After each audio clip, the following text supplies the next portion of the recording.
this is bananas, right? It's interesting that we can get computational effects like this. And so let's look at another example.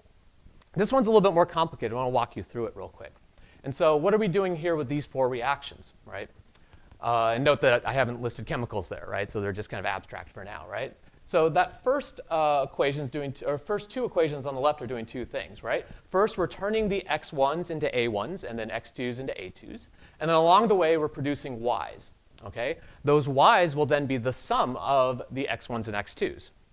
Next, we perform a min computation. You might recognize that from the previous slide, right? That's performing a min of a1s and a2s, right? And then the final thing is effectively doing a subtraction. We're going to be combining y's and b's and just annihilating them, effectively performing the computation sum minus min. And so what are we getting overall? We're getting the max computation. So you can kind of see here how the y converges to the initial value of x1, which was 500 millimoles over there, right? And so, yeah.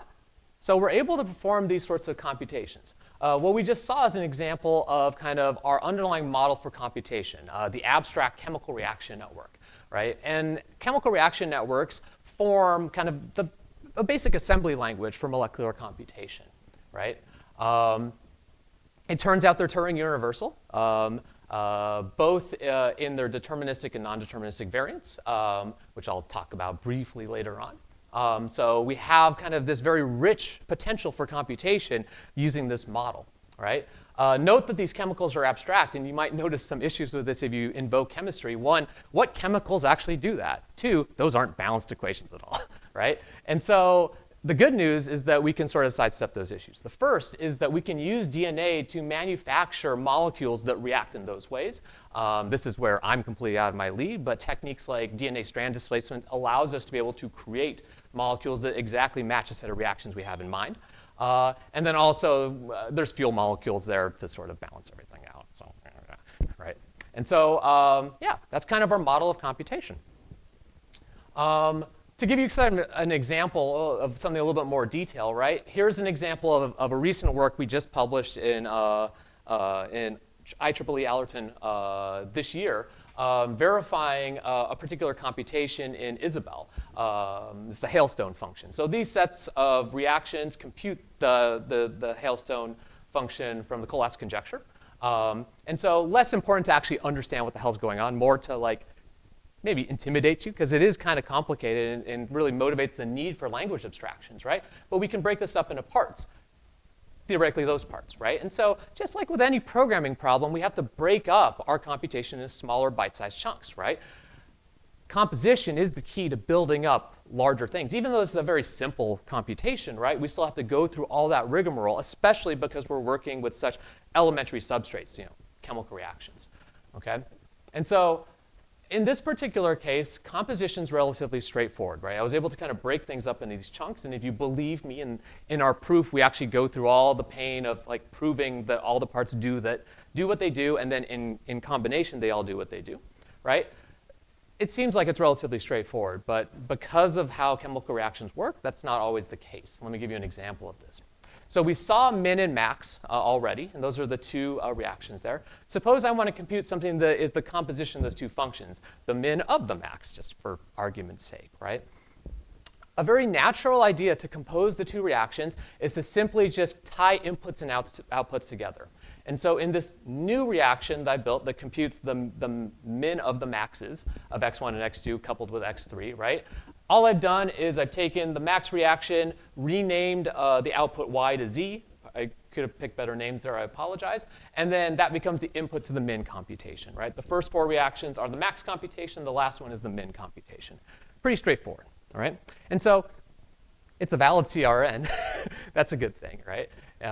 However, if we actually run this computation in simulation, we see that the y value that we get, which is the output in this case, it's not z, I apologize for that, is definitely not the min of the max of x1, x2, and x3. It should have been, I believe it's the red line, I think that's like 500 millimoles or something like that, right? But it's definitely a lot more. So what happened there, right?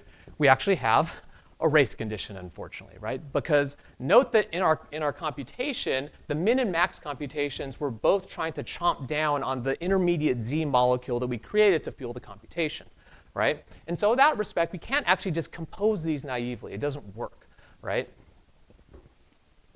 It sucks. But guess what? Programming languages to the rescue finally, which is great, right? And so that's kind of where our work steps in. And so just to kind of give you a high-level idea, what are we trying to do here? We're trying to operate, obviously, at a higher level of abstraction. Programming in chemical reactions is definitely a no-go for any sort of real work. It's not good. And so our main idea here is to envision chemical reaction networks as sort of circuit-like programs, right? And you kind of have a sense that they sort of do operate kind of like circuits, as I'll kind of show you an example in a second.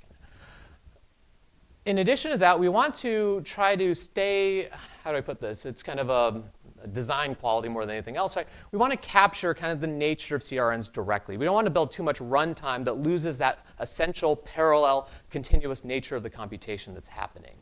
And so luckily, programming language community has something for that. We have this idea of a continuous reactive programming paradigm. And so we're going to realize our CRNs as continuous reactive networks, right? And so the final thing is compositionality and correctness guarantees, something that the ICFP community loves, right? And so we're just going to use the word functional in the front, and all of a sudden everything is solved. This is great, right? And so that's kind of our shtick, is this idea that we're going to realize CRNs as functional reactive programs, right? There's been a lot of work here before, just for the record. I want to pay a lot of respect to kind of these past works. A pair of things from Microsoft, and our community knows Luca Cardelli. He's been working in this space quite a bit over the last couple of years. He just recently released this app, Kameka, for building CRNs as well. And there's also this CRN++ thing that is kind of like a more imperative assembly language for CRN programming. The problems with these things that we're trying to sidestep, right? They're either too low level. The first three there kind of operate on reactions directly. And then the last one really, to get that imperative feel, puts in timers and runtime support that we want to try to avoid. We want to try to program directly against kind of those reactions in a more natural way, rather than sort of essentially building a computer as we sort of understand it on top of kind of molecules. And so let's go ahead. I'm just going to briefly show you kind of an example to see what this looks like, and then we'll go into a little bit more detail for the remainder of the talk. And so let's look at how we might encode sign using our language Reactimal. And so first fact, thanks to the power of integration, we might realize that the way we might define sign in terms of itself is the double integration of sign is equal to the negation of sign, right? And so if we think of what that might look like as a circuit, it might look like this, right? We're going to perform the negation of two integrals and then loop that back on itself, all right? And that's going to be our definition for what sign is, all right? In Reactimal, it looks like the following Haskell program. Whoops, my bad. There's a transition there. Just to kind of show you there, right? Because this is a feedback loop that's just outputting a sine wave, we're going to ignore the input here. And it looks like that. And so in Reactimal, we write a Haskell program using, if you're familiar with Yampa, the key idea is that we're just kind of using the Yampa sort of style DSL for reactive programming. Sign is defined to be a loop over the negation of two integrations fed back on itself. That sign function, when run through Reactimal, produces that set of reactions there, which we'll look at a little bit in a bit. So don't worry about it too much. And then when simulated, produces what I hope is a sine wave. So it works kind of, at least in simulation. So that's kind of the idea behind Reactimal. And so Reactimal is a functional reactive molecular programming language written as an embedded domain-specific language in Haskell, although we'll be moving away from that in the near future for reasons I'll get at the end of the talk. In particular, our approach to functional reactive programming is inspired by Yampa using this arrowized approach, where we have where a program is the combination of a bunch of primitive signals built up with combinators that allow us to build more complicated signals from simpler signals. Our key insight is a direct translation of kind of the signal language from FRP into the world of chemical reaction networks. It's pretty straightforward. A signal is a chemical reaction network. A signal in the FRP world is a time-varying value of type A. A CRN we can think of as a time-varying set of concentrations changing that represent a value of type A. And a signal function, the main sort of workhorse within the FRP setup as realized by Yampa, is a transformer over signals, allowing us to map one signal to another. That's simply just a CRN transformer for us, allowing us to transform one CRN into another. And so some other notes here. Reactimol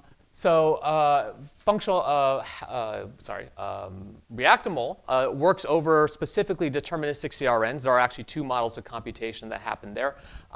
We work over kind of the deterministic variant where we assume that there's enough molecules in the vat that they all mix with equal probability. And there are other models where you deal with situations where you don't have as many molecules in the vat, probabilistic models that are open for future investigation. The other thing, too, and this is kind of the key thing that we employ, one of my collaborators developed this notion of an IOCRN that corresponds specifically to purity in sort of a programming context. Namely, an IOCRN is one where the chemical reaction network is catalytic in its inputs. And so what that means is that the inputs are not actually consumed, which corresponds to not mutating the inputs, which allows us to get compositionality roughly for free, which is nice. Okay. And so I'm going to kind of blow through this a little bit. I want to talk about data and then kind of talk about how the combinators and Reactimol work to close, right? And so data is kind of an interesting sort of just question. How do we represent data inside of a molecular program, right? Booleans are a good example. Our first shot at that might be to just have one molecular concentration represent one Boolean, right? And so let B be that molecule, and then we'll interpret it, its truthiness to be whether the concentration is greater than 0 or something like that. The problem, of course, is that concentrations can't be negative, concentrations can't be negative, and having absolutely nothing inside of the vat of a particular molecule is difficult to detect, right? Our reactions work in the presence of things, not in the absence of things. And so this is kind of a no-go for practical computation. Instead, what we choose is this dual rail representation where we have two molecules represent a Boolean, and the difference of them will tell us, whether one is greater than the other will tell us whether we have a true value or not. All right? And so we can play this game with kind of all of our other basic data types, at least numbers and numbers, really, right? So Booleans we represent as a dual rail represented pair of molecules. Real numbers are the same thing where we take the difference because you can't have negative molecules, so it's hard to represent a negative value. This also has some nice properties with our correspondence with general analog computing. The unit value is nothing. Pairs actually just work out beautifully because all the molecules just sit in soup, and so you just pair things by just noting that these things are together, but you don't have to employ any actual physical structure behind them. We actually have a story around tagged pairs, i.e. ethers, where we actually entangle a signal in sort of this dynamic switching style, which is really neat. We don't have time to talk about that today, unfortunately. And so primitive CRNs in Reactimol are just reactions. And so an example of this is our NAND primitive. And so it's just this reaction that my collaborators developed, which allows us to encode the totality of Boolean logic within our language immediately. And so we do that, which is great. But I'll sort of kind of close just talking about what this looks like for the actual arrow combinators that we see in reactive programming. And it's pretty straightforward. So looking at our example of integrating twice and then composing those together, how do we do that? Well, we form a chemical reaction network with an input and output. And just focusing on each of these parts in turn, integrate 1 is, we have integrate 1 and integrate 0. And so we're going to compose them together using our forward application operator taken from functional reactive programming. Integrate 1 looks like that. So that chemical reaction is primitive in our language. it works with those initial conditions. And then integrate 0 is similar, and the difference between the 1 and 0, the 1 and 0 correspond to the integral, the constant of integration, just changes the initial value, all right? And so because these are catalytic in their inputs, composing them is straightforward, right? We're just going to patch the inputs and outputs together in the expected way, and everything just kind of works, all right? And that was kind of the main thing here, is that idea, when we work with input-output CRNs, just works across the entire board for the entire suite of combinators in Yampa. And so we have a direct translation for all of these sorts of combinators. So we just saw forward application, things like, for example, split. I think that's split. We can just duplicate the signal. That would be like A goes to A plus B or something like that, so that you create 2 copies of the molecule. When we have things working in parallel, because we're in a soup, they just work in parallel naturally. There's no need to do anything else. And since they're catalytic on inputs, we know that no reactions will be affecting other reactions and so forth. And then loop is implemented via backpatching on the CRN. And so yeah, that's kind of Reactable in a nutshell. There's a lot of stuff there, a lot of technical detail, but I just want to give you a sense of it. We've shared this with sort of the molecular programming community, and then they saw the Haskell code and got scared, and I felt bad. So I want to show you all it, just kind of show you, especially in line with the first talk at ICFP.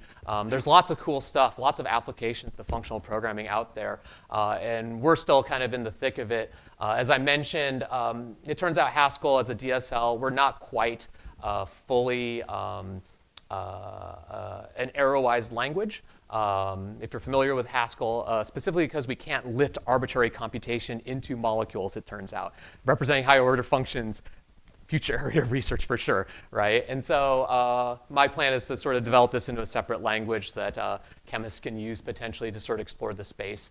There's a lot of like meta-theoretic stuff that we still need to sort of prove about the language as well. I'm a type theorist.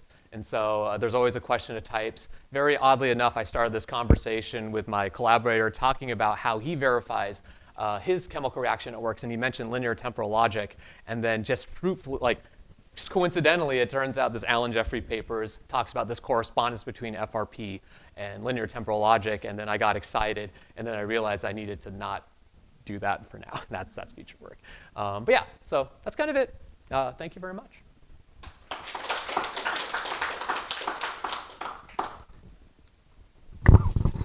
All right, do we have any questions?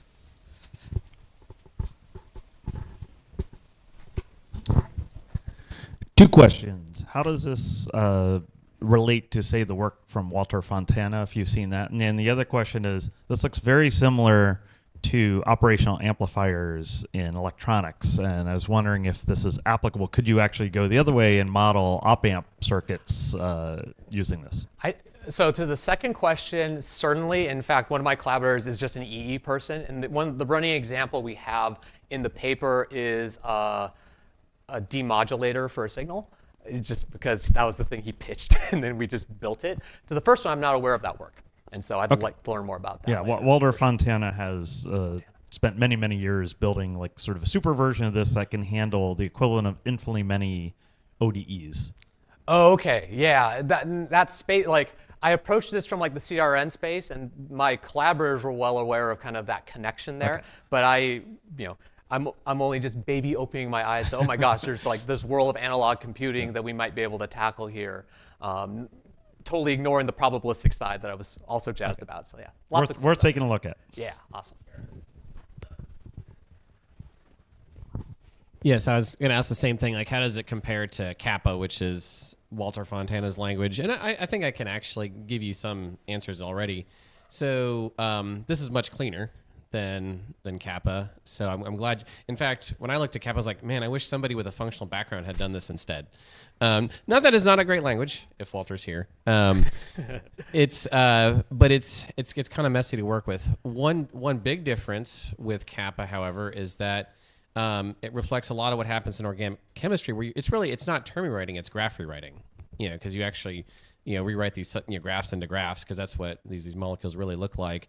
And then actually, some folks have done abstract interpretation on top of Kappa as well. And I suspect that work would actually port nicely to this context too. So, Okay. I guess less of a question. I think it's fantastic work, and I think you can actually do a lot of good by cleaning up what's in Kappa and rephrasing it in this framework. So maybe the question is, if you were to extend it to something like graph rewriting instead of more of term writing, would a lot of this still work? I am unsure. You're giving me a lot of homework to think about. I'm kind of really excited right now because this is like a direction I just was not aware of. So yeah. Sorry, not an answer. But no, that was really cool. So, No, thanks so for as the biologist in the room, I'm really curious if you've been able to work with any biologists or chemists to test any of this in like actual, in liquid yet, because I'm really curious if any of it would match up in in the real world application. Unfortunately not. I'm the PL person. Everyone else is a theory computation person. So we Gotcha. are firmly on this side of the world. I am told that I could mail order these chemicals if I wanted to, but I probably need to be trained. No, that's fair. That's fair.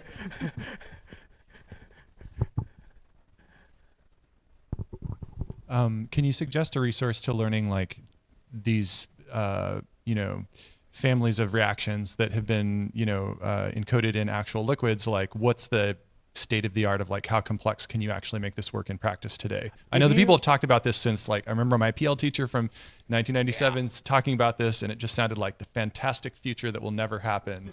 But like, how far have we gotten in said time? Specifically on the molecular programming side, a quick search for molecular program. There's a long-running NSF expeditions grant. We're not part of that, but they've been doing excellent work across the entire spectrum of here, and they have quite a number of results, both theoretical as well as starting to realize it in actual chemistry. Still all baby steps though, for Okay. sure. So the key word there is molecular chemistry? Molecular programming. Molecular programming. Yeah. Okay, thank you. Yeah, no problem. Oh, I just want to point out that like I think it is valid to have a negative molecule, and that there is going to like there can either be a consumption, or if you can add stuff, you can remove it. So I don't think that's an invalid primitive to have in your language, just as a That's fair. theoretical Yeah. comment. Yeah, we kind of went with these natural encodings. We could definitely there's a lot of room. I mean, the obvious restriction here is that there's, if each data is represented by a constant number of molecules, right? Your computation can only grow so much. So there's definitely a lot of room there for trying to figure out what memory looks like and how we represent things more compactly or efficiently. Probably just time for one more.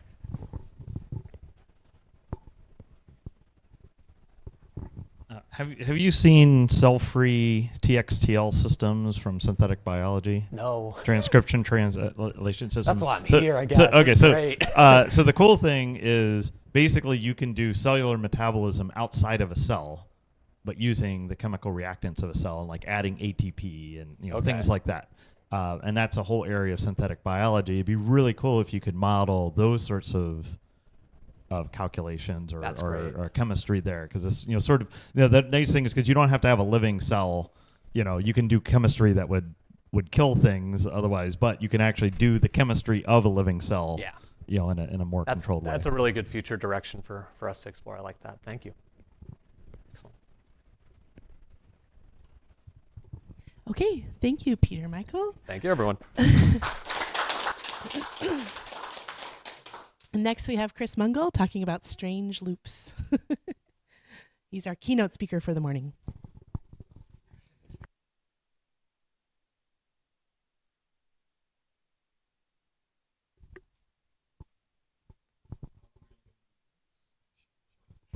Test.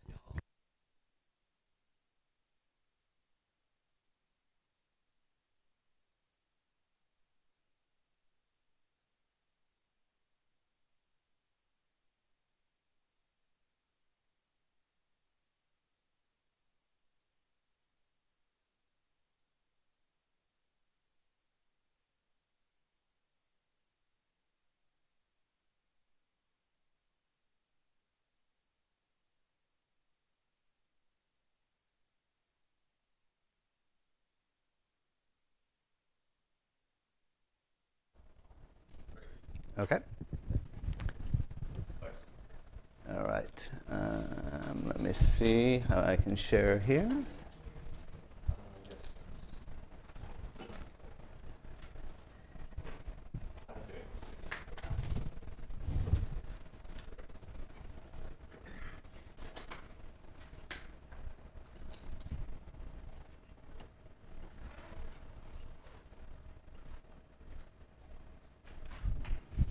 hopefully that will work. Yes. Mm-hmm.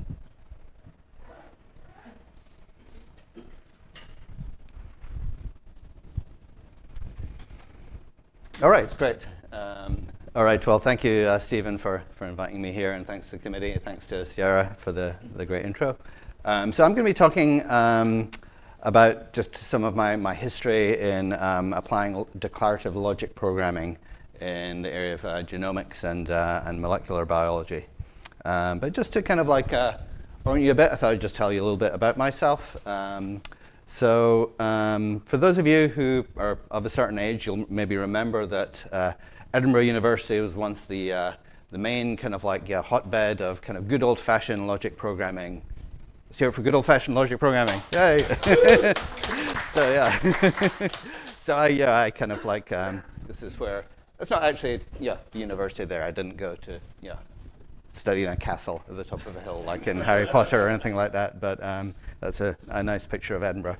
But yeah, I did my undergrad there way back in the 1990s.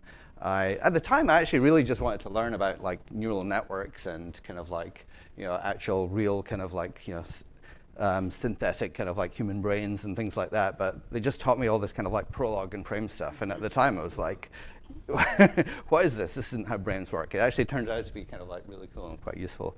After that, I moved to the States, to Lawrence Berkeley National Laboratory. I kind of moved around a little bit back and forth as a kind of simplified picture.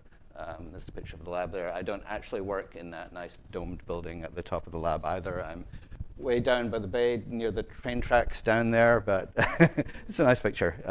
I actually did my PhD at Edinburgh University like remotely afterwards, more with a kind of like a focus in kind of like genomics and ontologies. And then my kind of like current career has kind of, back at the lab again, kind of like, I don't really do so much kind of research more. I'm more just writing the grants and writing kind of progress reports and so on. So yeah, I'm on a number of kind of like different projects here. And normally, if I'm kind of like giving a keynote, I'll maybe pick some of these projects and kind of like weave a little narrative through them. So back in the day, I designed a modular kind of like early proto knowledge graph like database called Chado that was actually very widely adopted in the genomics community. I've been part of the gene ontology since the beginning, and from that we kind of like spun off a number of other kind of ontologies like Ubron, anatomy ontology, Mondo, a disease ontology. You'll hear later on today about the BioLink model from that Sierra leads that we use as part of the translator program that we'll hear from Tyler. And I've also been involved in a number of kind of like efforts to build tools for building ontologies and so on. And I'll mention some of these later on. But normally I might pick one of these and say kind of like, yay me, I was part of a team, we built this kind of thing. But sometimes it's kind of fun to hear about flops and failures too. So you're going to hear about my my own kind of like Spider-Man the musical or the Cats or The Room or something like that. And I think this is even funnier if people keep making the same mistake again and again. And so we'll hear a bit of that. But don't worry, we'll finish it off with some kind of like projects that have actually managed to kind of like stick and have been a little bit more successful. So some of the drive here really comes back to a kind of like a strong drive I have for pushing declarative programming. That's why I'm so happy to be here today. And this was really after going from like learning kind of like Prolog and kind of like Scheme and so on at university, suddenly I got my first job in genomics, and I was just handed this kind of like stack of kind of like monolithic Perl scripts and Bash scripts, and it was like, this is just awful. I mean, how can where's the logic? The logic is all intertwined in this, and there was these ad hoc flat files being exchanged, and it was just I just thought there had to be a better way here. So I got involved in some projects that aimed to at least bring some modular programming at least to this and start breaking down some of these modular scripts into little kind of like reusable modules with encapsulation and so on. So I was quite involved with the BioPerl project. Way back in the people don't do this but back in the day people would coalesce around a language, and all the Perl programmers in genomics would go, yay, let's do BioPerl, and we'll put our code together in one module. And all the Python people would go and make BioPython, and Ruby people and Java people as well, and they did something kind of odd, but but anyway. And all these different frameworks, they had a kind of like the same kind of characteristics. They would build kind of standard parsers for the somewhat standard formats we had in bioinformatics. They would have they were largely object-oriented. They would have kind of like standard data models for representing genes and sequences and phylogenetic trees and things like that, standard logical operations, scripts and so on. And this was, to me, more satisfying, but it's still, it really, the logic was still far too kind of entwined with all this procedural code, and I just wanted something more declarative. And I thought, okay, well, we've got BioPerl, BioPython, BioJava, BioRuby. Let's have BioProlog as well. And I just thought this is going to be awesome. So I ended up calling this BLITKit, the Biomedical Logic Programming Toolkit. It's there on GitHub. I tried to get the old documentation up and running before this, but I wasn't quite successful. But I'll walk you through some of the basic concepts. And at the core of it on the left, it was really kind of like oriented around a kind of modular set of data log modules for representing different aspects of biology. And so there would be a data log module for representing genomes, for representing RNA structures, for representing ontologies that we use a lot, phylogenetic trees, kind of like systems biology modules, based around kind of like the SBML formalism and so on. And this was largely a kind of like pure Prolog kind of data log subset. It consisted of essentially kind of like type definitions for your facts, your unit clauses, and then kind of like just simple kind of like Horn type rules that you could encode the actual kind of like logic about this data. So kind of similar to what my colleagues in the BioPerls and so on were doing with kind of object orientation, kind of like coupling the data and the behavior, but in a way that I thought was much cleaner. And then on top of that, we had a kind of like less pure kind of like standard kind of like SWI Prolog with lots of kind of like parsers and serializers. And it's actually got a really nice library for working with just standard things like kind of XML and JSON and so on. And I thought it was great because you could just write the same code, just with 10% of the code in a much more kind of clean and declarative way. And the end result of this is you could take your other files and parse them into these unit clauses, take databases, compile them into this, and just do all of your kind of like answering just using standard SWI Prolog SLD resolution. So I want to find genes that are located in other genes. It was a really simple kind of clean query like this. So. And I think where this kind of like really shone as well is for doing kind of like complex queries over genomic databases. The standard state of the art at that time was to use Perl kind of object relational mappers and so on. And it was really kind of a bit messy and kind of complicated.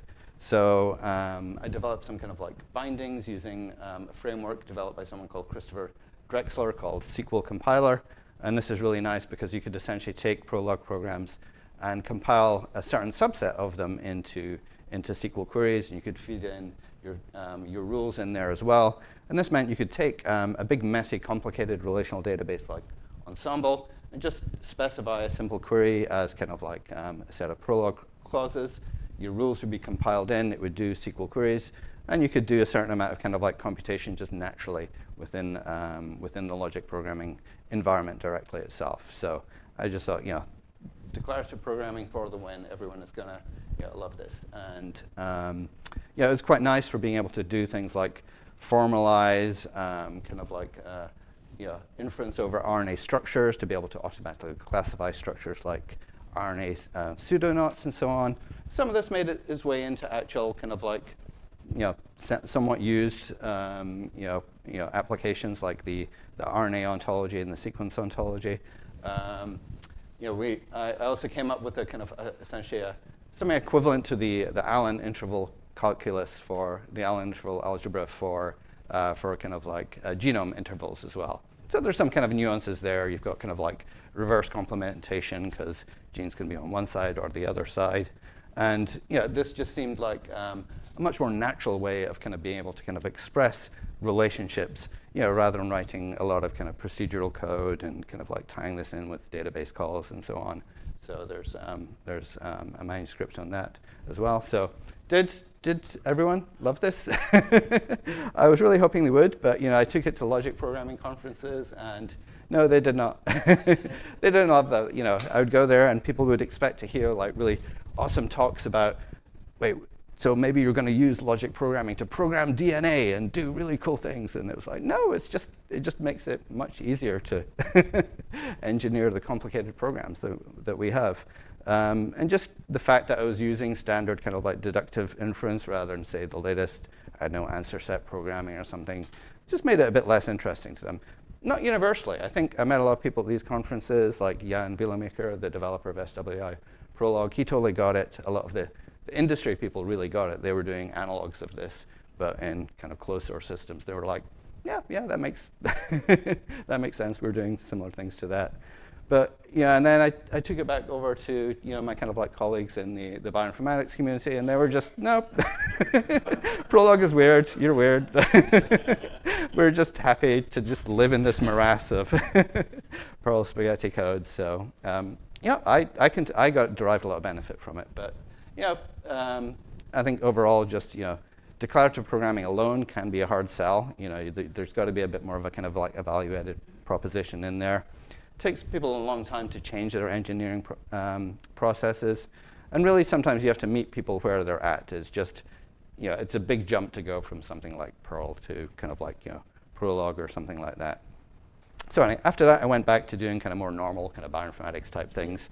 But then I got kind of hooked again because I was doing a lot of things involving computational workflows. So in genomics and kind of like high throughput molecular biology in general, you are kind of like assaying a lot of different molecules and like DNA sequences, and there's often complicated kind of computational workflows that will then kind of like flow from that. You've got your sequence reads, you assemble the sequence reads, you align them, you do gene prediction, you do functional annotation, and this often leads to, again, kind of like spaghetti logic of kind of Perl, Bash, C, maybe kind of make files as well. But workflow engines should be, if we can't get a declarative system from this, then we're doing something wrong here, because this should be inherently declarative. You can just think of maybe tasks as kind of like grounding of particular rules. You can just express the logic here as a simple set of kind of like horn clauses here, where you've got a task, it's the head of the rule, and you've got some dependencies. They're the body of the rule, and you can do this recursively and so on. You maybe want some additional adornments because you don't want to keep recomputing the same thing every time. So you maybe want to memoize this on disk or in databases. So I thought, well, there's BioPerl, BioJava. There's not been a BioMake yet, so let's do BioMake. And I thought we'll cheekily capitalize on the popularity of make files as a system, which had seen some use in for workflows as well.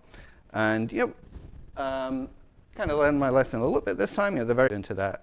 But then my colleague Ian Holmes said, hey, look, we could just make a kind of GNU make facade for this and allow people to actually write make files, compile it down into this Prolog, and just allow people to kind of like optionally adorn this with sort of like additional expressivity from logic. So that was his idea, and we both kind of took this and kind of ran with it. And we ended up with what I think is actually a really nice system. You can it is completely compatible with, it is a superset of GNU make, the syntax, but there's also additional features in there that get around some of the limitations of make files. You can have multiple wildcards per target in the make file. You don't have to rely on kind of like, file system time changes. You can trigger changes based on changes of the content. So if you accidentally touch your FASTA sequence file, you don't necessarily trigger everything after it because you've got an MD5 checksum on that. It was kind of containerized. It had really nice support for being able to kind of like fire jobs onto kind of like clusters and so on. And then if you really wanted to, you could kind of like start putting in little kind of additional kind of like constraints and logic programs in there that allow you to kind of like generate the large space of all the different kind of like computations that you want to do and so on. So this was a little bit more successful. We actually had a small but very happy user base. Most people only use the make facade and the wildcard syntax extensions. But I think one of the reasons for this is we really delivered some additional functionality that you wouldn't get from just purely the declarative framework. People really like the ability to kind of like connect with kind of like job systems like QBS and Slurm and things like that. But ultimately we were doing other things, and we didn't really have the resources to support it, and we didn't really want to kind of encourage people to come here when. At the same time, just as we were getting started, this is when suddenly there was a renewed interest in this field, and we saw frameworks like Nextflow, SnakeMake became very popular. We've got kind of workflow systems like Cromwell and languages like CWL and DWL and so on. So it just seemed like, okay, the big players have kind of like moved in here. I think this was a nice kind of experiment. I think we still have a few users who use this, but maybe a little bit more successful there. So jumping from more kind of like genomics into ontologies, which is an area I work in a lot. We use ontologies a lot in biomedicine. This is some of the ontologies I work on here, like the gene ontology, chemical entities ontology, environment ontology. And these are all developed separately by different groups, but they all interoperate with one another. We've got kind of like connections between them. And we have a kind of framework called OBO that helps to kind of like organize a lot of these. And really the goal of these ontologies is to represent knowledge about these different domains in a declarative fashion. So you would think that ontologies should be just the ultimate declarative system.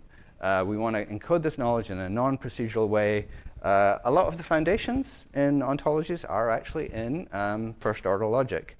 And the way things are meant to work with ontologies is you specify this knowledge, and then you use standard kind of like description logic reasoners to perform inference over this.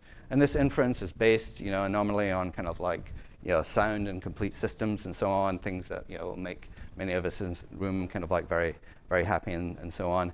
And you can think of this in terms of essentially kind of like mapping some of these ontology constructs into just standard kind of like Horn logic or similar kind of like paradigms. So one of the key things we want to do in ontologies is subsumption. Cat is a mammal, is an animal, kind of like genes are features, coding genes are genes, and so on. So you can represent kind of like subsumption, kind of like trivially, just with these kind of like unary kind of like clauses.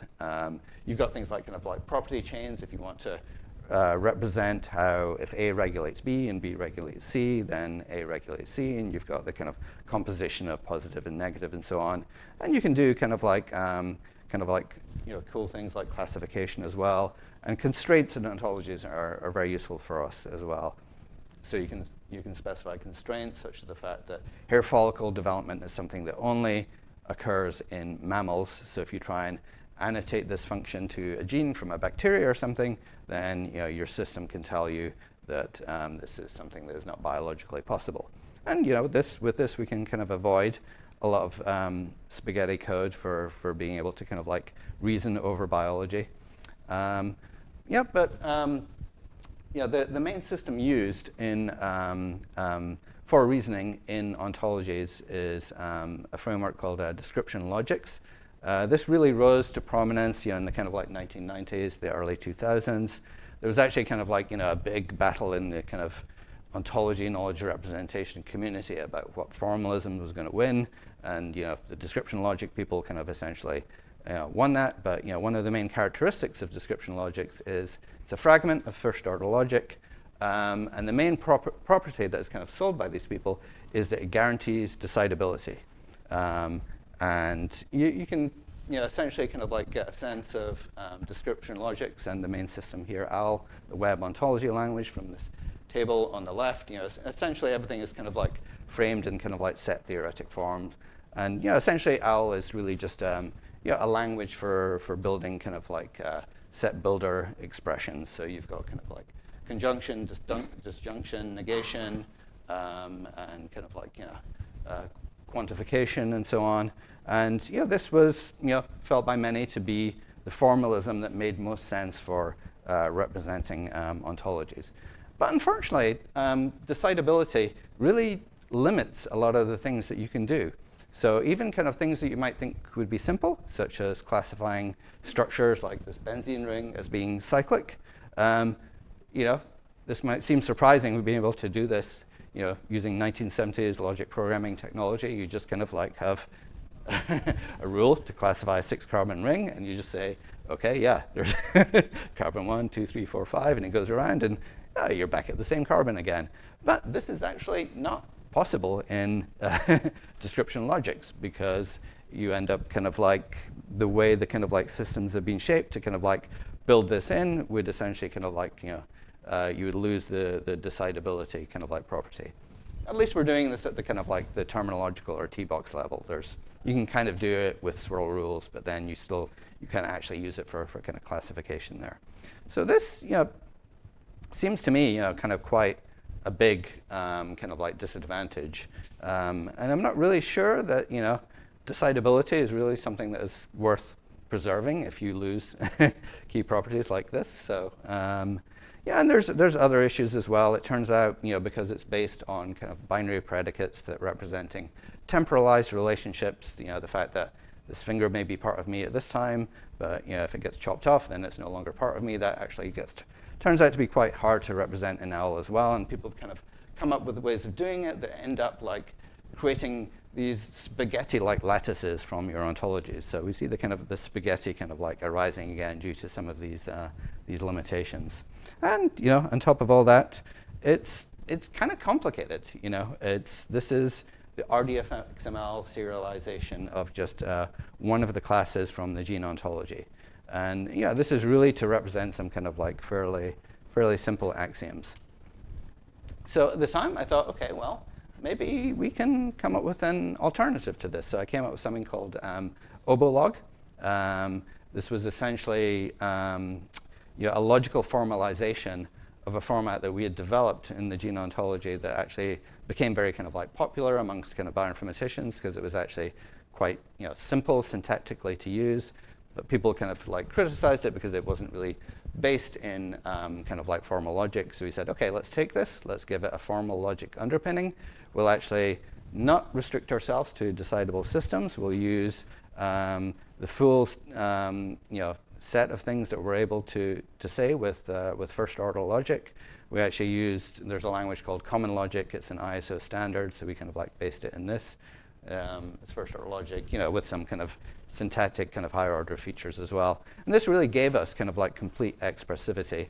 But rather than forcing people to reason over this using a kind of first order logic theorem prover, we said, okay, well, for the majority of purposes, you can just take this subset, map it to something like horn clauses, and just do kind of like highly scalable data log reasoning. And this kind of actually covers like 99% of the things you want to do.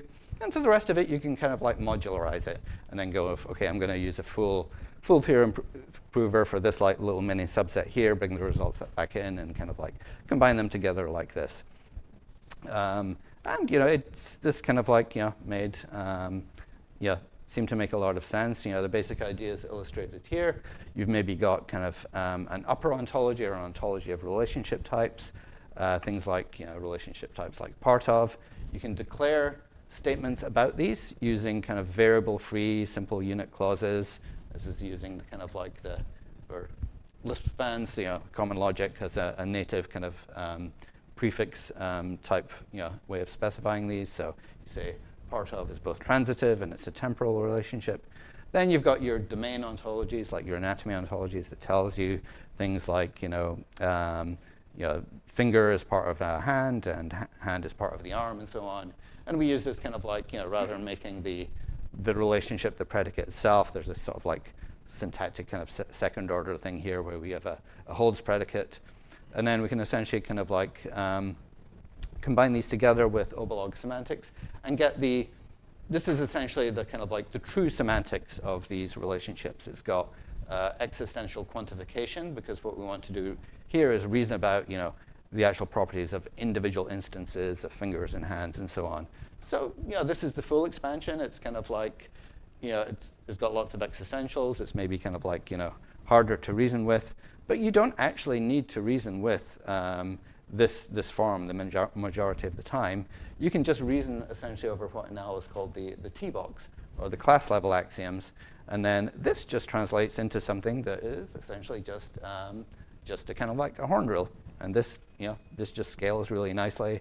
We came up with proof of principles. You could do this for all of the main ontologies we're using and get very, get results kind of like, instantly. Meanwhile, over on the description logic side, a lot of these reasoners that were nice and decidable, just ground to a halt when we actually gave them actual real-world ontologies. So I thought, okay, this is something that is going to be popular, but the the OWL community really did not like this. They were just, I would explain it to them, and they would say it's based on common logic. It's undecidable, and I was like, but look, this is the stuff we want to do. We can just do this, and you can reason over it, and you get results. It's undecidable, and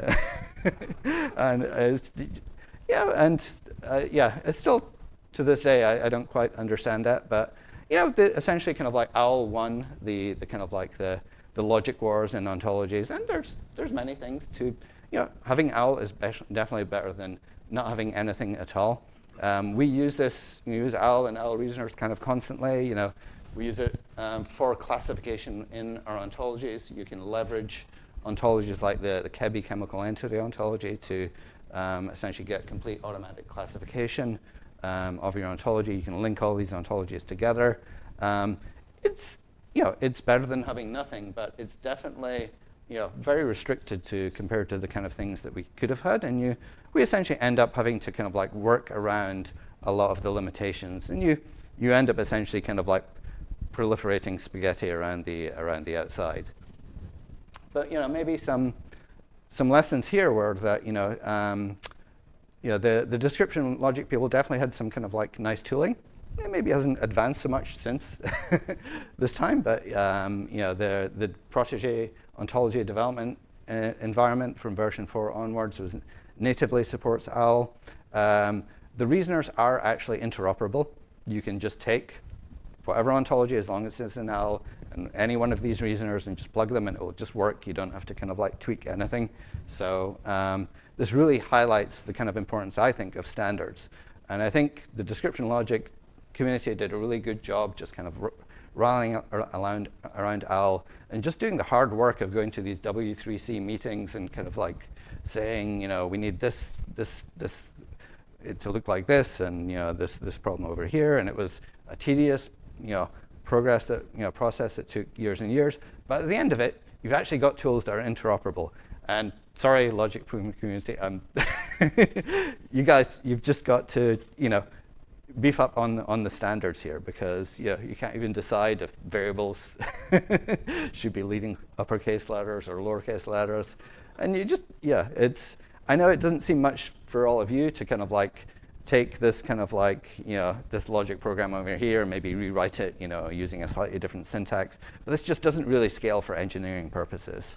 And there is an ISO standard around common logic, but for years it really stuck. It was full of mistakes, and the process development, it was not open compared to the W3C process. So standards are really, really important here.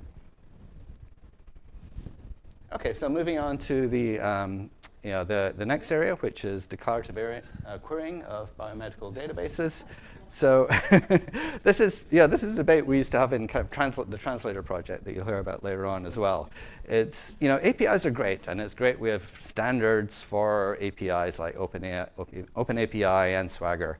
But what you end up doing is being very restricted by whatever the API can offer you. And we've got all of these databases, and they have kind of like all these query planners, and you can just give it a very kind of expressive, complicated query, and it'll kind of figure out the best way to resolve this. But we end up just going one call at a time, getting the results, kind of chaining them back together with a bunch of kind of like spaghetti on the client side. So I think a big win here has, to give the semantic web community credit, has been Sparkle, the semantic web triple store query language. It's quite nice that you can now take many of these triple stores that are open on the web. There's a lot of very nice ones in the biomedical domain, like the entire UniProt protein database is all available to query via Sparkle. There's some services we use in Translator, like Ubergraph, that give you kind of like pre-reasoned, all of the different ontologies in OBO pre-reasoned. And you can query these, and you can do actually kind of quite powerful, kind of complex queries, and the query planner, everything will take care of it. And it's definitely, I think, a big improvement. But there's some things I find, I don't love so much about Sparkle. It can be very verbose. And to me, this is the killer, is that it lacks composability. There's not really the equivalent of, that should say SQL views. But you end up having to rewrite the same kind of like logic again and again. And additionally, there's this kind of impedance mismatch that we see with kind of query languages between the query language and the code that query is embedded in.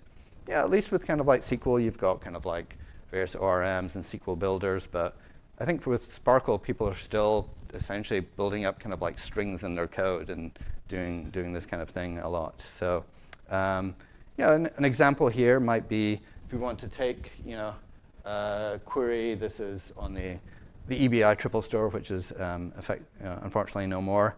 You maybe want to take a query that is constraining things to say only mouse genes. That's the NCBI taxon ID for mouse. And you might want to compose this with this more nested, complicated query that essentially narrows down your query to a region of the genome.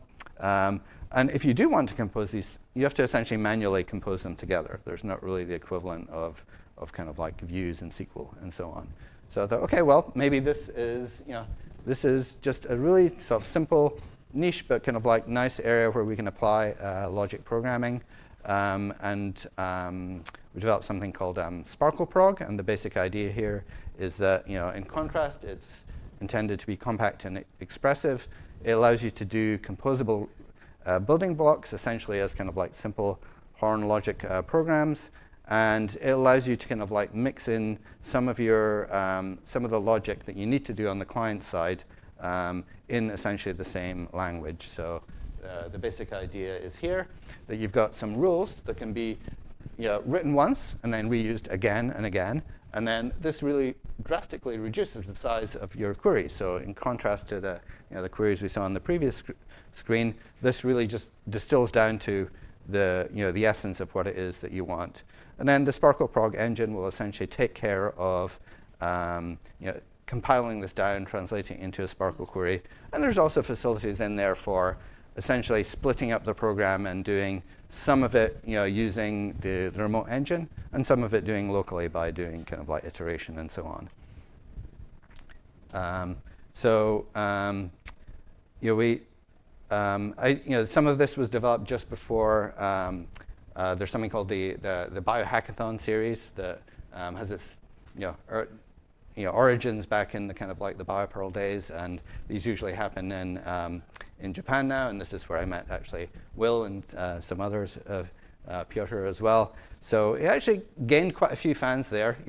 Japanese, going back to, what was it, the fifth generation. Yeah, there's still some logic programming lovers in there, so we got quite a few pull requests on it there.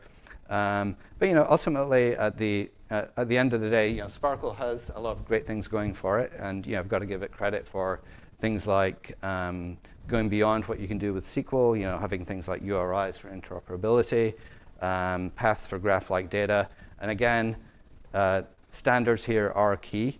And I think one thing I've really got to credit Sparkle with is, in contrast to relational databases, is kind of really pushing this culture of having open endpoints for biological data.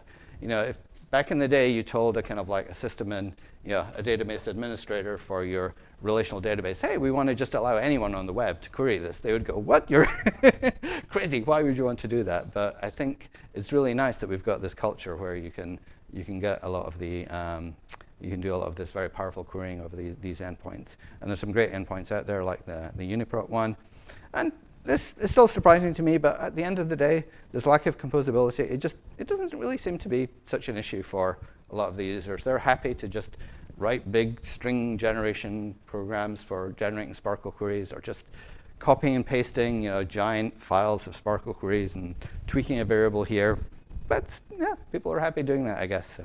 But anyway, now to some things that I think have actually been really seen a little bit more uptake. And rather than kind of like thinking about the kind of programming language spaghetti here, there's we have this major problem in biology of essentially data spaghetti. And we're really bad at kind of like managing data. We're really bad at kind of like describing that data and coming up with kind of like standards for describing that data. And we end up with little communities of people and data scientists. They love to just do things with CSVs and pandas and maybe kind of like big HDF5 files. And then semantic web people kind of like love using kind of like Sparkle and Shackle and Shex for describing the data. Some people try and use OWL for describing data. And that's a mismatch. OWL is a knowledge representation language for open world kind of like representation and reasoning. You get into all kinds of trouble if you try and use this to actually represent the kind of information you're exchanging between systems. And you've got all the kind of like people who just like kind of like classic kind of like engineer popular frameworks like JSON schema, SQL DDL, and so on. So we've also got this kind of proliferation of different kinds of database entities, different standards, different ontologies, and so on. And really, we don't have great ways of interoperating amongst all of these. So this is what led us to develop something called LinkML, the linked data modeling language. And so this actually, arose partly out of the translator project. So one of the first models that was developed using LinkML was the BioLink model that you'll hear about later. But the basic idea here was that it would allow data modelers to essentially author simple YAML files, optionally annotating these using ontologies. It was designed to allow people to do this in as democratic a way as possible so that data scientists could do this, biocurators who didn't have a lot of technical training could do this, and to make the language as expressive as possible, but just to allow people to only use the subset that they need to, and then essentially compile down to some of these other frameworks like OWL and JSON LD context, JSON schema, Python data classes. It's another thing that's very important for getting kind of like broad uptake of your framework. And then this would essentially allow people to just use the tools that they need without having to kind of like commit to one camp or the other. So people could author in LinkML and then go off and use kind of like the semantic web stack with JSON LD and Sparkle and triple stores and so on. Or they could choose to ignore that if they want and just go and put things in a relational database or a Mongo database. So you can use the right tools for the right job with no little or no lock-in. So this is actually, we've been quite pleased with the adoption of this. Slide's a bit out of date now. We've got a kind of like a monthly community call that we have quite a large number of different people coming along, kind of like contributing to the code base, developing tools based around this, kind of like data entry tools and so on. Just to kind of like give you a sense of what it is, it's essentially in two parts. One part of this is a standard metadata model for structuring your data. This really has its origin in kind of like, in some ways in kind of like good old-fashioned AI kind of frame-based systems. And we actually take some of the terminology from frames like slots and so on. So you've got a kind of like a simple core meta model where you've got different kind of elements in your language with kind of like classes, slots, and so on.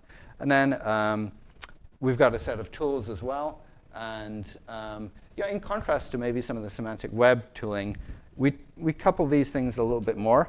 And even though anyone's free to develop their own tools for LinkML, it helps people to have a set of standard tools that are just there and kind of like work at the bat. And this allows you to do things like validate your data, convert your data, do kind of like code generation,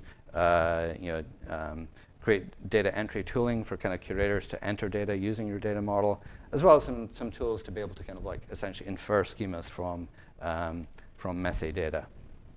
And so this just kind of shows you one feature of this, where you can maybe define elements from your domain. So maybe I've got a simple domain where you've got kind of people in the domain. So you've got a person. A person might have an age in years. The range of that is an integer. Obviously, it gets a little bit more kind of like complicated than this. You've got kind of various other features as well.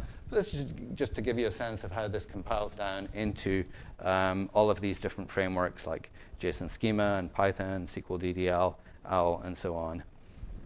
Now we've got a nice little kind of like optional add-on for this called LinkML Datalog, and the basic idea is that you can just as with some of the earlier frame-based systems, like I don't know if anyone remembers things like the Flora 2 frame-based system that's based on XSB, is you can essentially start extending your schema and put in kind of like more logic in here. You can actually embed kind of like arbitrary logical rules, but you can actually start defining new meta predicates like transitive closure of, so that you can have a schema representing a person.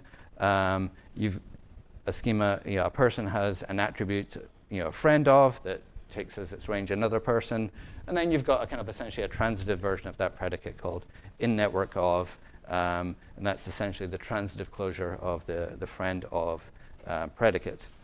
And then you can essentially kind of like give the system asserted data, so maybe kind of like just a list of people, and they're kind of like direct asserted networks. And then you can essentially run the LinkML Datalog reasoner and get the transitive closure of all of these predicates. So that's a fairly simple example, but you can essentially put arbitrary kind of like horn clauses in there and use this as a kind of like optional kind of extension add-on into the system.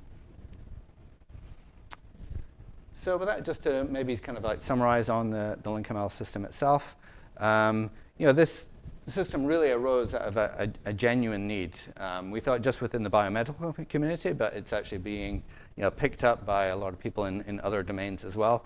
People really just needed a way of being able to kind of like describe their data, to model it in a way that wasn't kind of like tied to one system or another, that would allow them to kind of gradually add the expressivity that they need over time.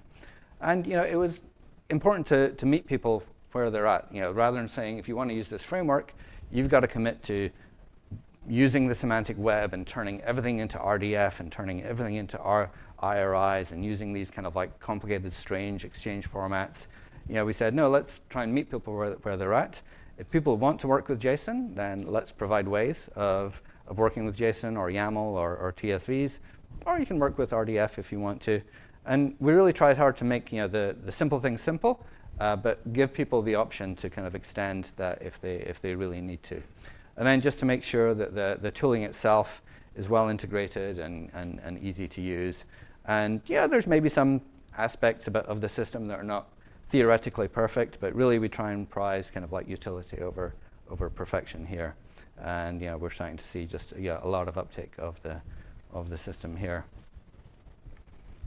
So with that, just want to leave with just a little coda. I think most of my talks these days are actually about generative AI rather than logic programming or anything like that. But it's fun to definitely come back to this.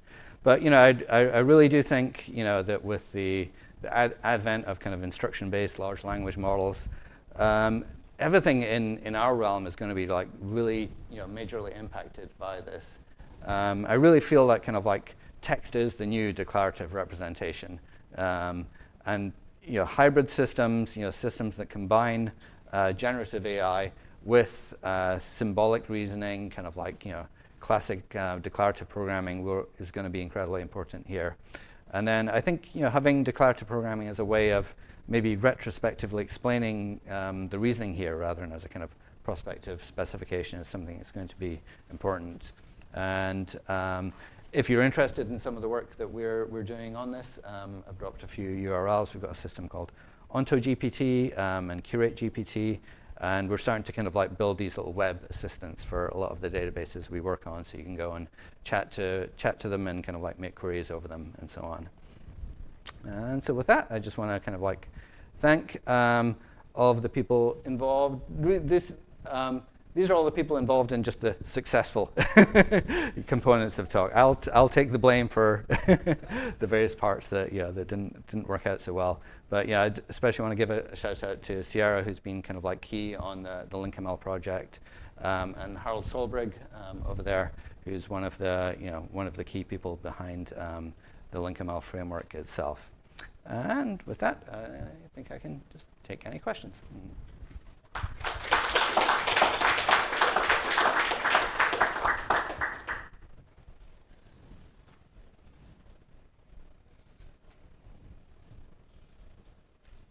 Steven. Maybe I'll talk into the mic. So I'm trying to kind of, that was a great presentation. Thank you so much. In terms of the relationship between LinkML and BioLink, is it sort of like, is it too simplistic of me to think in terms of like LinkML being like the schema for the BioLink model YAML file? That's correct, but you've got to kind of meta up one level, because LinkML is a schema for itself, and BioLink is itself a schema for knowledge graphs. But yeah, we created a bit of confusion early on, because BioLink was the kind of exemplar LinkML schema, and so you'll hear about BioLink later. It's a kind of like a knowledge graph standard for representing genes, proteins, and so on. And then we said, oh, hold on, this actual little mini language that we use to define this is actually kind of quite general and useful. We called it BioLinkML, and then that just confused everyone, because everyone was like, well, so then we thought we'd separate it, and LinkML became the generic framework. There's nothing biology specific about LinkML itself, and yeah, it's just it is a framework for being able to express a data model. So it's like JSON schema on semantic steroids with optional logic-based add-ons, and BioLink is a schema. So it's just like Postgres is a system that's very general, and maybe you've got Steve's relational database for RTX or something like that is an instantiation of that. Thank you. So Chris, you mentioned how difficult it can be to get the community to take up new ideas like this. And you gave the example of the owls coming after you. Yes. So how do you, in your experience, because I know you've had a lot of experience in this field, how do you get that uptake of new standards, what's the key there? Sorry, there's a bit of an annoying buzzing going on. Yeah, some of it is you've just got to really kind of like put in the work with the standards bodies or so on, and there's compromises that have to be made. I think all of us have at times have in mind the kind of our ideal kind of like system that's very declarative, kind of like very pure and so on. But if this is to be kind of like adopted, it's got to fit other people's kind of mental models and their way of working with the world. And so there's inevitably kind of like compromises that have to be made. And sometimes you've just got to kind of like put in the hard work of doing the standardization, of kind of like meeting with people and kind of like figuring out their needs, and maybe they're not quite the same use cases that you have, and it takes time, but but then sometimes it just makes sense to just kind of go off, and if you've got a real feeling that this is going to really address a community need, sometimes just going through the whole committee process and you end up with something that doesn't really satisfy anyone. So I don't know if I'm necessarily the best person to answer after all this time. I think it really depends on the situation, the best tack to take.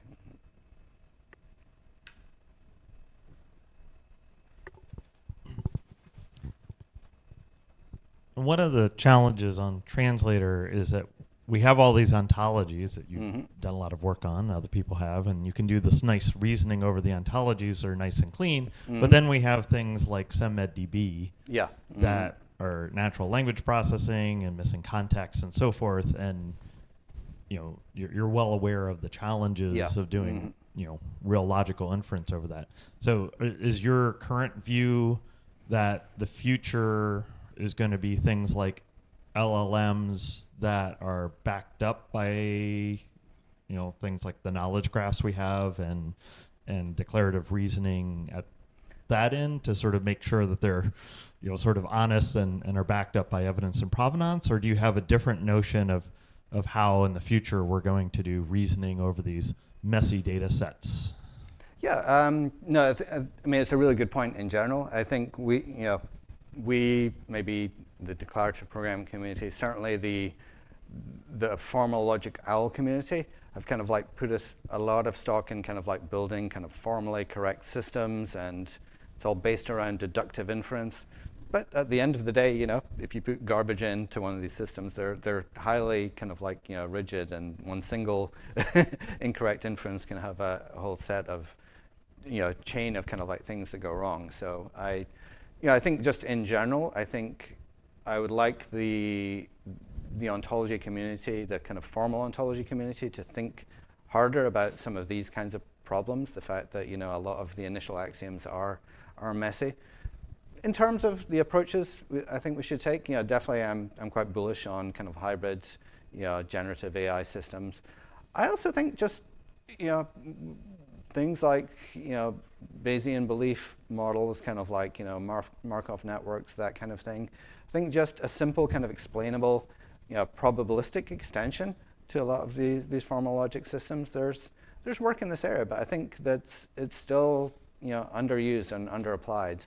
And if you just stick a probability on some of these, let's just say came from SEMmed, it's 50% chance this is going to be true. I think there's a lot of mileage in just using kind of like some existing kind of like probabilistic inference systems on that.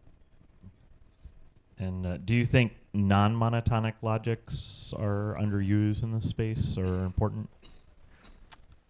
I think they probably are, but the applications I've seen of them, I'd really like to have my mind changed on this, but I feel a lot of the applications I've seen are too kind of like simplistic. They're all essentially variations on the kind of like the Tweety penguin example or whatever it is, and I feel the challenges we have are a bit more nuanced than some of that. But to be honest, I've not really looked at the non-monotonic literature for some time, so I'd love to have my mind changed on that. Thank you.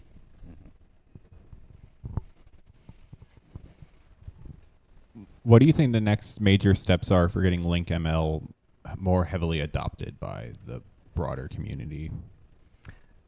So I'm very happy at the moment with kind of like the rate of kind of like build up we have in the community. We're getting more and more people kind of like making pull requests, but what we're having a challenge with is really sort of like a lot of people kind of like want to kind of contribute a lot more rather than just kind of like tweaking things around the edges.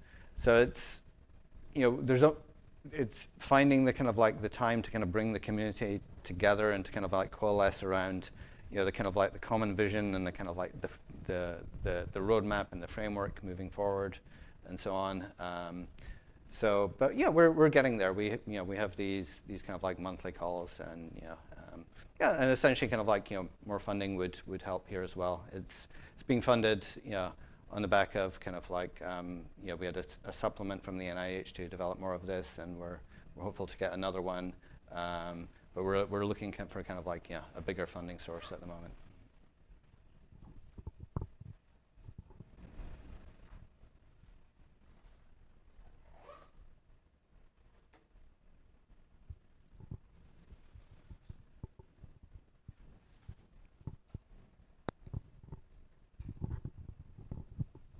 Okay, I think we're done. We're at a break now for half an hour in the grand foyer, which I think is downstairs, and then we'll meet back here at 11 for another session. Thanks, Chris.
All right, everybody, I think we're going to get started again. We're running about 5 minutes behind the schedule here.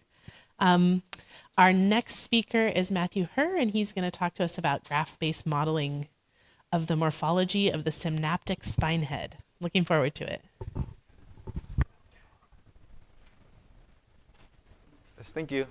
Hi, I'm Matthew, and I'll be talking today on work done at UC Irvine with collaborators at UC San Diego and the Salk Institute. The title of this talk is Graph-Based Modeling of the Morphology of the Synaptic Spine Head. This is the overview. For the background, we'll start with some general understanding of the simulation theory, including dynamical graph grammars. DGGs add a hybrid stochastic reaction and continuous modeling component into a graph-like representation.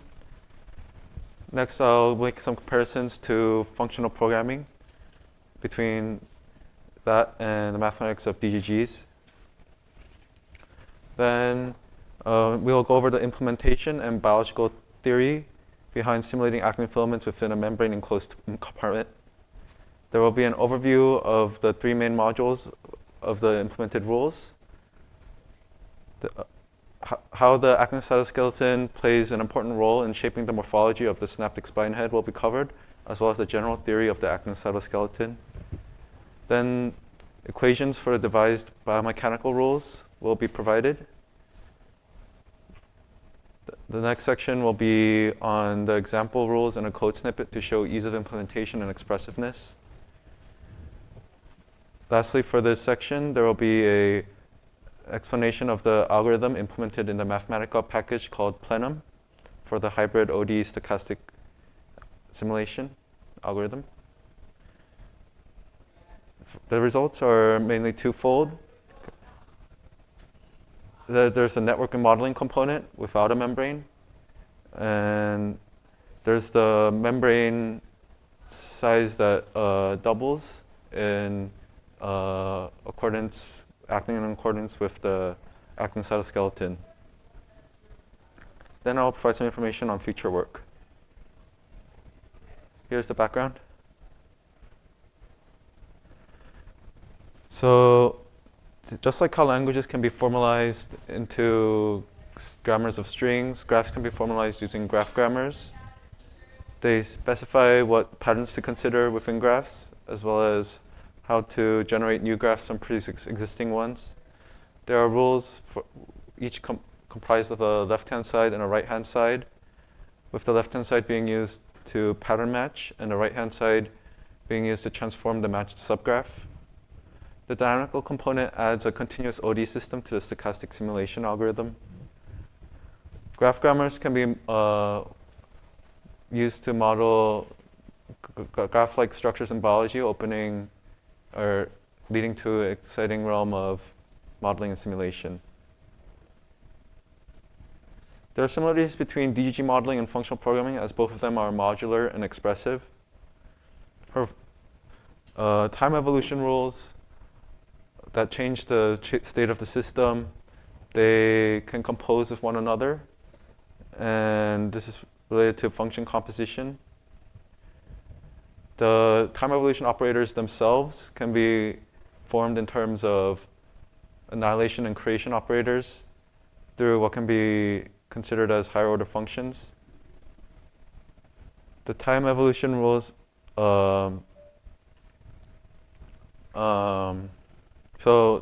yeah, and then these time evolution rules are handled with a backend simulation algorithm, and the rules are coded declaratively and in accordance with the mathematical theory. Here's the biological implementation and simulation. So the 3 main modules of the rules are network remodeling, biomechanics, and spine head membrane. So network remodeling is how the structure of the graph dynamically changes. For example, elongation and retraction of the pointed and barbed ends. And these have asymmetrical rate constants. And then there's a severing in the middle of the filament with a molecule known as cofilin. There can be capping of the barbed ends to prevent it from changing, which is through either polymerization or depolymerization. Then there's the bundling molecule called CAM kinase 2 beta, which strengthens filaments by binding them together. And this calcium molecule, this CAM kinase 2 beta molecule responds to calcium influx into the compartment. So this can be related to the signals it's receiving from the presynaptic neuron into the postsynaptic compartment. Then there's the molecule that adds a lot of complexity to the network called ICFP’23 that causes it to branch at about 70 degrees. The ODEs for the continuous part are used for synthesis and degradation of the molecules.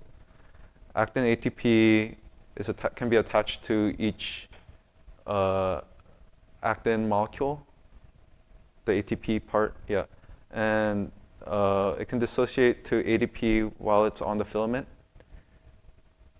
And through an intermediate of ADP plus inorganic phosphate. Cofilin can bind to the filaments as part of the filaments as well. And it can recruit more cofilin to its adjacent places through binding amplification. The biomechanics rules that change the spatial parameters contained within actin objects have 3 submodules.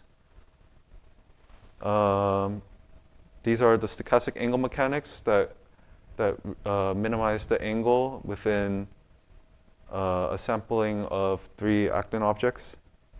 And then there's the anisotropic buckling, which also considers the trinodal system like the rest of the biomechanics rules.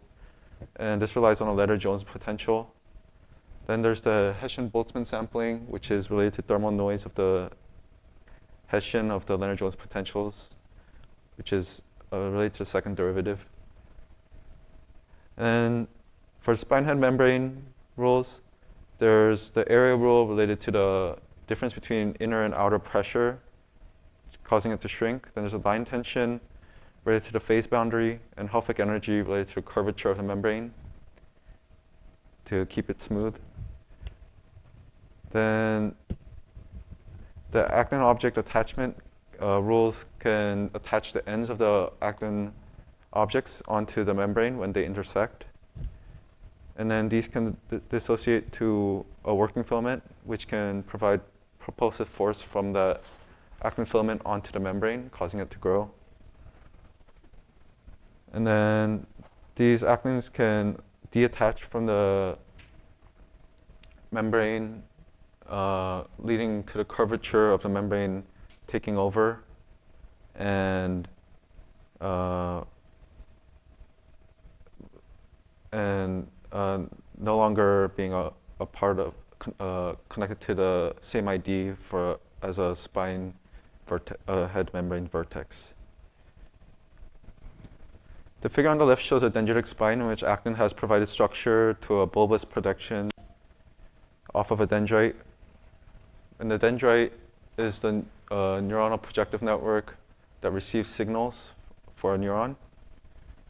And the system considered here, known as the synaptic spinehead, is much smaller compared to an entire cell. And it's just a protrusion off of it in the dendrite. And by a mechanism interacting with the membrane, the actin cytoskeleton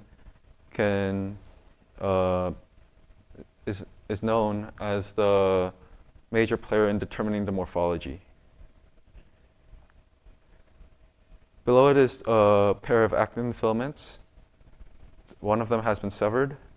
And you can see that the actin ATP associates at the barbed end mainly. And as time progresses, it converts to ADP and depolymerizes from the other end. So there's the ICFP’23 branching to create the daughter filament. and the capping protein prevents the barbed end from changing further. And to the right is the formatted DGG rule, where it shows the graph structures of the left-hand side and the right-hand side. In the with clause, there are two main components. One of them is the rule-finding propensity, and the other is the sampling distribution that is conditioned on the input left-hand side. So this is for the branching rule, and when it's incorporated with barbed end and pointed end rules, the resulting simulation is shown below it.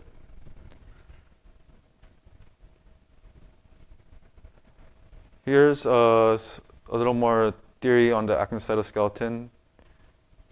The actin ATP favors polymerization at the barbed end, while aged actin ATP favors depolymerization, and this process is known as actin treadmilling. And this causes the cytoskeletal network to move outward towards the barbed ends and retract from the pointed ends.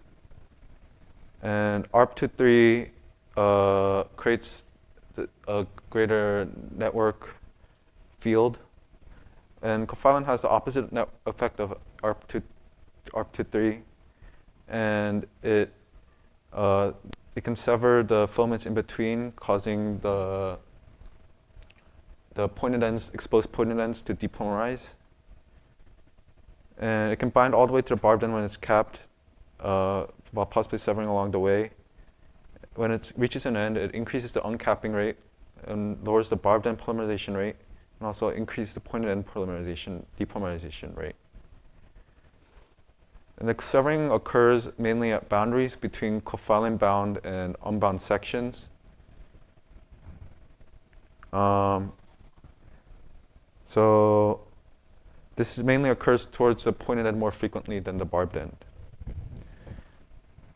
This molecule that we're considering of importance here is CAM kinase 2 beta, which gives the compartment some form of memory. It binds and strengthens parallel filaments into bundles, leading to stronger force onto membrane. And the number of these active molecules that have a structural role depends on the history of calcium influx into action potentials.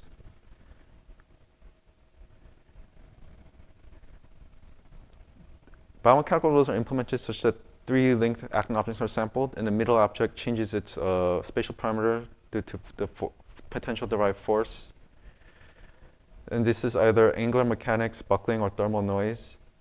The mathematics of the movement toward the midpoint for the angular mechanics is mathematically equivalent to the sum of the squared potentials in vector form. For the buckling, the Lennard-Jones potential is shown with a repulsive term and a attractive term.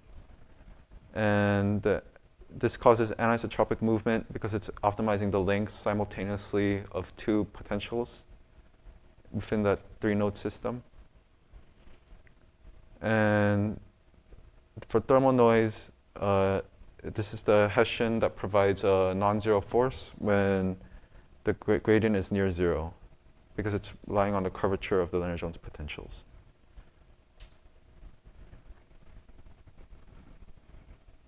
Here are some example rules formatted for biomechanics and a code snippet.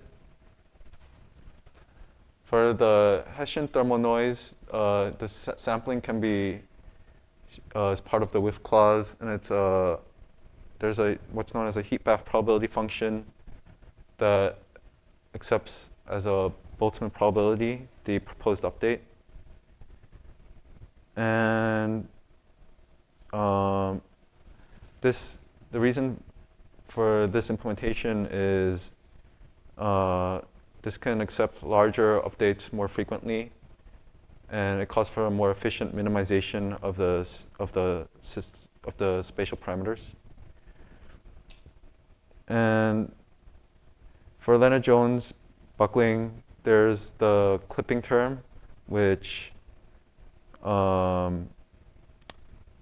is for the case where the proposed term becomes too large, maybe due to atomic orbitals overlapping.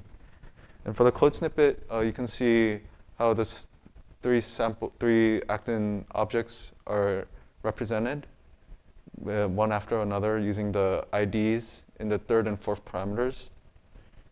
And the actual IDs related for the objects are in the first position.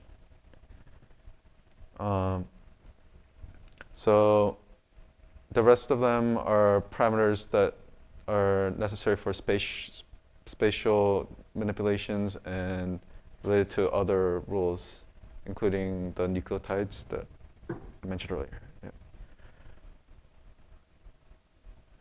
And then up above is the left-hand side, and below it is the right-hand side. Work by a previous team has developed a time-ordered product expansion for stochastic systems that could be used to derive simulation algorithms.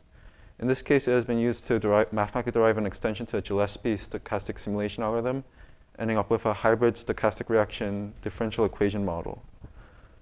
We can factor out the rule-firing probability distribution into the firing propensity and conditional probability distribution.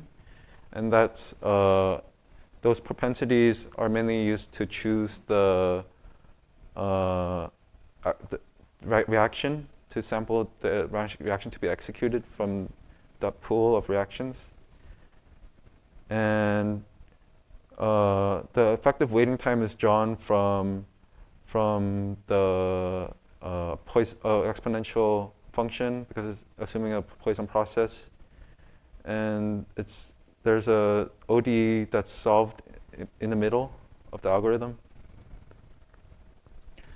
And using this update of parameters together with the updated parameters from the John reaction, this is considered a single step.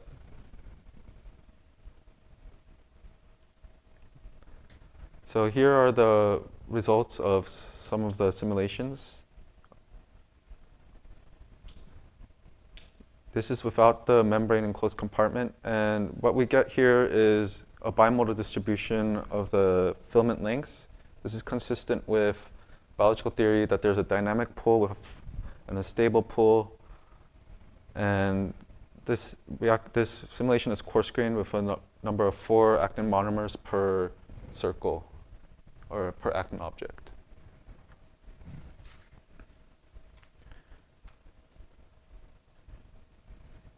Here's a simulation with a membrane enclosed compartment. And the plots are related to the top simulation. I'll show the bottom simulation in just a second. And this also leads to the bimodal distribution with a coarse-grained number of 8. And the average biological spine height size is about 3.03 microns cubed. And a small one is about 0.01 microns cubed. So this ends up being about half the size of the small synaptic spine head. And the bottom simulation I'm showing here because there's more chem kinase 2 beta bundling across the centerline axis. And you can also see a kind of forward movement towards the barbed ends, and the membrane kind of pushing on the pointed ends. And this is consistent with biological theory that actin cytoskeleton can provide cell movement to cells such as bacteria.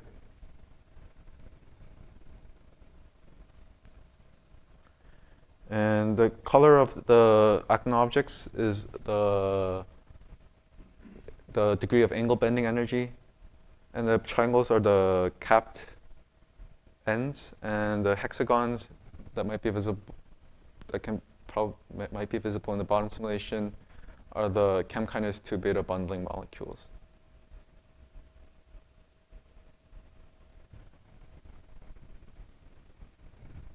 The circles are coarse-grained actin objects. Here's the future work. So we'd like to implement within a computationally accelerated package, and there's one in development called Cajete, which uses parallelized approximate SSA that divides the space into grids. And then there's long-term potentiation. This phenomenon is important for memory and learning. And we'd like to model a decrease in area to steady state after an initial increase in area by changing synthesis rates, which encompass those molecules that can diffuse in and out of the spine head. And then through this, we'd like to find the molecular drivers of learning and their effect sizes among different actin network regulators. This is the list of references on DGG formalism details and related works our research team have published.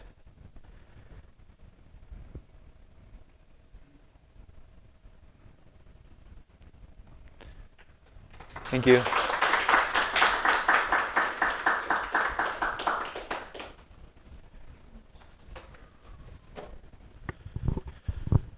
Thank you so much.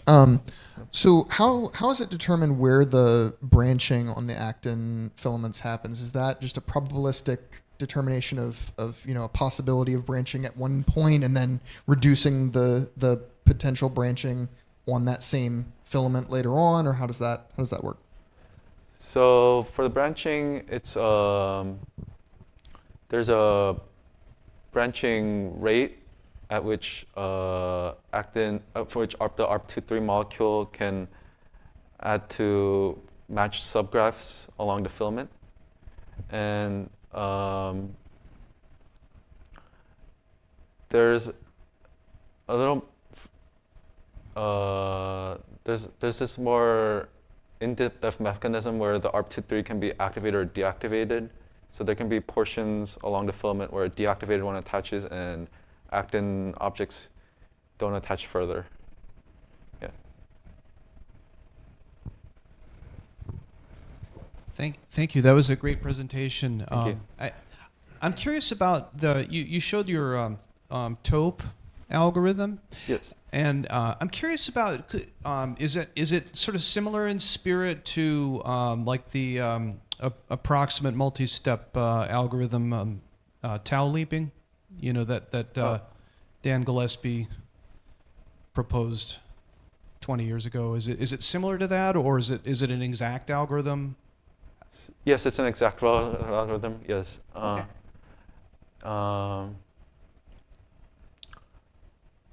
Yes, I think it's slightly different actually,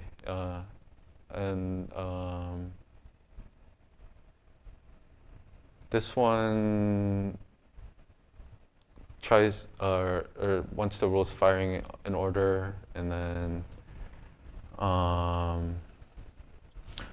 yeah, that's the extent of my knowledge of that comparison right now. Yeah. Thank you. Yeah, no problem.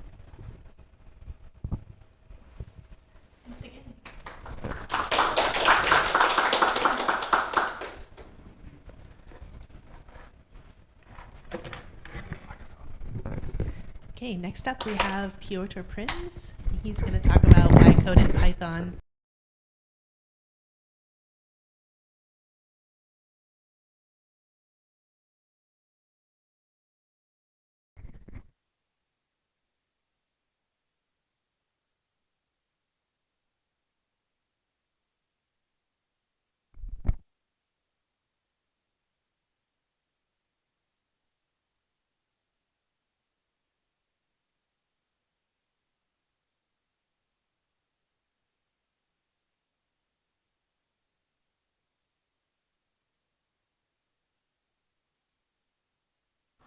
So this is great.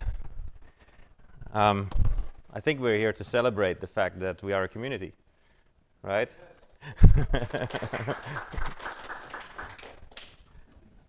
Chris said, that it's a little bit problematic, logic programming, explaining it to biologists. But then we've been at it for 20 or 30 years, and maybe the time is ripe. Maybe we'll do well. Let me see. No, wrong one.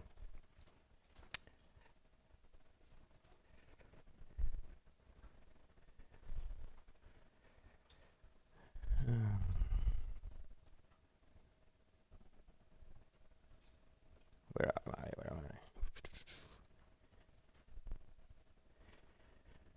I? All right, what is wrong with bioinformatics? Let's start with that. I'm following up on Chris. Most code is badly written in C and C++ today. Perl was there for a while, as Chris pointed out, on the with the BioPerl paper. I'm on the BioRuby paper, that's what we did. Python has been there ever since Perl sort of faded away. And now the new cool kid on the block is Rust. What is wrong with these people? It's not so much wrong. They're different, right? I mean, why do you start in biology? Why do you become a doctor? Yeah, it's not because you love computers. You love dogs. Oh. And this is not what it looks like for them. Yeah, this is not the normal. The normal is us. To us, right? So you study biology because you love people, right? You love horses, you love dogs, cats, birds, butterflies, insects, snakes, and dragons, right? That's a picture of a nematode. I think the title was Nematode Teeth. You cannot see the nematode with a naked eye. It's the most successful species on the planet, multicellular species, I should say. And that's a microscopic image. They're not real teeth. Can't be. Right? And we are working on the tree of life, right? It's kind of like an abstract syntax tree, right? And is it a dependency graph? You tell me. But I think it's a left brain versus right brain kind of thing. That's the difference for biologists, why they're not so adaptable to our ideas in general. Some are, a small subset. So why are we here today? To discuss functional programming. Lisp. Does anyone not know Lisp here? One person? I'm a biologist. No, that's great. That's great. It's a litmus test, Stop me if I start to talk rubbish. Yeah. So this talk is about Python, Lisp, Zig, right, and C. So I'm not going to say much about Lisp because everybody knows it. I'm just going to talk a little bit about Guile. And what I tell my students and the people I deal with is, that if you can program, you get superpower, right? But it's a growth path, and I'm going through the growth path myself.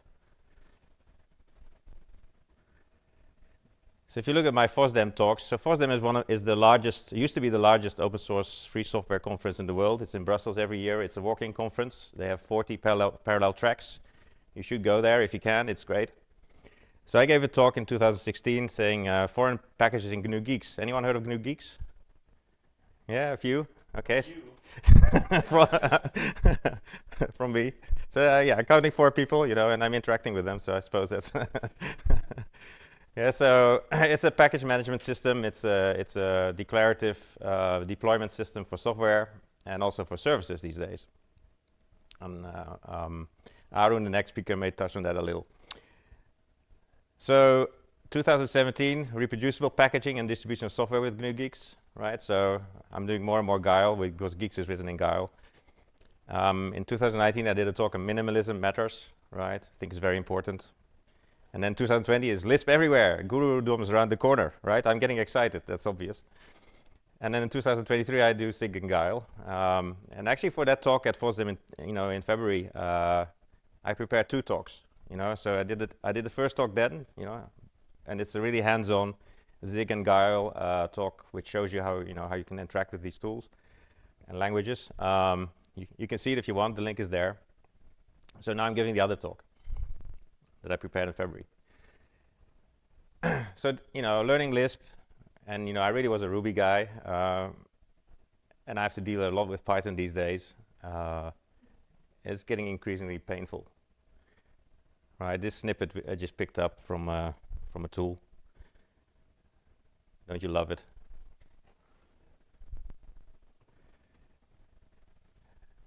And then everyone is a language expert, right? So we started off today with a language war on Racket and Guile. When you meet somebody like Andy Wingo, you just go, okay, really. So Andy is amazing. And he's really the man behind GNU Guile. And GNU Guile is a scheme Lisp. And it came, it was, if you use GNU GUIL some 15 years ago, or even 10 years ago, it's a completely different animal from what it is today, right? And it's all due to Andy. Andy, replaced the GUIL VM bytecode engine, introduced the just-in-time compiler, and some of that was probably driven by GNU Geeks. So GNU Geeks is a Lisp project, and it contains, at today's count, 912,599 lines of Lisp code. And this needs to compile, in minutes. Otherwise, people won't use Geeks. So that's behind that. And he introduced a really interesting Firebase implementation. He replaced the garbage collector this year. I think it's still a work in progress, but the link is there. And then he's working today on a WASM WebAssembly backend. Yeah, so if that happens, that's pretty exciting. You can run GUIL in the browser, essentially. So in my Zig and GUIL exploration in February, I just proved how easy it is to bind GUIL to Zig. And this is because GUIL was intentionally meant to as a language for binding C libraries, or C++ libraries, if you will. And Zig has a C ABI, so it's a one-on-one mapping. There's no issue at all. It's almost too easy. Yeah, that does more things, but I'll get into that a little bit. So, since none of you is probably familiar, anyone familiar with Zig? No? Yes, a little bit. So I'll just show some Zig code so you get a taste for it. It suffers from the, what's it called, the cancer of the semicolon? It's not Lisp, right? But it's something you can use in addition to Lisp, and I would say it's, if you would pick C now to do something, you probably should look at Zig. So one of the things that Zig has is that its memory allocation is manual. Yeah, so you can pick different types of memory management systems. So here's a general purpose allocator that you pick. Right, it's strictly typed. So you pass in a string that's consists of characters and signs bytes, and it returns here an array list. And what is interesting is that the array list of integers has an exclamation mark in front of it, right? And that means it's actually a maybe monad. Yeah, so you can use it to also return an error. So Zig does not have exception handling,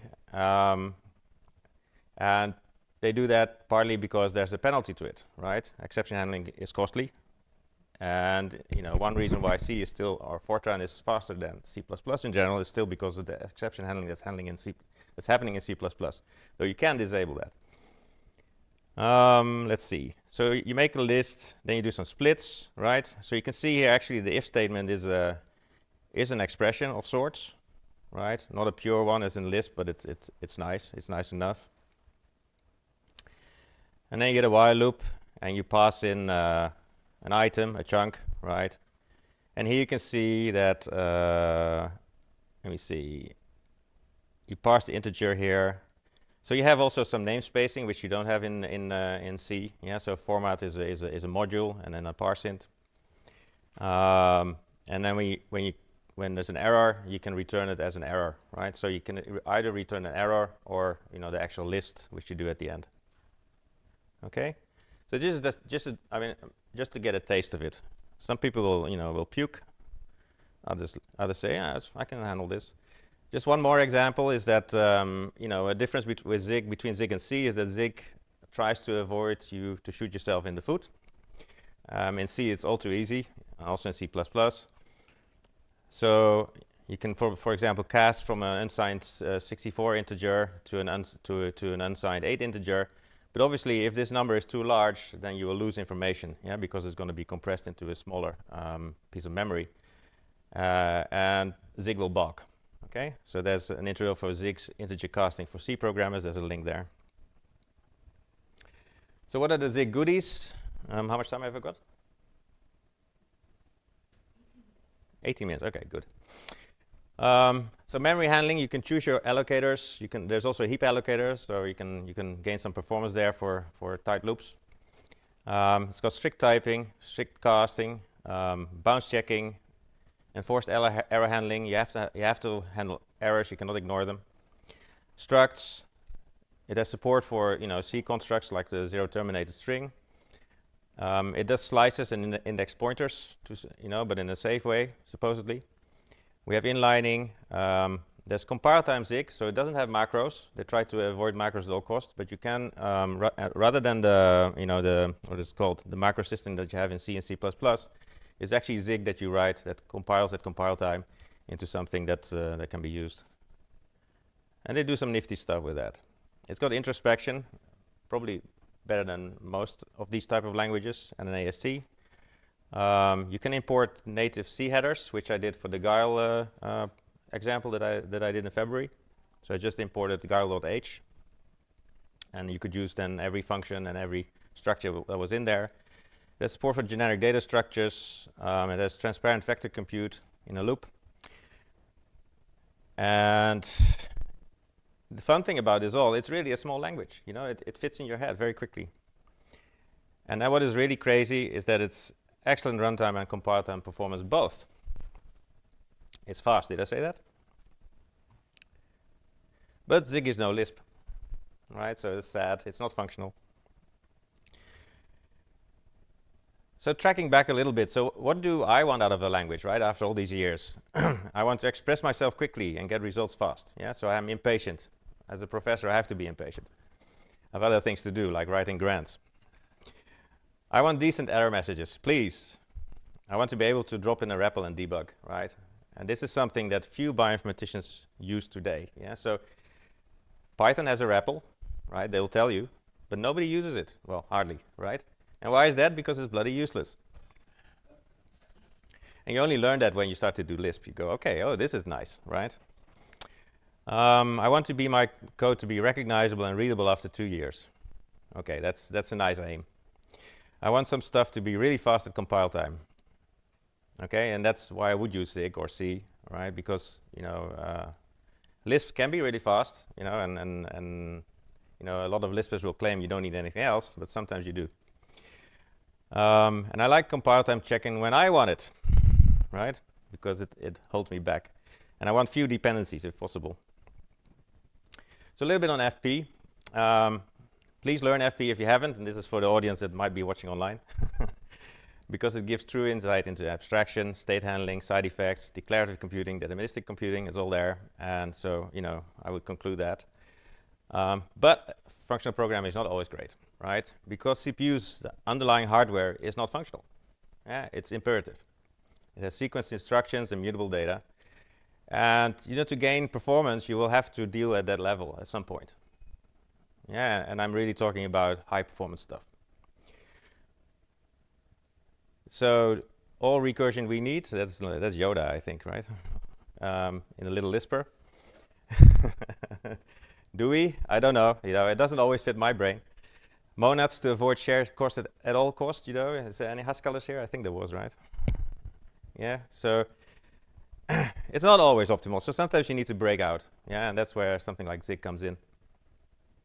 Strict typing is useful. It creates faster runtimes. It helps the compiler optimize. It helps refactoring sometimes. It's kind of conservative in the sense of how you program. But strict typing in general, when I'm dealing with it, it slows me down terribly. It's really not my preferred way of programming. And zeros slow me down too, right? I mean, if you talk about strict typing, some people go off on a tangent. Garbage collectors. Faster development, less mistakes, right? So garbage collectors are a really great invention.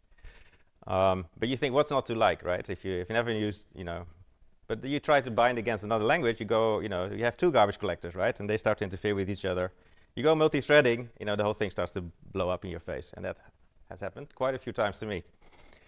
Then you have start, stop the world issues, depending on implementation. So, garbage collectors can be nasty. Yeah, and I think that's where a language like Zig comes in. It doesn't have a garbage collector. Yeah, and it's quite useful to bind against, Lisp or Python or whatever. So I gave a talk on minimalism. It matters. When I read code, it should fit in my head. I'm not a great coder. I mean, I've seen people who are amazing coders and they can fit a very large model in their heads of their code, right? I'm not like that, so I try to keep it simple. But complex systems are also not that transparent, and it holds for languages. So both Zig and Guile as language implementations are surprisingly small. They're really, really small. What is lousy software? Okay, that could be a long list, right? But last week, the UK's air traffic system went down. I don't know if you've heard about that. It was the largest outage in a decade, because a decade ago they had several of those. And that was due to a computer they were using that was still from the 60s. But this is different. This is new software. And whatever the reason, 790 departures failed and 785 arrivals were cancelled. What happened to those other 5 planes? I don't know. So C is great, and I've been doing C from the start. It's kind of a high-level assembler. It's popular, but yeah, you can shoot yourself in the foot so easily. C++ is less great. It's an amazingly complicated language. Does anyone love C++? Do you know? Yes. Who? Oh, okay.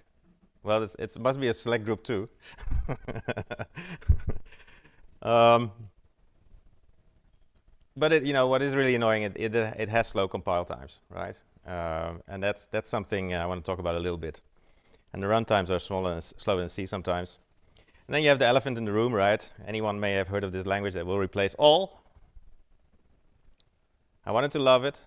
What's not to love? It's secure and fast. It has functional programming paradigm.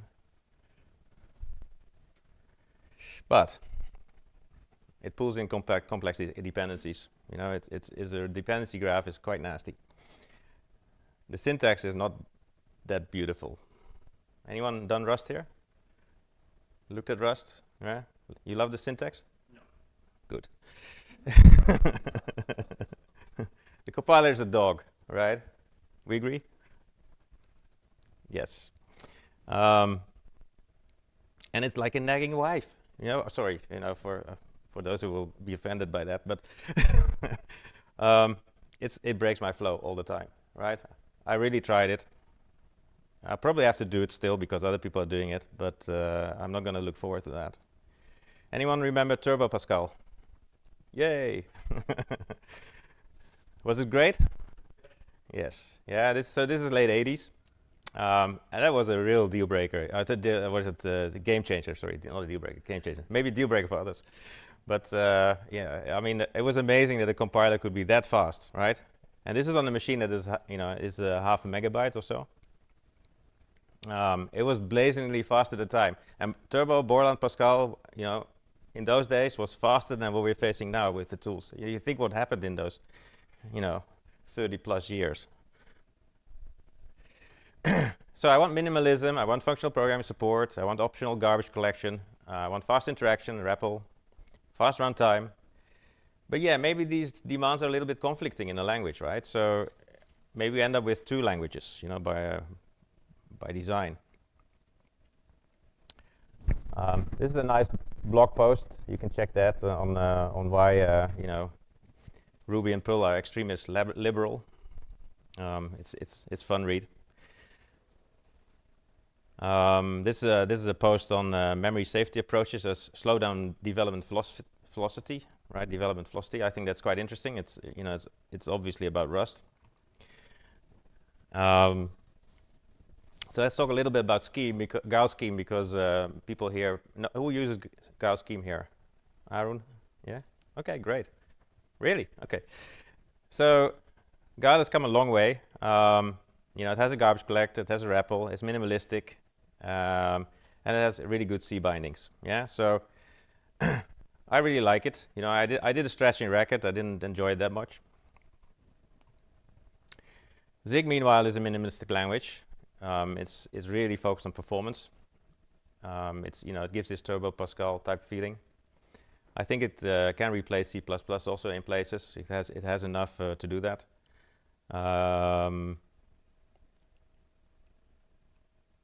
Yeah, so for low-level performance, you could consider it. How much time have I got left? 7 minutes. Oh, okay, I'm ahead. because I got 2 more slides. So, yeah, just a note on deployment. So package management, right? Packaging of software. So every language today is starting to think about how can we package our software because their users, are demanding it, right?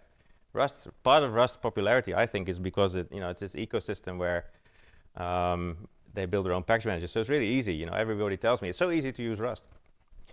So the language I mentioned here, C and C++ don't really have package managers, right? Guile doesn't have a proper package manager. What does it mean? Python is a strange case because it has many package managers, but none of them really, very useful. So they ended up with a sort of,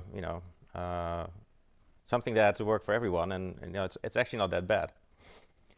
And Zig, in their wisdom, has also started on the package manager.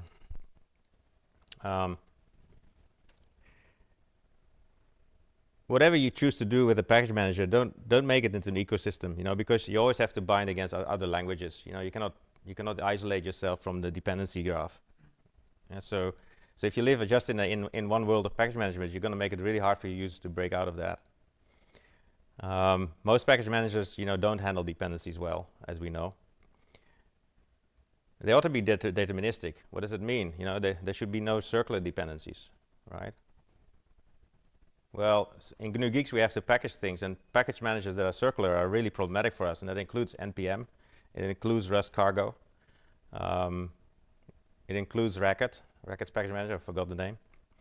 Yeah, so they're really problematic for making deterministic deployments. And in fact, you don't need a package manager because we have GNU Geeks, and the C and C++ world has always proven that we actually don't need a package manager if you just, use the proper package managers that come with the distribution. So I think that bioinformatics and many applied sciences will remain a mess from a computer science perspective, right? But we can grow up a little, right? And we can grow up together, or grow towards each other, because I'm really impressed by some of you. Yeah, so I'm that little guy, Spider-Man, even though it failed. When a language aims to solve it all, it gets complex, slow, and lose interactivity and break the flow, right? And I'm talking about Rust here, I guess. And it is a slow compiler, and because it's doing a lot of work, it's doing a lot of work inferencing, what is happening with the source code. I don't think it will get better. It will probably get worse. Yeah, so my personal first choice is to program in Guile and Zig instead of Python, C, C++, or Rust. And then the final line is that I would like to gratefully acknowledge support from the NIH because we have a software project from the NIH. Yeah, so it's been running for a few years now, and it's really delightful that that the funding agencies realize we actually have to invest in software.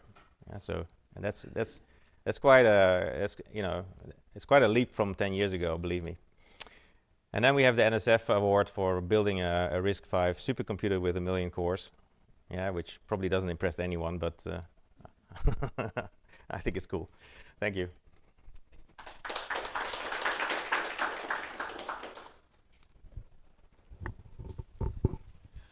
So I want to start by saying that this is the first time I've ever seen a presentation fully done in the command line. I'm sure that I'm probably the only one in the room that can say that, but it blew me away.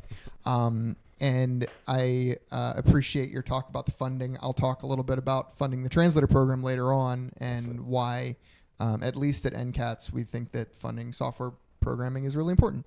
One thing that was really interesting to me was this seems like part of what you're presenting here is something that you show to your students to tell them, why are we doing this? Why does bioinformatics exist? I guess my question is, how do they receive this kind of information? I was a Perl lover myself, and being told that Perl is dead, I was never actually told that until just now, and that's that's devastating to me. So I'm curious how your students react to this idea that languages essentially die off and are being replaced by other ones. Yeah, it's a good question. Well, Perl is dead. I'm sorry. It's called Rakudo now, but it's become a different animal, and they lost somewhere the popularity, I think. They became more functional, by the way. You know, that's an interesting development. They tried hard to become more functional programming language, and the first implementation of Rakudo was, I think, in Haskell, if I remember correctly. But yeah, how do my students react? Yeah,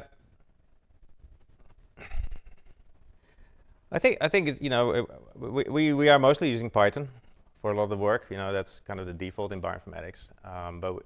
But I can point out where Python is problematic, and you know, we also introduce Lisp, so they get to see how you can do other things. You know, so they open their eyes, I could say. You know, but yeah, you know, I think I agree with Chris. You know, that with most people, they are on a growth path somewhere, right? And you have to go through all the steps to really, you know, start to appreciate what it means. Yeah, you can't force that, not really. Yeah, I cannot tell someone, you know, you should do this in Lisp. They'll hate me, right? So I think, yeah, it's something that grows over time. Yeah, and you just have to live with that. But I think, you know, next year there's ICFP is in Italy, in Milano. I just checked. Yeah, so we should do another room. And maybe double the audience, you know, and there's some functional programs in Europe too, you know, and maybe we could also you know, involve the Rust community, because they do functional programming. Yeah, they even have macros, you know, so and then I'll be less you know, loud about it. Yeah.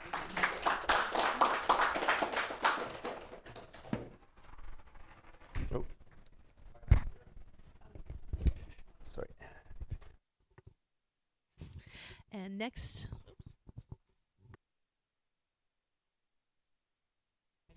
Okay. All right. So next we have Arun Isaac, and he's going to talk about propagator networks for degenerate computation. Sounds exciting.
So, good morning, everyone. I'll be talking about propagator networks and how we could apply them for degenerate computation. So, what is degeneracy? Degeneracy is when you have multiple implementations of the same function. Like, this is very common in biology. For example, we have 2 lungs, 2 kidneys. We have we have more capacity than we strictly need to perform some function. But somehow in computing, at least, we are stuck with a very scarcity mindset from the 70s, from the history of computing, because we've always never had enough memory or enough CPU power to do whatever we wanted to do. So we've always been trying to optimize for performance above all else, above things like readability or maintainability and easily modifying programs and so on. And even though now that we have a lot more computing capacity, we are still stuck with this mindset, and that's something we need to challenge and fix. Obviously, there are things that, where performance is still critical, and you cannot always sacrifice performance. But there are a great deal of things where it's not important, and we still write such things in languages like C, for example. So this talk is about propagator networks. It's really a general purpose system of plumbing for software. But my goal is to mainly talk about it for degeneracy. But I will first introduce what they are and the general idea before going into the degeneracy aspect. So yeah, so most of this talk is really based on the Software Design for Flexibility book. There's a chapter on propagator networks, and you should definitely check it out. Yeah. So propagator networks, what are they? It's a network of cells and propagators. So in this picture, the red circles are the cells, and the green boxes are the propagators. The cells are like the places where you store information, kind of like a variable in traditional programming. And propagators are pure stateless functions that take input from the cells, compute something, and write their output to an output cell. So any time the input of a propagator changes, that propagator is run, and its output is computed and put into its output cell. Like that is all there is to a propagator network. But the consequences of this are pretty wide-reaching and very interesting. So let me start with a really simple example. This is a tiny propagator network to square a number. You have one input cell x, and that's a squaring propagator, and its output is written to an x square output cell. So initially, both the cells could be empty. Then we put, let's say, the number 2 into the input cell. It gets squared, and number 4, the result gets written into the output cell. So it doesn't end there, though. We could also have something less directional. So in most programming languages, we are really stuck with expression orientedness. So any program, no matter how large, is really a large expression tree where you are bubbling up values from the leaves all the way to the top and computing something. Propagator networks allow us to escape this directionality. So here we have, there is really no way to express the equation y equal to x square in a expression-oriented languages. All you can do is express an assignment that x square is assigned to y, or the square root of y is assigned to x. Whereas with the propagator network like this, we can actually express the constraint, the equation, rather than an assignment. So again, example, you could have both cells initially empty. We put in 2, we get 4, just like last time. But we could equally go in the opposite direction. That is, let's say we have both cells empty. We put in 4 here, and then you get 2 there, right? So yeah, we have in a sense escaped the directionality of the expression-oriented languages. Now this is again a very trivial example, but I'll show a more complicated example later. Usually we abbreviate something like this into with just a single undirectional propagator. So you see the trapezoids here, and this is just a box. It's a constraint rather than a directional propagator. The C colon is indicates a constraint. So likewise, this is a sum constraint. You really want to express z equal to x plus y instead of assigning specific, instead of these 3 different assignments. So you can see that there are 3 different functions here.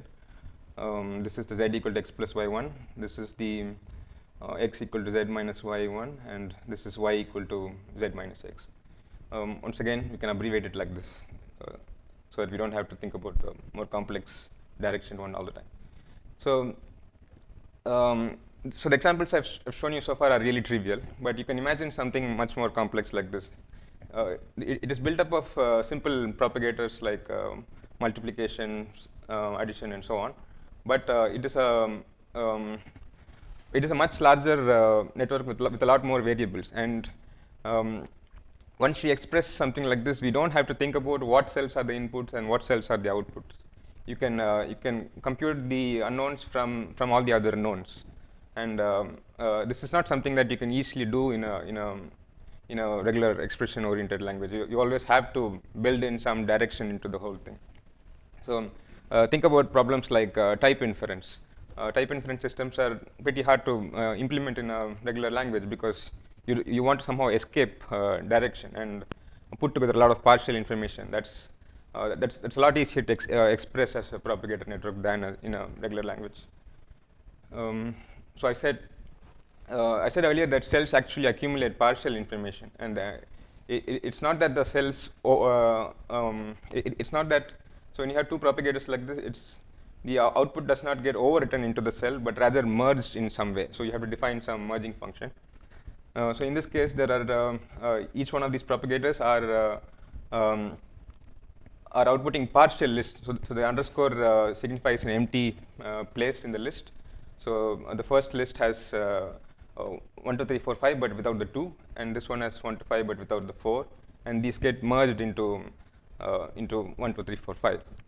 So you can actually piece together partial bits of information in some with some way, and that could help you build up a larger result. And this merging of information is quite critical to many of the propagator network's properties.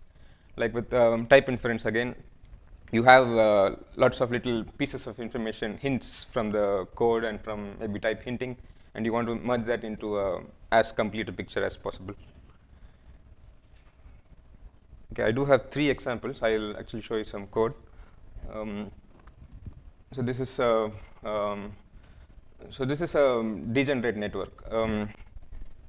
So here you have the input x, and the output is x raised to n. Here we are actually computing this exponentiation in using 2 different propagators. So exponent function is the built-in scheme function to raise something to an exponent. And the other way is maybe you could write a loop which will multiply 10 times. So the idea here is that you have both the implementations in the final result, and when you merge it into the output cell, if it doesn't match, it's not mergeable, and you can raise a contradiction and do something about it. Or maybe you can prioritize one propagator over the other, and thus you could maybe report a bug to the developer or something like that. So this is degeneracy. Yeah, maybe you're writing maybe you want to rewrite your software in scheme, but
is the font big enough? Let me make it bigger.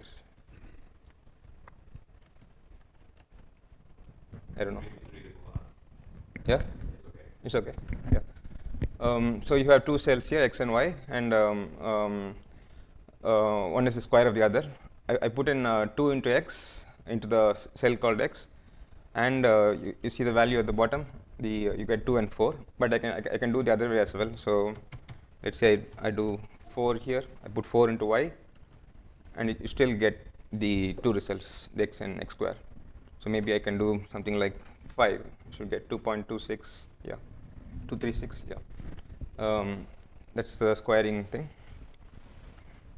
This one is this is exponential. Let's leave that. And this is the one with the Bessel functions, right? And finally, the Gemma one.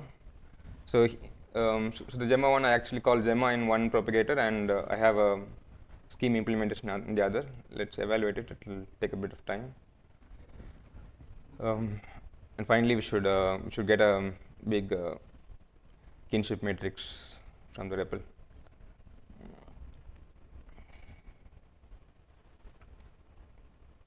Yeah, any moment now. I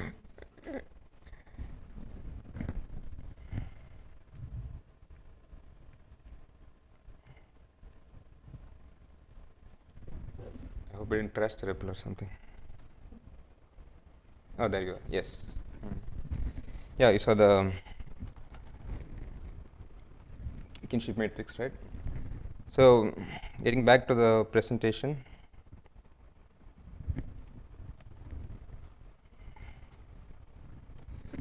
And finally, to summarize,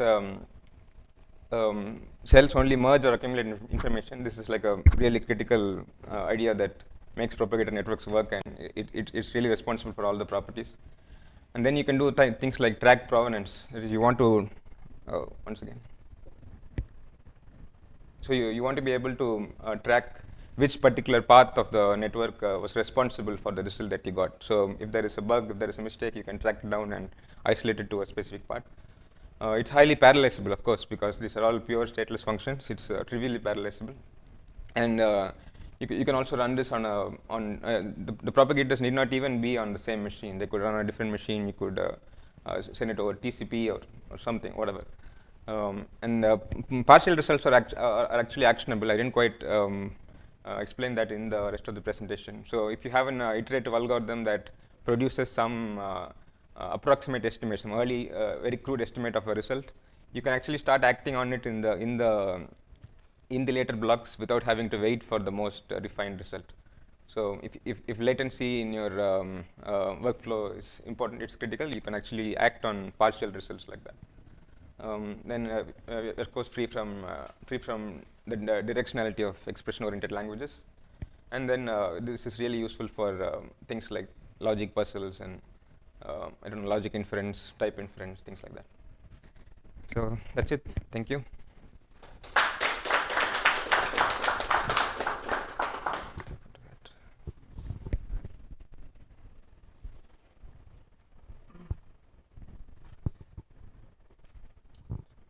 This is super cool. Thank you.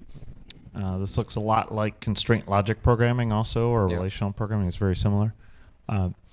Have people tried compiling these propagator networks to hardware, to like FPGAs or things like that? Because it looks like, these are basically circuits, or they're very similar to circuits. It seems like you should be able to compile them into hardware. Right. Do you know if people have tried that?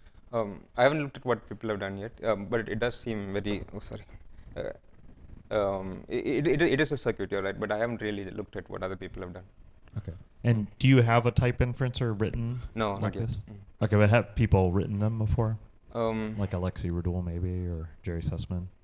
It's one of the assignments in the, it's one of the exercises in the book. But the software designed for flexibility. Yeah, okay.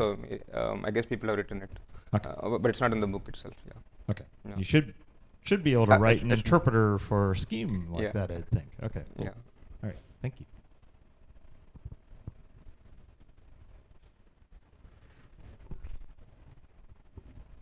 Thanks. That was a really interesting presentation.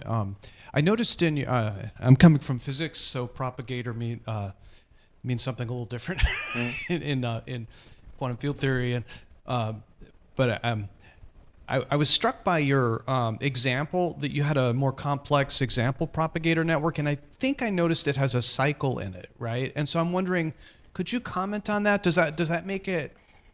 Does that pose a challenge to implementing and computing to filling in all the output values in a distributed setting? Yeah, it is possible that you could have something that is not computable from all the inputs, and but there is actually no cycle in the example that I gave. I might have missed it. Yeah, the arrow is probably too small. So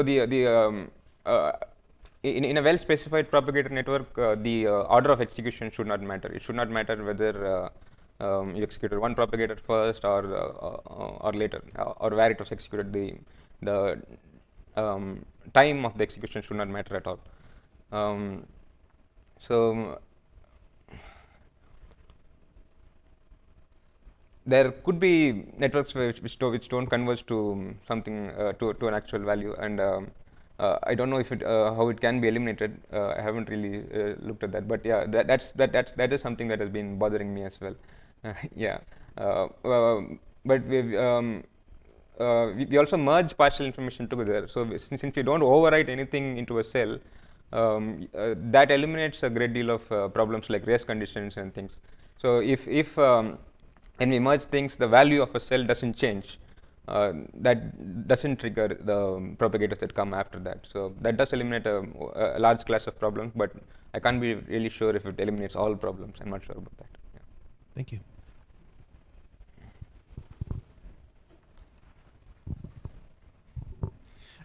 For me, it was the merging thing that's the most confusing, because so you showed the example of the 1 to 5 with 2 missing and 1 and 4 missing the other, and you end up with 1 to 5 with all 4 of them.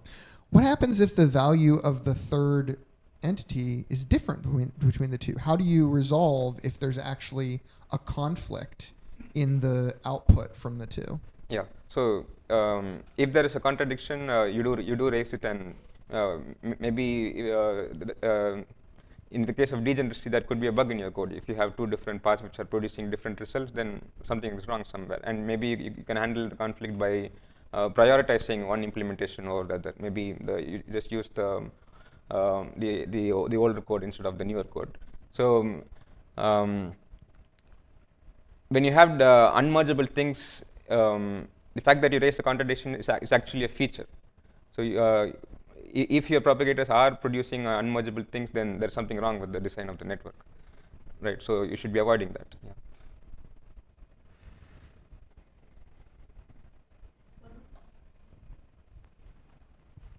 Thanks, Aaron. That was great. How would this compare to unit testing? Is this a form of automated unit testing, or does it away with unit testing? How do you view that? So the unit testing is usually done at build time, and we don't. Once the program is built, you don't really think about correctness anymore. But these are things that happen in runtime. So you are actually running multiple implementations of the same function in runtime. That does incur a performance cost, but it's probably okay for many things. Yeah.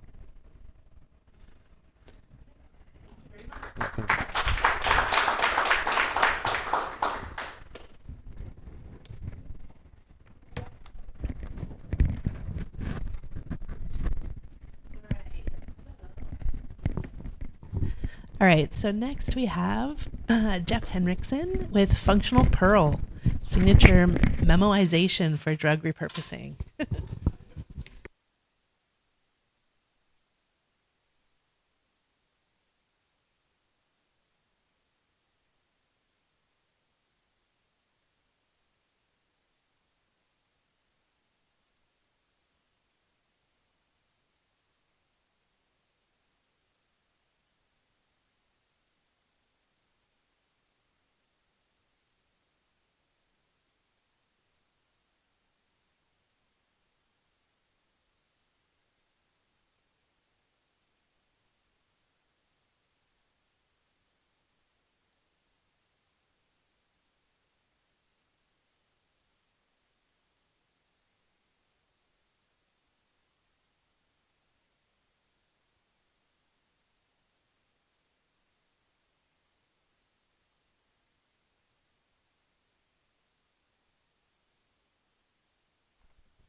Check, 1, 2, 3, can you hear me? Okay, great. And now this moment of truth, I found a new and exciting chasm between Microsoft and Linux land this morning with my presentation software. How do I, it doesn't reach.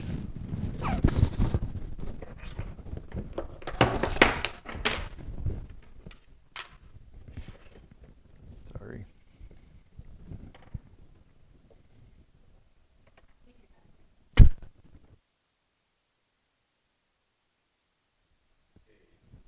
Okay, now the real test. I just want to know what's going to happen when I hit the slide, just for my own sanity. And if I, no, that's not.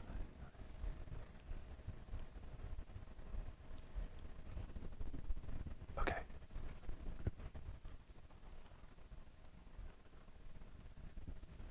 Hi, I'm Jeff. Wait a minute. Wrong test. Okay, sorry.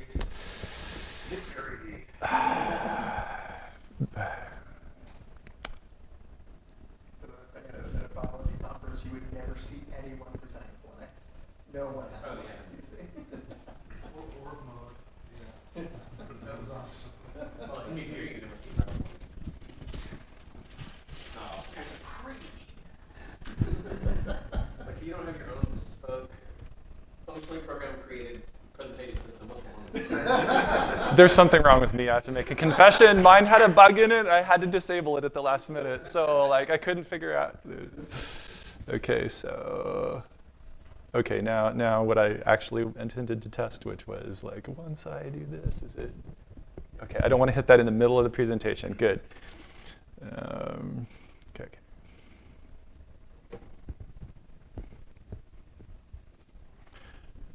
Okay, hi.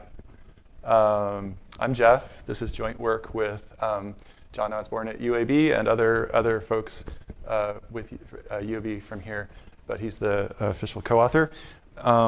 And what I wanted, this is, disclaimer, talk contains no medical advice. This is Don Mickey. He was one of the inspirations for when I was putting this stuff together. So he is colleague of Alan Turing at Bletchley Park during the war. I learned this very recently when I was actually at Bletchley Park, like a few weeks ago. Between 1955 and 1966, as a working geneticist, he has 13 papers in Nature. And in 1968, he creates memoization, a concept that we still use today, in the journal Nature, no less, right? It's a very fascinating 4 pages. Some of it is, you can argue, not completely coherent, but I would argue that this still has very relevant bearing on what we do today. And his professional website, though he died in 2007, is still up, FYI, and there's some fascinating stuff on there. So I think, for example, this is the base class of LangChain. LangChain may eclipse PyTorch sometime soon in total number of users in the world based on downloads, and that's just kind of frightening. But what's in here is just large and surprising. And I would argue that if we read Mickey's paper correctly, maybe we wouldn't have done some of these things.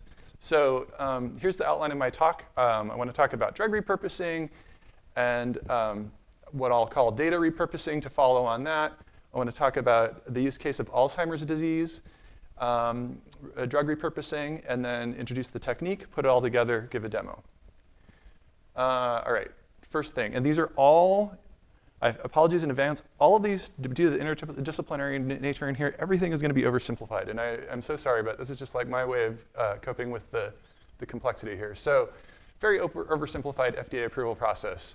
We go through a number of phases. As the number of individuals in the trial increases, we change our focus, initially from safety and eventually to efficacy for some specific disease. And success looks like putting a label on the drug that says it is specific, it has efficacy, has been shown to have efficacy for some specific disease written on the label. So if you ever see use as directed, like what that actually means is a fascinating long story, but I'm not going to get into. Here's a little primer if you want to understand a few what FDA sees as the top level summary, and then there's some fascinating other things that you can learn if you want to know more about that.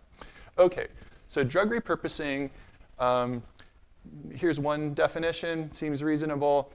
Seeking new indications for an already approved drug rather than discovering a new de novo drug, because discovering new de novo drugs is ridiculously expensive. And if you can find a new application, sometimes that helps somebody who has no other way to be helped. And sometimes this involves additional wet lab study, and sometimes it can be done in a purely computational means. And here's a survey paper on different computational means of computational drug discovery, and tries to taxonomize things that people do. I'm just going to be able to like pull one random story and use that as an example.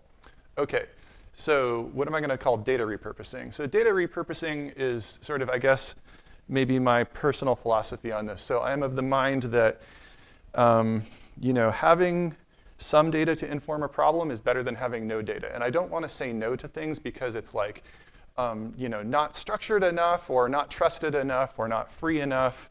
I feel like scientific advances typically happen when we can, sort of maximize along some of these dimensions jointly. And of course, all existing data is never really obtainable. There's only data that a team can find and use, which is a subset that we just is a limitation of being a human being. But typically, we're going to try as hard as we can to just like push out to the edges adjacent to our problem. And maybe we do a small new thing. And that small thing, we could think of if we're doing including wet lab, it might have a time, we might be doing a functional study in an animal, but we might actually not need to do that. Maybe the small new data is something that we sit down and think about carefully and curate or call it something else. But that's sometimes where advances happen. So we might need to let go of some of this desiderata, even as much as we would want to have them, and just try to do our best to do science anyway. And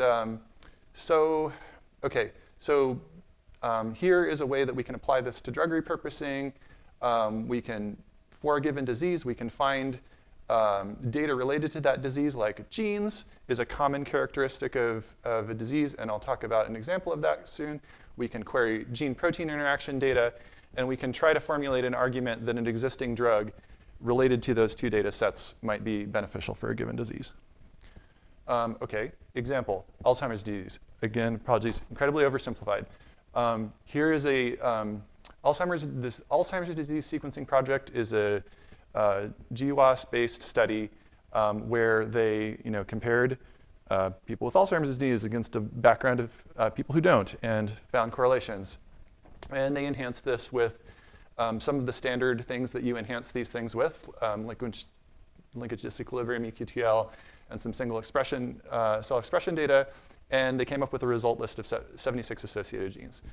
Here's the paper if you want to know exactly what's in there. And what I'm going to say is that this is, I'm picking this not because I want to be a super deep dive on Alzheimer's disease. It's actually not what I study. Normally we do rare disease. And I work a lot with NLP, and that's not this, but this is a self-contained problem. And let me just comment on this little point set of evidence that we have on Alzheimer's disease is not really great compared to disease evidence that we have in other disease areas. So this is a disease genetic analysis in the area of obesity, which is has a stronger form of evidence.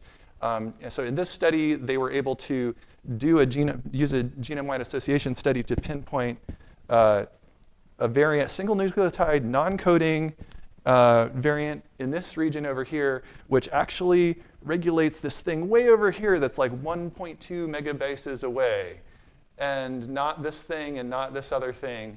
And the way that they were able to do that is that they used a mouse model. And that is because a mouse model is really good for if you're trying to determine obesity, right? It's really easy phenotype to read out. Mouse models imitating human Alzheimer's disease, not as easy. And so it's just harder. So that's just kind of how it is right now with this disease area. It's kind of too bad, but that's just how it is. And so yeah, moving on. So here is something that I think is an improvement on the status quo. So I want to get work done, and I want to be efficient with my machine. And here's storage hierarchy of machine that I found on the internet, and this got some main features on here, including some cost numbers. The think they need to get updated a little bit, but relative-wise, I want to be really frugal on main memory and everything above, because I don't think the framework really should have opinions about what you're doing with your memory, because memory is scarce. Peter is building a 1 million core machine. It's only going to have 2 terabytes of memory in it, right? Like, memory is not cheap. Let's not pretend that it is. So my library is going to use constant memory. Well, it grows proportional to the stack size, very modestly. I want to use, to modify the behavior of my system, I want to use the cheapest possible storage. So your disk drive, or if you have cloud storage and you want to use that, those things at the bottom. I want to relate those 2 things. And I'm also willing to gzip the data, because we usually have cores sitting around that make that easy. Okay, so here's my story. We're going to have everything so that we can be constant memory. We're going to have everything be a generator, a stream. And we're going to transform between that and a class called a block, an object. And there's going to be here I'm using Python notation. Again, like broad interdisciplinary thing. I had multiple readers of the paper say, wow, everything great except for the Python part. And like, oh, I'm so glad this is grounded in the real world because we need to run Python. Can't please everybody all the time. Sorry, not sorry. So there's 2 implementations in the paper, one in Scheme and one in Python. I had to pick one notation for the slides in interest of time. Sorry, not sorry. So anyway, what can we do with this abstraction? We can transform in both directions, and then the down arrows are the action of apply. So we can take the class and apply it.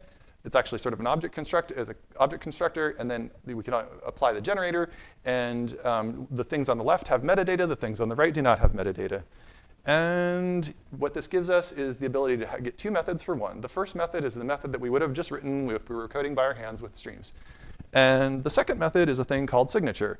And the signature is going to basically consist of, you can think of it consisting of the method name, a version number, and all the arguments to the function, except not all the arguments necessarily, because that would be bad. So here is an expression in my sample program where I'm going to pull all the genes from the database that I'm using as a model. And I'm going to extract the NCB ID, the name, and the ID from the file.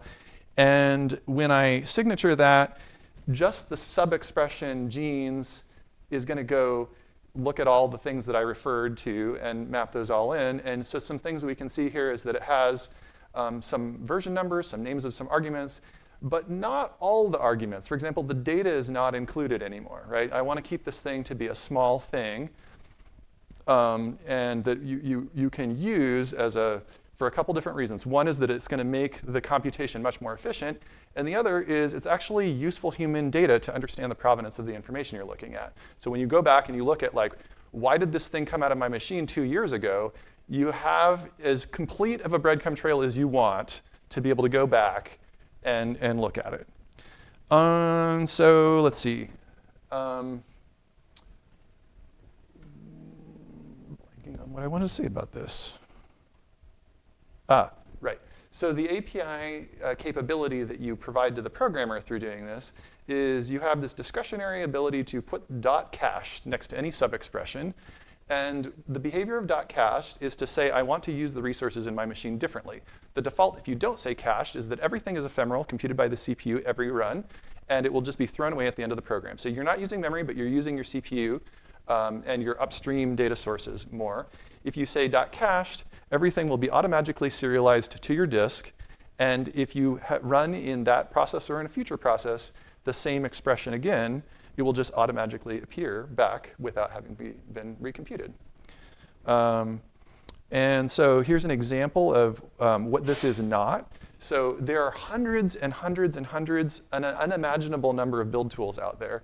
And part of my curiosity of writing this up was just like, can I explain why this happens so much? It's just a fascinating sociology. There's the common workflow language that was described earlier today, and they literally wrote themselves a web page with more than 300 implementations, not even including anything even in the family that I'm describing. And then they wrote their own, both a standard and multiple implementations. And it's like, wow, that's fascinating. What are people getting at here? So here is SnakeMake. I'm just picking it to pick on something, whatever. There's a lot of things that I could choose, and I don't even know how to pick because there are so many. But Snake-make is sort of elaboration on Unix make, as many of these things are, and this is how you concatenate two things together and stick it in a file. So I have a few objections to this. So like, what is that thing, the file? Like, how do you decide? Are you going to decide, how do you decide it's the same thing or different thing? Well, you're going to hash it. You're going to look at the timestamp. If it's a timestamp, which timestamp are you looking at? What does it mean? What if it's a remote artifact? If you write this file out, who's on the hook to parse it? Really, I don't want to think about any of these things. What I really want to think about is the stuff at the bottom that's like putting this thing together. So if you were in Python, the example thing, this can be any language, but this is what we have on the slides. You would write, take a list of generators, and for everything in the generator, we're going to take each one and yield it out, right? And then we can think about the thing that we want to think about, which is adding two things together. There's also a library function, so you don't have to write that. And maybe that block version number thing looks like a little bit of busy work, but that's actually a tool for the programmer to get to be able to decide how much of the system reruns. Which I'll get. My argument is the programmer can often decide better than the file system about which things need to be rerun. Okay, so this is a multilingual friendly protocol. In the paper, I go through two implementations, one in Python and one in Shea Scheme. And like every language has its own things, and I think that that actually mimics sort of human behavior. Like we all have mental things. Some people have a larger capacity than others for the sort of intrinsic complexity of C++. Like, how would you ever love C++? I have a hard time understanding that, but there's people out there that actually do, and they're just not like me. It's like one of these things of like, wow, that person is different than me, right? And I think that that's okay, and we can make we can have better collaboration if we can do more idiomatic things in more different environments. So I'm not saying just rewrite it in language X. Okay, putting it all together. So I'm going to lock down here on this flexible term drug target that we have. And I'm going to say the one that I want to use is it's a specific protein believed to interact with a drug. Not something region in the protein and not a process. It's the protein. And so I'm going to formulate a metric for a drug, which is I'm going to use an NLP-derived gene-drug relation. I'm going to join to our ADSP gene list. And then for each drug, I'm going to compute this ratio of how many times are these gene-drug interactions on target, and how many times are they off target? Any questions about anything I've said so far before I keep going? OK, so demo. OK, so here is the demo program, and this is everything in one file except for the library. And I'm going to start off here by changing how much of the data we're going to look at, which is like an idiomatic part of this. Writing this up is like understanding idiomatically what do you do to be productive. So right here is a number which I can change. If the number is 1, 1, that's the whole, use all the data.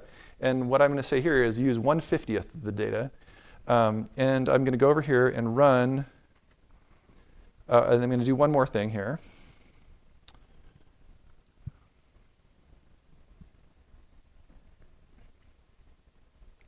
Which is just stop. And then I'm going to run. And so this thing is going to just print me 3 examples of what's in my gene list. So we have PLCG2, TPCN1, and TSPAN14. And these are randomly selected things, of which I have asked 3. And the displayer that I wrote is actually part of the example code. It's not part of the framework. It uses reservoir sampling. And I'm going to keep moving down the list here. Notice that this is, of course, you'd expect something with just a gene list to be fast. But I'm going to move up here with the data quantity. And so here's a sample of 3 random nodes from the graph. And this is coming back in half a second because I asked it to only keep 2% of the data. And you would think that, so I can keep moving down. I make this argument in the paper, which confused some part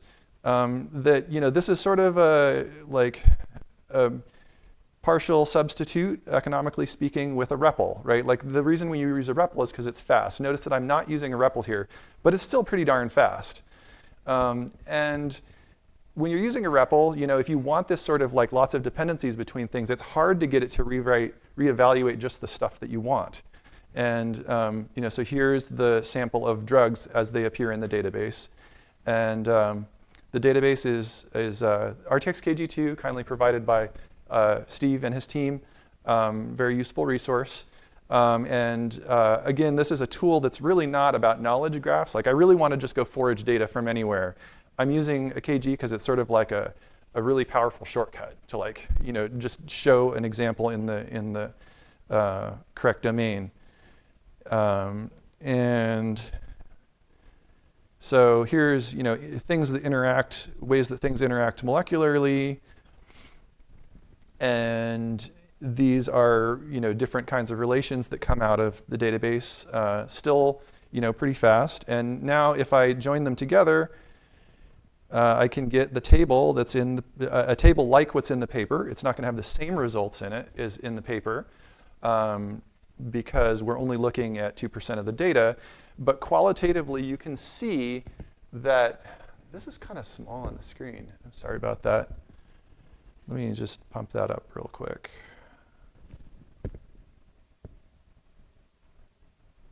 Okay.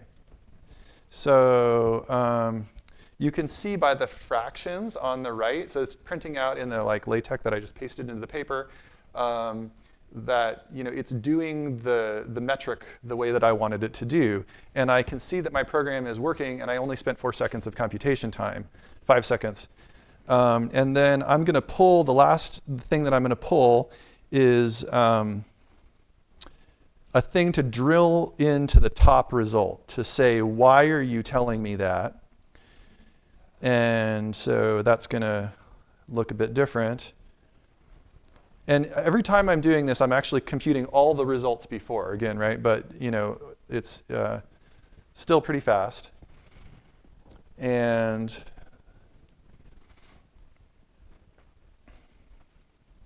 so this one now comes back with like supporting text, like why are you telling me this?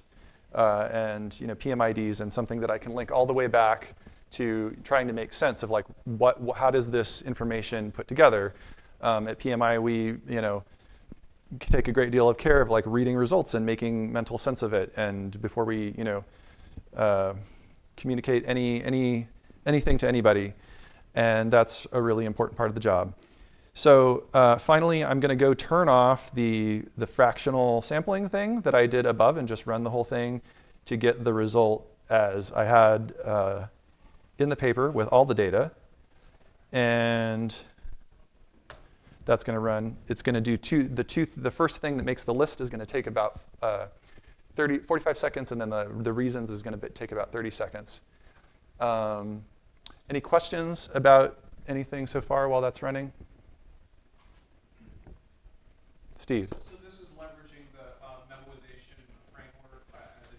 That's right. And that's what's enabling this to complete in 45 plus 30 seconds. That's right. Can you repeat the question? Good, thank you. So Steve asks, this is leveraging memoization. Is this leveraging memoization? Is that why it's able to compute this so fast? The answer is yes and yes. If I were to drop my cache and just compute the whole thing from scratch, it runs in something like 12 minutes. Now, I could make it faster than that. What I have done is been super hard ass about like, it's literally the file that I pulled off of the translator server for Knowledge Graph Exchange, which has TGZ format, which means it's like not efficient, like, right? It's by design not efficient. It's to show that even if that's super not efficient to go pull your stream out, it's still like quite tolerable, right? So I'll show you what's in my file system actually here. Maybe right here. So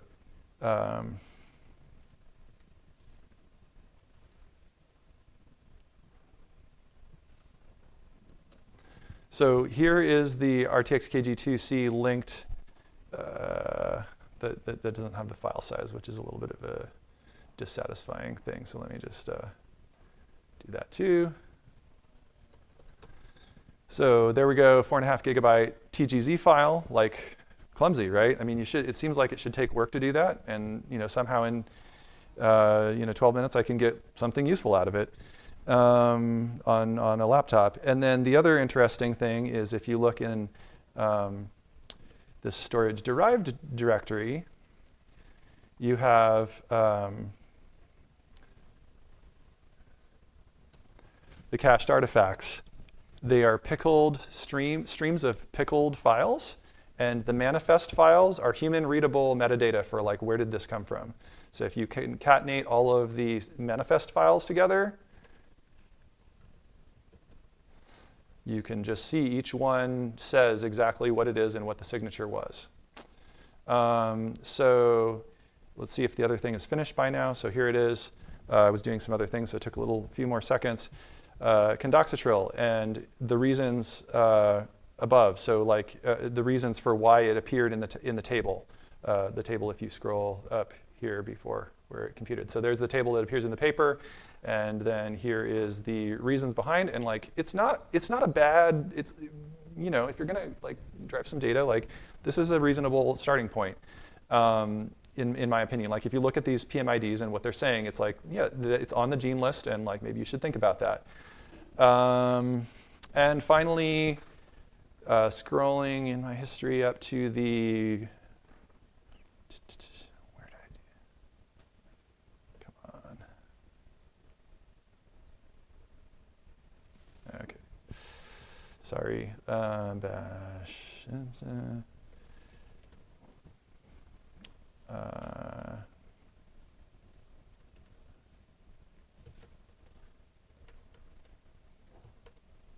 So here's the scheme version, and that actually computed a result from a Python file. So it took the Git and SIG protocol, it sent it over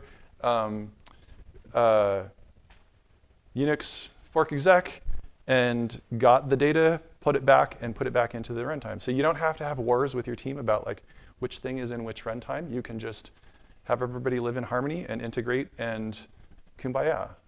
Questions? Oh wait, I had a couple things at the end that I just wanted to say. So this is a super tiny thing. It's 10 times smaller than the LNAI pipeline written by my friend Rondi Kinney was the system that made me aware of this specific form of memoization, and it's about 10 times larger. It has a little more code. It's written in Scala.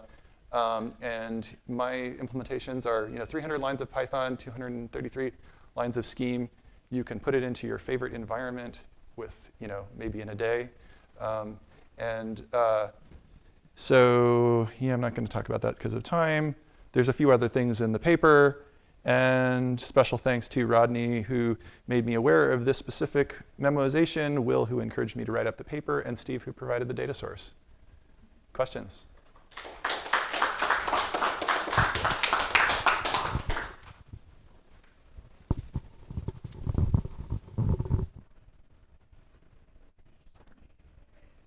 That was fantastic. One detail I couldn't quite remember from the paper, I apologize, is in the scheme implementation of the memoization and framework. Yep. What file format did you save as a S expression or something, or? So you can do anything that your runtime knows how to round trip, right? And so in the scheme implementation, I used the read and write primitives. So in addition to those signatures being like human readable, the data is actually human readable as well. And you could also use, in Shea scheme, there's a thing called FASL, which is like fast serialization, binary serialization.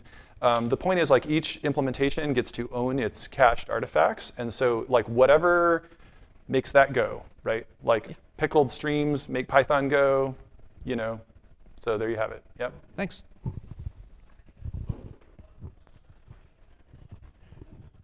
Stupid question. What's a pickled stream? It's a Python thing. Python comes, I don't know, is it in the, yeah, it's a built-in, right? There's a thing called a pickle. You can take any Python object and turn it into a stream of bytes and vice versa. It's kind of janky. You don't want to save those on the internet and send them to your friends because it might actually propagate security hazards. But it's the Python thing to do. It's what all the cool Python kids do. All right, thank you very much, Jeff. And we have, let's give him a hand. I think we have lunch now. It's just an hour, so 1:45 is our next talk.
Hello.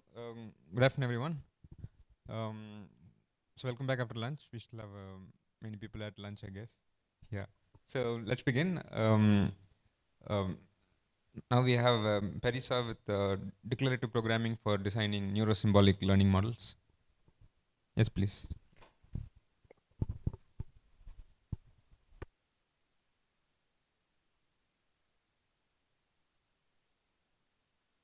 So do you see my screen?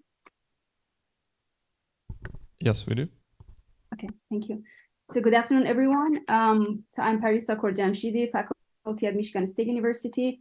I'm going to describe our library on declarative programming for designing neurosymbolic learning models. I will be presenting this work with my PhD student, Hossein Rajabi Faqihi. So let me explain the motivation first. So the motivation of this library is that the difficulty in designing complex intelligence systems. When we design complex models, usually we go beyond single classifiers. There are many models involved. We have basic concepts, relationships, types of relations, and compositional concepts, and decisions depend on the model and their interaction. So we reason based on the models. So it seems this kind of modeling to be challenging, and it's not fully supported by current tools. Let me give an example to make it more clear what I'm talking about. I chose an example from natural language processing, which is my main expertise, and I try to have something in biology, biomedical text processing. Hopefully it is interesting for the audience here. Look at this sentence. Malaria is is commonly found in South America. And the problem is that to extract entities and relationships from this piece of text. Entities like malaria and their types, like what is malaria? Is it a patient? Is it disease, insect, and so on? And what is South America? And what is the relationship between these two? Is that located at, lives in, infected by, and so on? So if we use independent models, let's say classifiers that classify phrases like malaria, and this classifier tells us malaria is an insect with 40% probability. That is the most probable type for this entity. And South America has the most probable type of being location. And the relationship between the two is located at. So the most probable relation is located at. So if we decide independently, so we can pick these labels. However, in this corner, we have a piece of knowledge that says if the relationship is infected with, then the types of entities should be patient and disease. And if located at, it should be location and location. So basically, it tells us this is inconsistent. Since I have located at, this should be a location and the other should be a location. So we have to change the decisions if we want to be consistent with this piece of knowledge here. And then how we are going to change it, let's say we're going to not go for the most probable relation type, but go for lives in, that is lower probability. But in globally, total probability of all these decisions is maximized. But now we respect to the constraints that come from external knowledge. So this is basically difficult because we have, as I said, we have multiple models and some knowledge about the correlation and relevancy of these models, and we want to be consistent with that.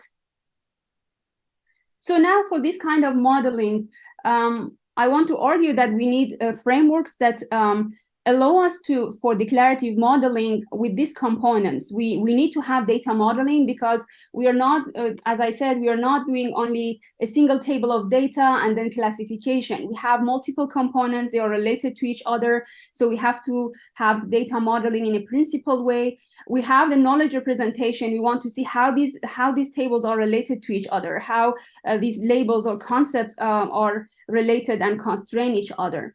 And of course, we have the learning from the data, which helps us to deal with uncertainty in data and knowledge and have effective data representations. And also, we will need to design learning and inference paradigms. When we have multiple models, we need to see how we can learn them together And also, do we want to learn them together? Do we want to just learn them independently? And at the inference time or decision time, we want to look at them and consider consistency between them. So we need to be able to maneuver at that level and design different learning and inference paradigms.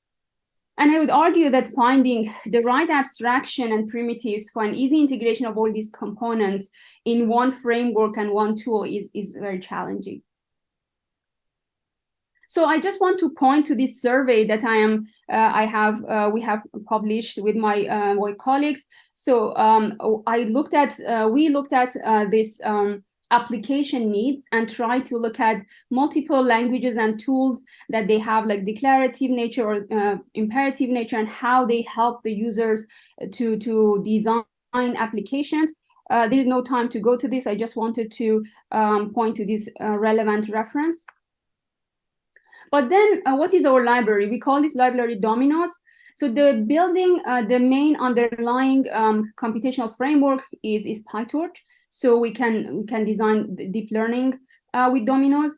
But then we have a symbolic interface that helps us to represent concepts and relationships. And then we can also represent our knowledge in the form of logic. So we can express logical expressions in first order form and express the relationship between concepts.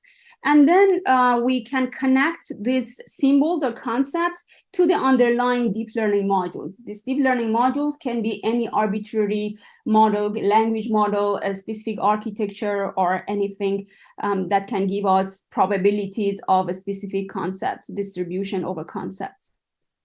And then, given this, we can reason over symbols and integrate explicit reasoning into deep learning. So the knowledge that we're using here can be used as hard or soft constraints.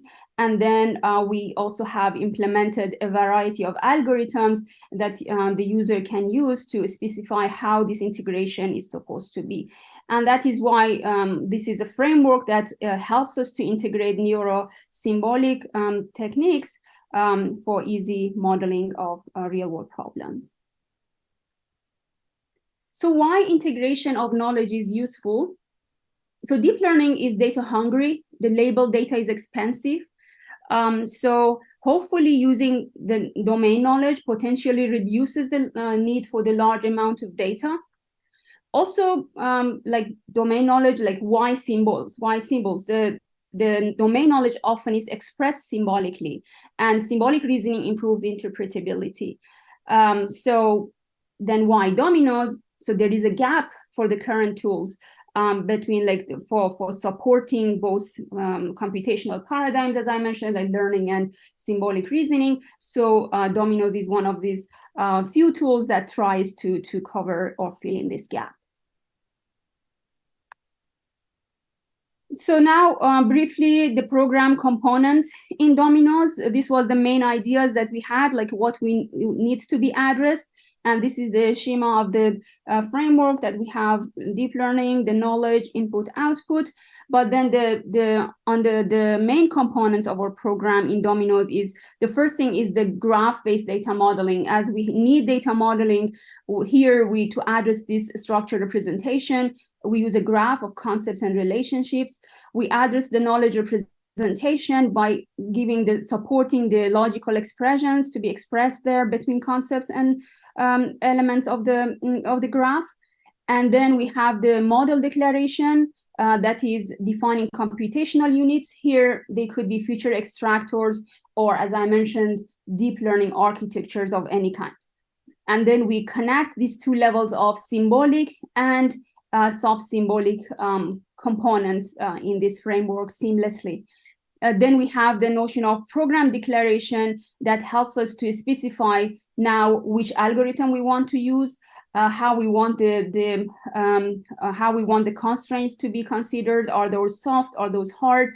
And then we also have like the computational models, like for example integer linear programming, to support prediction during inference during the prediction, or deciding how we want to combine models. Are we combining them during the training, or we just combine them during the prediction time?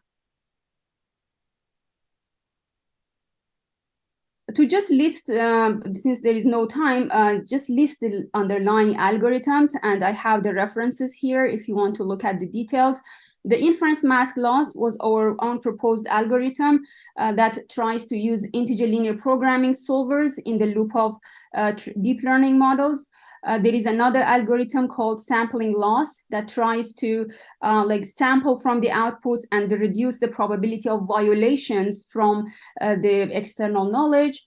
There is a dual formulation of the objective by adding the learning objective by adding the kind of differentiable surrogate of the logical constraints in the objective, and then trying to optimize both, let's say, loss of the problem, like they're minimizing the error, and also meanwhile minimizing the violation from the constraints.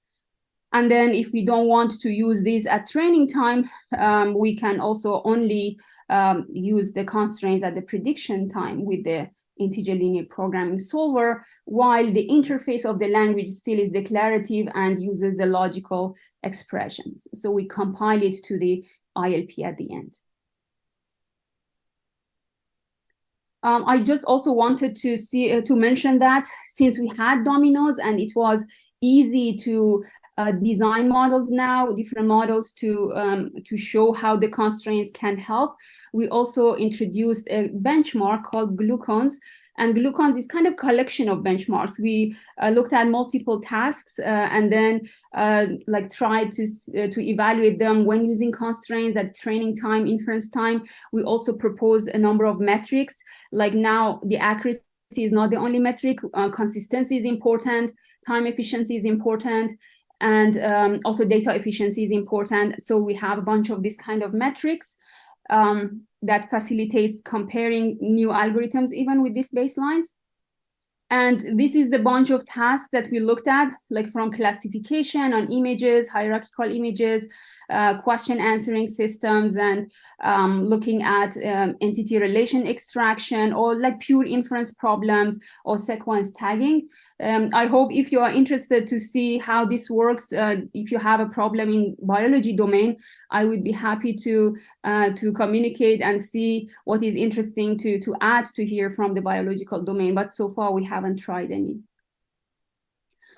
So the rest of the time, I think I would like to invite Hossein to give you a demo how it works. We use the entity mention relation extraction. Also, the installation of dominoes is very easy. It's an independent package that you can install with Python. And here is a link to the website. So Hossein, are you here? Yep. Hi. Okay, I'm going to start. So, yeah, thank you. Okay. So hi everyone. I'm just gonna give you a quick overview of how Dominoes works in terms of the coding process, and hopefully this will help you to quickly start using the tool if that's in any use in your domain. And I think it would be really useful if you have tasks that you need domain knowledge specifically for. So this task that we're doing is discussed a name entity relationship extraction task. Essentially very similar to the example that you saw in the presentation, where we have a sentence and then we have different phrases, and then relationship can exist between the phrases. So we want to classify the phrases and we want to classify those kind of relationships. As discussed, again, the first part of dominoes is usually defining the concepts involved in the task, either from the input side of the task, the output side of the task, and the domain knowledge that you have. So essentially we call that representation of the knowledge a graph. And we start with, for instance, the linguistic graph or the base graph for this task, because this is on natural language processing. We know that this task involves words, phrases, sentences, and pairs. And then we can also define that, for instance, a relationship between a sentence and a word. Sentence contains word, sentence contains phrase, and so on. I'm sorry to interrupt, Hussein. Go ahead. Is it possible that you make your share a little bit bigger? We can't read the text very well. Sure. Let me. Thank you so much. No worries. Okay, is it more clear now? Yes, that's great. Thank you. Okay, sure. Okay, so I was, as I was saying, basically starts with this defining concepts that you have from the input side, and then you can extend that to the concepts that you have from the output. For instance, you know that the phrases can get the type entity. You know that the entities can have different types, such as people, organization, other or even not being a typed entity. And like the relationships, as we call the pair in this scenario, can take the type of like work for, located in, live in, and so on. So we're essentially like defining any concept that is involved in this task. Next is when you basically define your domain knowledge. So usually for defining the domain knowledge, we do have like a specialized languages, such as like languages with describe first order logic. And then here we also have a Python language. So you don't need to learn like a different language or so on. You're just gonna describe whatever you have as a domain knowledge in terms of the Python code. And we have a specified like a language that can describe any kind of like operations or any kind of like logical statements that you can define in first order logic. So for instance, if I have like a relationship that says work for relationship only exists between one argument of type people and another argument of type organization, it's just as easy as saying if X is of type work for, there should be an AND logical statement that X arg1 is of type people and X arg2 is of type organization. We can add like counting, quantifiers, and so forth, but this is just for simplicity. I just showed a very basic like statement. Okay, so after we have done your graph, you can also even visualize the graph where you can see the concepts that you have defined, the relationships that exist there, and that can serve as kind of like a verification of like how your graph ended up being. Then as kind of like, because you basically have to read the data through the graph, you can use any like PyTorch reader. So that's not a specific thing to Domino's. You can use just initialize your readers, and then I'll in the next section I'll show how you can connect to the graph. So now that our knowledge declaration has been done, then we have to define the computational units. And remember that Domino's is a declarative framework. So we're just defining how you compute things. What is the knowledge, right? And the very last thing is execution. So far, and like for many time from now on, everything is just declaring the parts. So in order to connect the computational units to your graph, you have to define new properties and assign sensors or learners to those properties. For instance, if I know that like my input, the data input, has a keyword called tokens, which stores the text of phrases, I can just read that directly with a special sensor called reader sensor into the phrase text property. Or like if I have the post tags, for instance, from the input, right? We can go beyond just simple reading and then even apply like any arbitrary function to the label that we have read there and then store them into new properties on the graph. Like for instance, I'm just reading the labels here. And I have like an indicator that the label is true here. Next is when you actually build up on top of the properties that you have. Like for instance, you started from the text, right? But you want to decide whether this text, this phrase, is of any type, right? Usually what we do in neural network modeling is that we get a representation for each of these phrases, and then we eventually classify them or get a probability for each of them. So here, I can have any arbitrary function or any arbitrary neural network that gets me the representation. Here, for simplicity, I'm just using a word2vec, but it could be BERT or any other representation models, which essentially gets the text as an input and then returns the word2vec representation and stores that in the graph. Again, this is just declaring again. Like this function is not going to execute so far. We can also use the edge features. Like for instance, if I have just the text of the phrases, I can specify a function that just basically merge those and generates the text of the sentences, and I can like basically pass information through the edges in the graph. I can also as easily just connect like any kind of like neural network that I have defined in PyTorch within wrapping as a module learner. I say, okay, use that word2vec representation, have a module that gives you the probabilities like any module, and then store that probability in a percentage of like if phrase is a people, if phrase is an organization, if phrase is a location, and so on. And then we go beyond, like we can dynamically and on the fly generate pair candidates. We look at the phrase candidates and we can simply generate the pair candidates. Well, even to get the representation of the pair, we can say, okay, use the first argument word2vec representation, use the second argument word2vec representation, and simply concat them together. So these are really like easy to use functionalities that we can have here. Then we can again like classify them and so on. And then the very last thing, which is really important here, is everything happens like on the background. So essentially, if I just want to use like, for instance, just run the neural network, I have an inference type called like argmax. I define a program for that. If I want to actually get also the output that is consistent with my knowledge, I can use like a method called integer linear programming. The only thing that I have to do is just defining a new inference type, which is ILP. you can specify the loss functions from a series of loss functions that we have defined. It automatically like connects to the graph and calculates those. And you can also report any metric. Like for instance, we have precision recall and fun metrics reports. And it's just as easy as defining this program here. And you can just as easily change the program type. Like if you want to use a different kind of like method, such as like sampling or IML or primal dual, the only thing that you have to change is simply the name of the program. And everything is done on the background. So it's really easy to do. You don't need to look at the techniques or worry about how the technique is done. And I can just simply call like program.train with different like parameters. So there's like, what is the optimization? What is the device? How many epochs you want to train?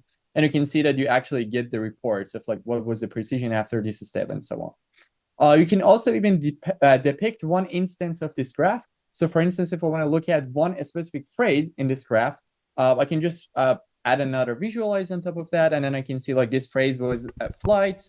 It had this post tag. It had this word to representation. And it had these different types. And then like, for instance, the prediction here was location because the model was not trained enough. So this is a very easy tool to use. We're extending also to more techniques and so on.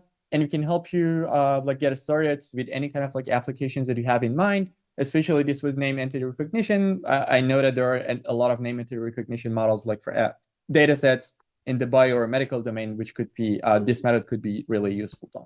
Thank you for listening. And I guess like we're here for any questions that you may have.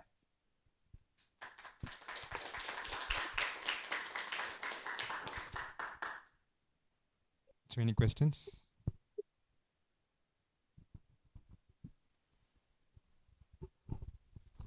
Hi, Parisa and Hossein. This is Stephen Ramsey from Oregon State. Thank you for your presentation. My question is, I wonder if Domino S could be used to build a system that could take a biomedical question, expressed in natural language, and kind of classify the different pieces of the different phrases of the question by semantic type or probable entity that they represent and the implied relationship in the question, and then which would help us to get closer to a system that could take a question and turn it into a query graph that our translator system can understand.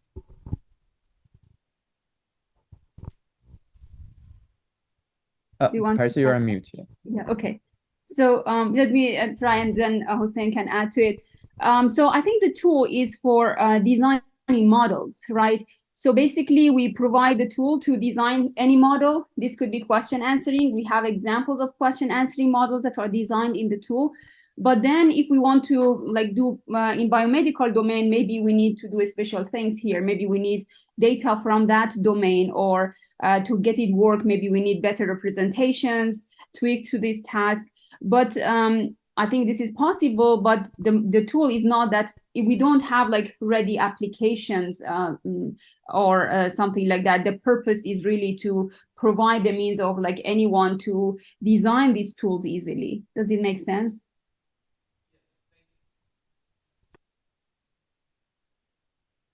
Yeah, I can just add one thing maybe. So essentially, like as we discussed, Dominoes is a tool that you can like try any kind of like modelings with it, right? But usually the challenges with this kind of like approach is that you're making like a knowledge graph out of, or a query graph out of your initial thing, is that you have a lot of dependencies, or you have a lot of like domain knowledge that you need to be consistent, right? So that's where Dominoes can actually help you a lot. Like if you have, because you were saying query graph, right? So the graph has a structure that should be kept in the output side. And that's where Dominoes is most helpful. Like you can express those kind of like constraints that you have in that graph, and you can use potentially Dominoes to ensure that the output, the translation of that question to that query is accurate, at least with kind of like common sense that you have, or is kind of like consistent with the expected output that you need from the model, like through ILP optimization or any other like method that you have. But essentially you would need underlying computational units. Like a generative model, or kind of like a model that was trained on doing the actual task. Hossein, this is Tyler Beck from NIH, and let me rephrase Stephen's question a little bit with some extra context. So let's say we had a model. Let's say we already had an algorithm that was trained to recognize the entities and relationships and we had an underlying ontological model that we wanted to use, are those the two pieces you would need in order to then be able to do this analysis and recognize the questions and format them into the type of query graph that we're talking about? Yeah, exactly. So this is basically, if you have a model, I mean, you can design the model, say, these are my conceptual model is that I have these components, I have this linguistic unit, I want this concept in the output, and I have like these relationships. And then you can even like define the learning modules. The learning module could be a PyTorch design model outside Domino's, but then we have a wrapper we call a learner module. So we connect learner modules in Domino's to the model that you have designed in PyTorch, and then we can train them in Domino's as well. But this design, this low neural network layers, the feed-forward, whatever you have used, or language model that you have used, is the external module, right? So we just connect them to our learning modules, and then we can also then when we have the concepts, then they are connected to the ontological concepts. Then it's easy to apply any ontological concepts on top of this here. So then you don't need to worry about how I'm going to integrate ontological concepts during the training, or even if I don't want them to use during the training, I can just load the parameters of the learn model and then use the ontological concepts during the inference time to ensure consistency. I think we're a bit short on time, so maybe we'll move on to the next talk. Yeah, I hope it made sense. Yeah, So, but we would be happy to connect and talk about it offline. So let us know, please. Thank you. Thank you.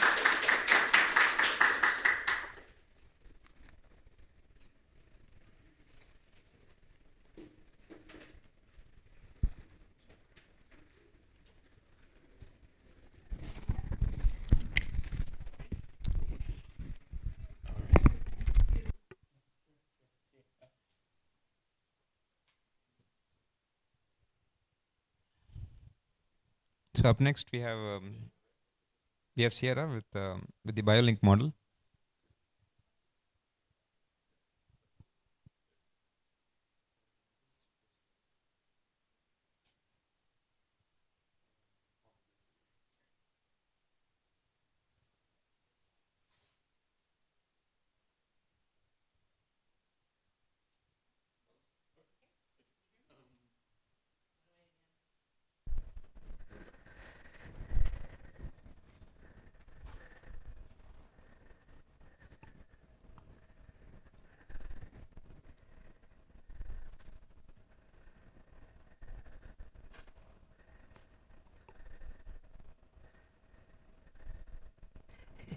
Did we lose it again? Should I unplug and replug, or is that danger zone? Okay.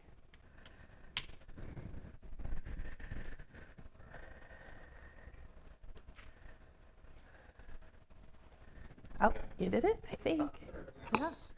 You see my stuff? All right, great.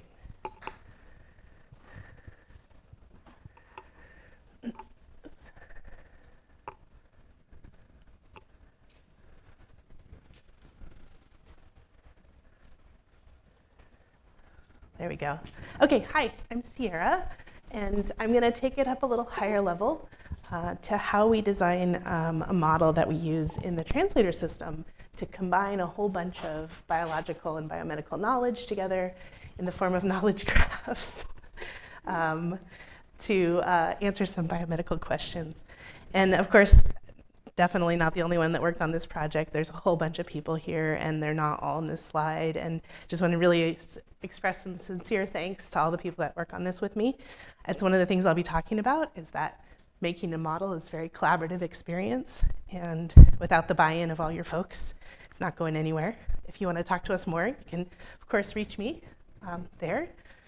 So I guess just to set the stage, I think a lot of us would be very happy if our data was shaped like this. I'm scared of doing that because it broke last time. Just think of it as a disco. Okay? Data is fun. So clearly, if we had very stable data, we would be very happy and do our jobs well. But of course, as Chris mentioned this morning, we're instead dealing with all the different ends of a noodle in a big spaghetti pile. Our domain isn't static. Data collection happens at many different parts of a biological system. Our identifiers proliferate. Entities and attributes, even when we do create a schema, sometimes aren't well documented, so it's hard to reuse the data that we create. And just at the bottom is a real-world example from a data set that's in Translator. It's the IC's knowledge graph. It deals with asthma, and even within 2 EHR records, we can see that the data is just very inconsistent. And as a person who's worked at both ends of the noodle, so to speak, I've had some experience doing both the design of a schema to distribute the data and also the ingest of other people's data. And I think we've learned some lessons on both sides. And so on the data definition side, we've learned that sometimes you can make a schema that's too rigid, in determining really good software that sits on top of it. You want to have constraints and rules, but you make the wrong decision sometime, right? You can assume that a gene just has one function. That's too rigid. You have to design the schema differently and then change everything that depends on that schema, right? So then we swung the pendulum the other way, and we have schemas that are sometimes really flexible. So you could have a graph-based approach that allows a lot of change to happen and a lot of different.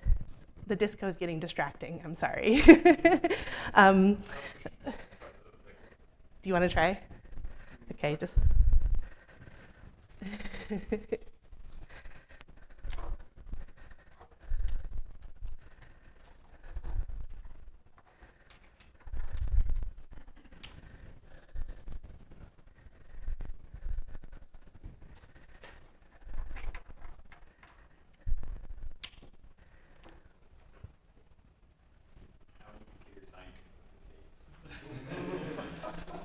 Sometimes you just can't, the machine is broken.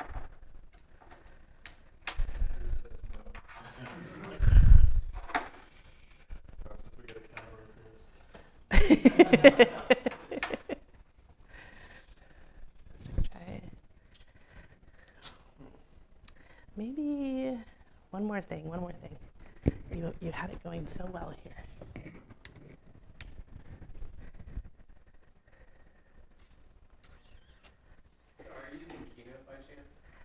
Just Google Slides. I had this exact error once, and the solution I used was to connect to the Zoom, and then they projected the Zoom. For whatever reason, that was fine. It kept flickering previous.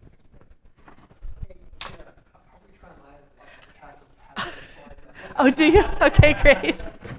Thank you, Tyler. I had a feeling. I'm going to blame. Down is too loud. Okay. I'm going to blame the Mac. That's what I like to do.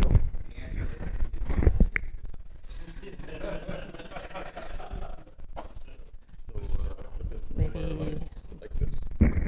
Like that. Yes. Okay. That's great. No, the mirrored is great. Thank you, Tyler. All right, so I'm Sierra. No. All right, let's go through. Oh, I'm still very loud. All right, so sometimes we're too flexible, right? We can design a graph no matter, with no constraints. It's great. We can add biology whenever it happens. Things can evolve. But when you try to write software on that, it becomes a little bit more tricky, right? You have to validate your data entry. You have to write more code to reliably handshake between the layers of your application. And sometimes your performance can suffer. Obviously, I'm talking in like broad generalities here. There's things that we've done to fix this, right? But just in general, it's taught us some lessons about what does work about making a shared model. And I think it's broken down into two big practices. One, it's the social aspect, the collaboration that we work on, and then it's providing enough tools that our software can really work with it in a dynamic way. Okay, so the BioLink model tries to take these lessons and break them down into two different sets. The socio-technological ones, where we want to be able to speak to the people that are using our model. In fact, we want to reuse knowledge that people have created over time. We want to reuse ontologies. There's this whole wealth of data out there already.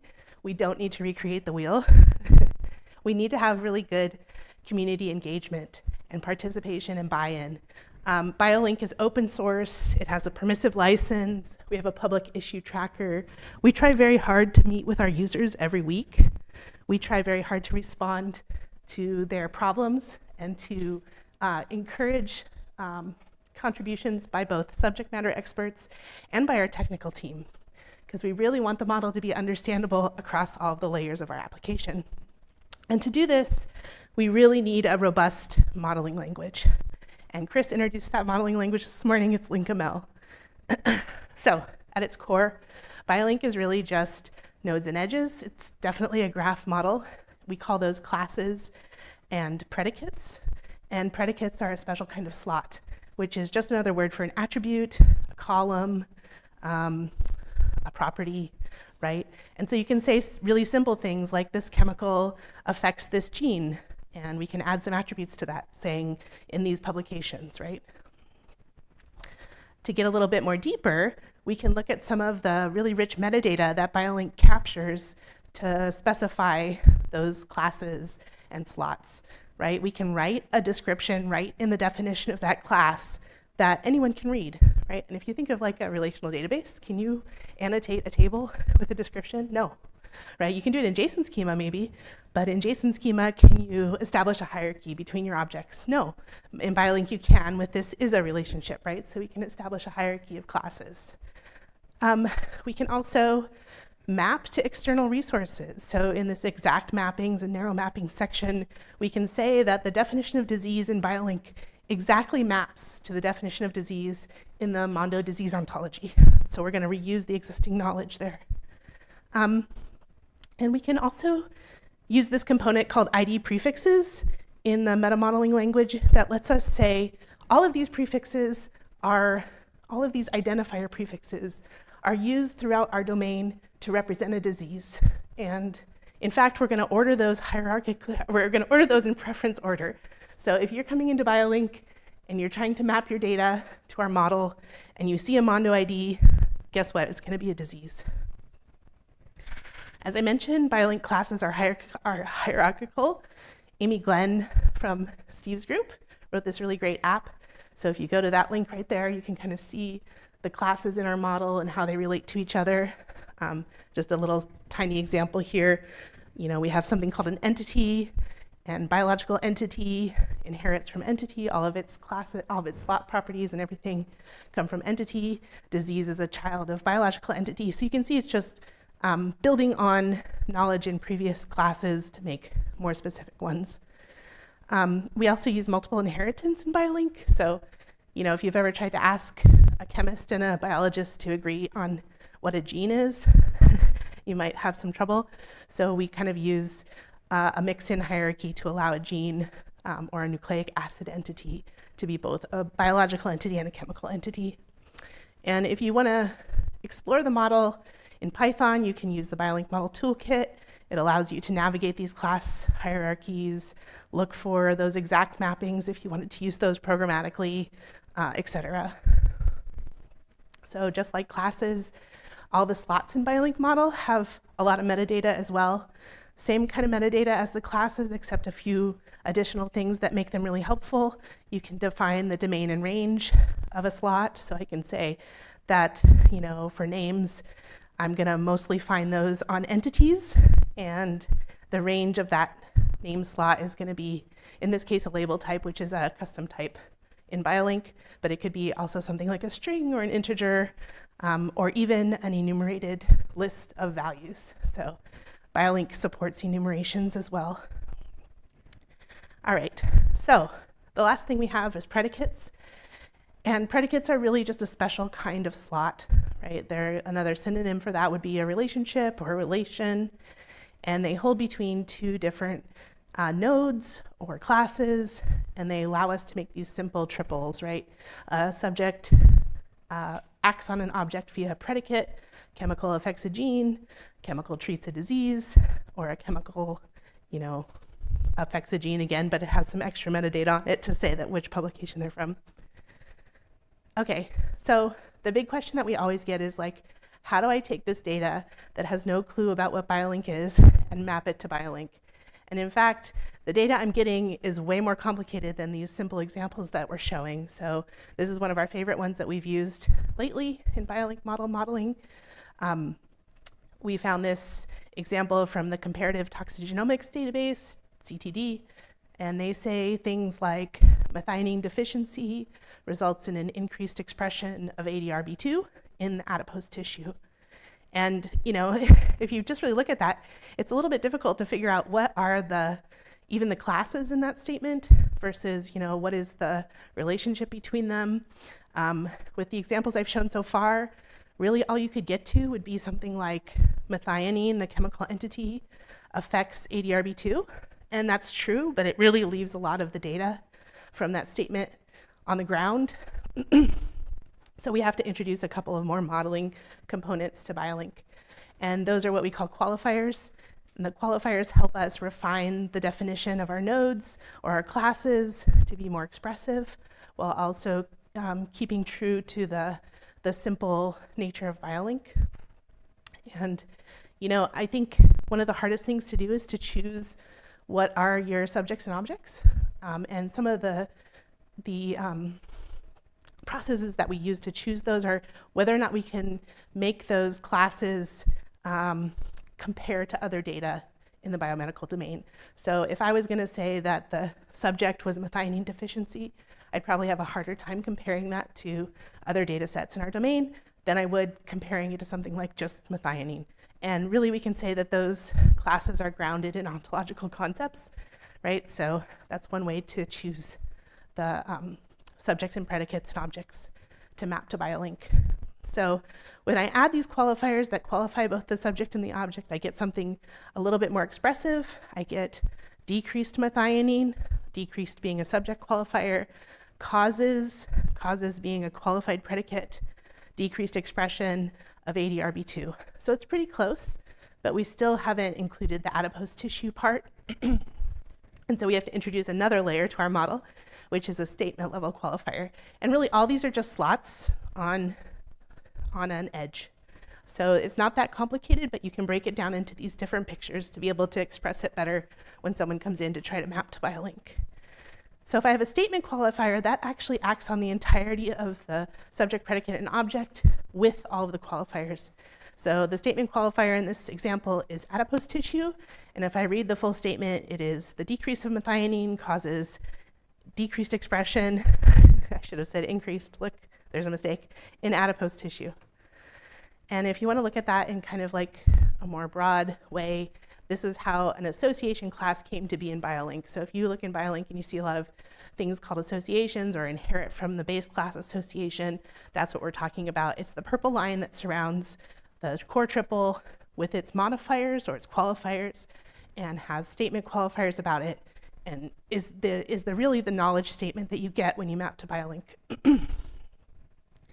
Right, so we kind of went over how having a robust modeling language and reusing knowledge in the form of existing standards and community engagement can really help with making a model that's reusable.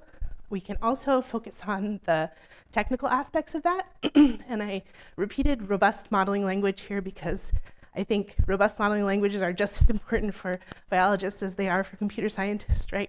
We want them to be computable, but we also want them to be very understandable and fit into the layer of our architecture that we're working with.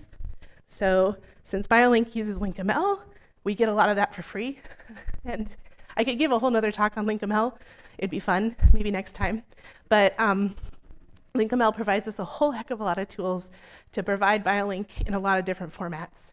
We have validators that work on incoming data that says, is this compliant with BioLink? We have converters that take the YAML that I write BioLink in and produce it in JSON schema or SQL, right? I think most people in Translator use the YAML version, but it's available. We also have like schema inference because of LinkML, so it does a lot of the hard technical work for us. And one of the most important things though is that LinkML allows us to generate doc on the fly and distribute it in GitHub based on the annotations I make in BioLink itself. And I hate writing doc, and I think everyone in this room does. So having that really close to the model and having the people that contribute to the model be both technical and biological really means that we have documentation that people can read and understand for us without a whole lot of extra effort. And it seems like a very simple thing, but it's super important. So to make a reusable model, I think you have to don't start from scratch. Try to use something that exists already. Get your community to buy in. Have a robust modeling language. I can't say enough about LinkML, and Chris said it just brilliantly this morning. You kind of reach people where they are. And you want your model to be shared between layers of your organization. So that means writing it in YAML and producing JSON schema and maybe SQL for you. And then make sure your documentation is public and evolves automatically with your model so it doesn't go out of date. And this is my slide to introduce Tyler, hopefully, who's going to tell you a whole lot more about the Biomedical Data Translator Consortium. But I will say that by using BioLink, we've sort of brought together over 350 data sources in one federated ecosystem that all speak BioLink, right? And that's pretty impressive that we're able to make a search interface over that. There are other resources that use BioLink, Monarch Initiative, IDG, but Translator is by far the biggest consumer, and that's it. So hopefully Tyler will tell you more about that in a minute. On his own computer. Thank you, Sierra. Any questions? Yes. Thank you, Sierra. Yeah. That was great. And thank you to the whole BioLink team for all that you do. Okay, so one question I had, that maybe this is better for the Monday help desk call, but because it might be kind of inside baseball, but so you mentioned that LinkML has validation and conversion capabilities. So these days, should folks be like using KGX for that sort of stuff, or LinkML tools, or are they kind of together? It's a very good question, and probably I don't know if I'm gonna. Chris will back. He'll say something if I say it wrong, but I think probably KGX, BioLink Model Toolkit, were all precursors to being able to do that more generally in LinkML. And so, yes, we're still supporting KGX, yes, we're still supporting BMT, but we really want to move that into something more generic. And there are validators in LinkML now. They're just getting better every day. Right now, they're sort of based on the JSON schema serialization. So if you have JSON, it's probably the best way you could validate with LinkML. But that's probably where we stand, trying to move to something more generic. Thank you.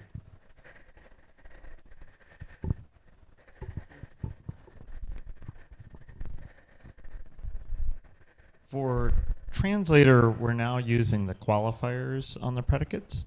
Originally, my understanding is we were thinking about using predicates from relation ontology. Yes. And then we decided maybe not to do that because of maybe trying to get things upstream might be harder. Mm-hmm. But I'm just curious, for other projects that are using relation ontology, have they also had to invent basically the qualifiers, and should there be something like a qualifier ontology that's part of OBO or something like that? Yeah, it's a great question. I mean, it kind of parallels post-composition in some ways a little bit, right? So you're not just saying it's methionine, you're saying it's methionine deficient, right? That's kind of a post-composition of a term into an ontology, and I think there's probably been back and forth on whether or not to make that into an ontology like the HP that kind of combine some of that stuff or keep it separate. I've never really thought about an ontology of qualifiers. Maybe BioLink can be the start of that. I'm just curious because it seems like other people would have faced similar problems as their systems got more complicated, that they would have needed something like qualifiers if they were Absolutely. using More questions? Okay. Thanks for letting me talk. Mm-hmm.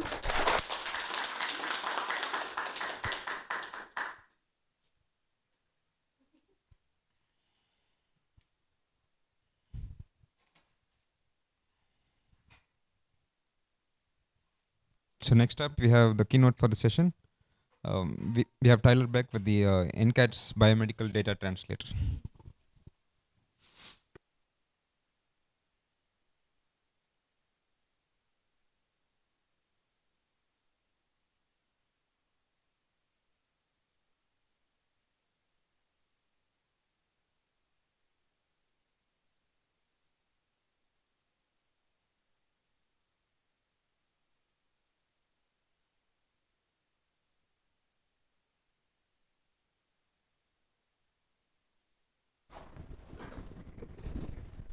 Okay, perfect. All right.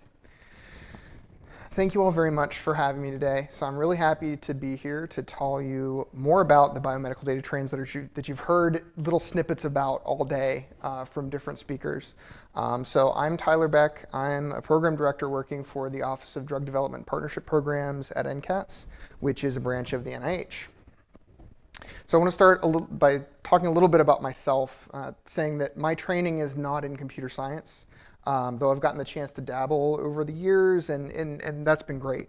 My undergrad degree was in bioinformatics and computational biology, so I did get to do some programming during that time. But then I went on to get a PhD in molecular and human genetics at Baylor College of Medicine, where I really focused on lab-based work. And then I did a postdoc at the National Human Genome Research Institute in Les Biesecker's lab, where I worked mostly on next-generation genome-wide sequencing. And I was lucky enough to work on a project that really caused some waves in that field. And it really kind of pushed my career forward, and that's how I ended up at NCATS. So this is all to say that I really have understood part of what I've heard in every talk today, but definitely not all of it. And I won't hold it against any of you if you're in the same boat when I start talking about biology and medicine during this talk. So that's where we're at. So now let's talk about where I am, which is at NCATS. So NCATS is the National Center for Advancing Translational Sciences, one of the ICs, or Institutes and Centers of the NIH. NCATS is a disease-agnostic institute, part of the NIH, which means that unlike other institutes which focus on a specific disease type or a body system, for example, the National Cancer Institute focuses, of course, on cancer research, NCATS doesn't have that kind of focus. So instead, we're focused on translational science as a whole, which is the science of getting treatments from bench to bedside. In other words, helping getting new treatments from the state of early research all the way to treating patients in the clinic. NCATS is a small center, one of the newest ICs at NIH, and so we have a small budget because of this. One very interesting thing about NCATS is that we don't have an R01 research program, unlike many of the other ICs. We instead focus on smaller research grants, which are designed to accomplish a very specific goal, and often on more innovative funding opportunities like challenge prize competitions and other transactions awards. Now, while we don't have a disease focus, we do focus generally on research on rare diseases, because in many cases, these diseases are understudied and underfunded. And as I like to say in all of our messaging, rare disease is not rare. With an estimated 30 million people in the United States affected by one of the 7,000 or more different rare diseases. Within NCATS, I work for the Office of Drug Development Partnership Programs, so we have an even more specific focus on speeding up the development of new drugs and on drug repurposing. So I'm a program director for two programs, the Biomedical Data Translator, which is what I'll be focusing on today, and also another exciting program called Litcoin. As part of these two programs, I have a very small portfolio of awards that I oversee when compared to other program officers at NIH. But the reason is that the awards that I oversee are very time intensive. In my role in Translator, I am the main scientific oversight for the program. I'm in charge of reviewing and approving budgets and milestones for all the research teams. I attend the majority of the weekly working group and committee meetings, and I lead the decision making on the higher level program priorities at all levels. So now let's talk about the reason that I was invited here today, which is the Biomedical Data Translator. So what problem are we trying to solve with this program? Really, the issue we've run into many times in the past is that clinicians and bench scientists think about disease in a fundamentally different way. Physicians diagnose and treat based on signs and symptoms affecting specific target organs, whereas researchers really think of disease more in terms of molecular changes in genes, proteins, pathways, or cell types. And so our goal is to try to translate the knowledge from one side of this chasm to the other. Because really, the data is not the problem. It's making connections between the different types of data that is the issue when it comes to trying to solve these kinds of problems. So, Translator is designed to help surface knowledge from a vast array of biomedical data, augmenting the reasoning of researchers to help them find new relationships between data points that are relevant to their research. This is done through the use of several separate knowledge graphs, all connected through a set of knowledge tools, essentially a large cloud of connected data like you can see on the screen. Translator uses information structured in this way to traverse the data and present to the user the relevant connections. Translator's knowledge graphs are generated from a huge list of public data sources, including those supported by the NIH directly, like PubMed, GARD, and PubChem, along with public databases like Chembol, Reactome, SNOMED, and many others. It's worth noting that getting all of these disparate data sources to interact with each other is, in a coherent and valuable way, is a huge task. And it's one that's been tried by other groups many times before with relatively little success. Having a single language to describe concepts across all of biomedical science is a huge undertaking, and we've created several new standards as part of our work over the last few years, some of which are starting to be used in other large data science projects. All right, so Translator is a system of software tools currently built by 14 teams, all funded through the Other Transactions Authority, plus a user interface team under contract to us for the development of the user interface, and a group of intramural scientists working directly for NCATS. We have several different types of teams as part of the consortium. So first up, we have the knowledge provider teams. And so knowledge providers are tasked with searching for and collecting data from databases around the web. The databases that these knowledge provider teams ingest can often answer the lowest complexity questions that our users might pose to the system all on their own, like looking up what cell type a given gene is highly expressed in, for example.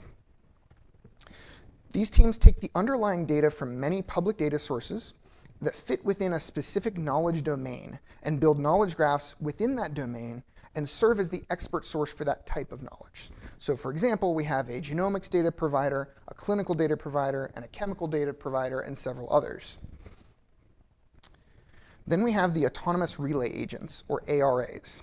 They're sophisticated reasoning tools which access the graphs that the knowledge providers serve up, requesting specific parts of those underlying knowledge graphs based on what the user has asked the system. They then combine those different results into a new graph, which includes knowledge from many different domains all connected together. Next, the ARA will find a path through the knowledge graph that may satisfy the criteria of the question that the user asked, and therefore could be an answer to the query. These results are also ranked based on things like confidence scores and other metrics, and each ARA has their own way of doing this ranking of their own answers. Finally, each of these potential answers from all the different ARAs that found them are sent to the autonomous relay system, which NCATS' intramural team has built. There, all of these potential results are sorted and combined as necessary into a set of potential answers for the user. All of these exchanges of information utilize an API standard that was developed specifically for this program, and I'll talk about that in a moment. All these complex systems have to talk to one another, and I wanted to show you this diagram which our teams put together during our most recent in-person meeting. This represents the flow of information within the translator system at runtime. So this doesn't even take into account things like accessing and updating the knowledge graphs that our KPs store. Just all the information that needs to flow between our tools when a query is made to the system. And as you can see, it forms a bit of a hairball graph all by itself. The way in which these graphs get passed around between different software systems is by utilizing the Translator Reasoner API, or TRAPI. It's used to represent the query that a user inputs into the interface, as well as all of the intermediate graphs that are used to construct a result, and then the result itself. It's JSON-based and was purpose-built by our consortium, but has shown utility in other systems as well. Each TRAPI message contains a query graph representing the user's question, a knowledge graph defining and holding data on the nodes and edges that were retrieved from underlying knowledge provider graphs, and a result set with node and edge bindings that reference the knowledge graph itself. These nodes and edges are defined by a complex ontological framework known as BioLink, which Sierra just talked about in depth. This image represents just the node types in BioLink, and it's probably a bit outdated at this point. I'm sure there's more node types in there. But of course, there's a similar hierarchy for the edge types. You can see on the right that we have sort of the most specific entities, things like microRNA to RNA product, all the way over to named thing, which is the most generic concept. This hierarchical model allows translator tools to genericize concepts as needed, so that if a query asked for a specific formulation of a drug, but a different formulation or maybe a dietary supplement might actually fulfill the answer, it's possible for one of the translator software tools to return that sort of related answer within certain limits. The system is robust and covers many data types, but it's not without its challenges. One issue that we've run into, for example, is the fact that the concept of drug is not in the same branching hierarchy as the concept small molecule, even though the vast majority of drugs are small molecules. And so it makes sense from a data modeling standpoint to put those into separate branches, but makes it hard to implement in everyday use. And so we've come up with things like mix-ins and other types of additional relationships between some of these entities that help with that process. I also wanted to show you just a taste of the data sources that we've ingested into Translator. And again, this is not complete. There are more sources than what are shown on this graph. But the Sankey diagram on the left shows a lot of those sources. And to the right is a blown up version of just a section of it. As you can see, we have tons of public data sources, and they're available through different knowledge providers and different overlapping combinations. So for example, the clinical data provider provides information from OMIM and Drug Bank, among many others, while the multiomics provider also includes information from OMIM, but it has mygene.info and the Institute for System Biology's wellness database. So these overlapping sources fit within different knowledge domains, and each of the knowledge providers pull their domain knowledge from those underlying sources. In order to keep all these different data sources straight, knowledge providers and reasoners, all these different data sources, knowledge providers, and reasoners straight, we're utilizing the Smart API registry, which contains registration information for every tool in the translator ecosystem. It leverages version 3 of the OpenAPI standard and provides annotated metadata about where each tool can be found, what functions they can perform, and what data they have available to be utilized, and then how these data are connected together. Importantly, this is all parsable, allowing one software tool to get the information needed about another in order to utilize the knowledge that it has access to. So if one of our reasoners needs to get data on connections between genes and cell types related to gene expression, it can query the registry for which translator tools have this data and how to format a request for it. Over the course of time since the program's instantiation, we've made incredible strides toward making this system a reality. And now we have an alpha version of the user interface. This user interface interacts with the ARS to display results to users and let them explore the evidence behind and the source of these results. We'll take a look at the interface in just a minute.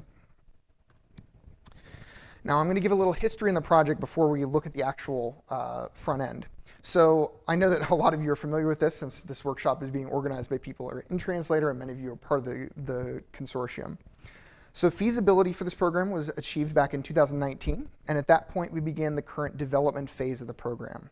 We began with a competitive prototyping phase in January of 2020, which was part of the final application process, and then once we chose our winners, we began full development of the system in around May of that year. So this means that right now we're just over 3 years into the actual development process.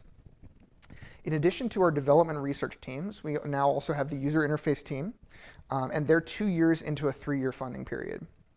We were able to build upon the standards and some of the graphs that were created during the feasibility phase, but for the most part, the development phase represents a new start for the consortium with several new teams and many collaborations that had been self-reorganized during the application process. We also have been holding 2 to 3 hackathon-type meetings each year during the development phase, which for up until June had all been virtual because of COVID concerns. We did have our first in-person hackathon of the development program in June at the Renaissance Computing Institute at UNC Chapel Hill, and we have another in-person hackathon meeting in just over a week back home in Potomac, Maryland.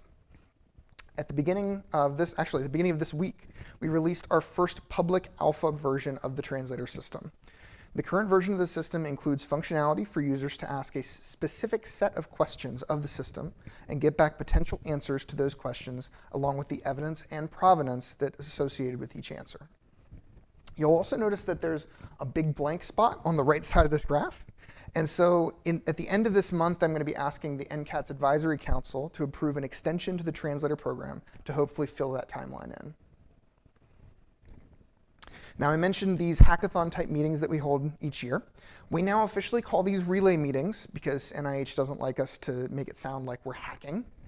And we've held them 2 to 3 times per year every year since the program began. These meetings are true working meetings. We expect that our attendees will make progress toward consortium-wide goals in every session, and so every session has to have deliverables defined so that we can keep track of all that work. Now, as I said, we started doing an in-person meetings again, and though we've definitely perfected virtual meetings as an absolute necessity in this program, an in-person meeting still has its advantages.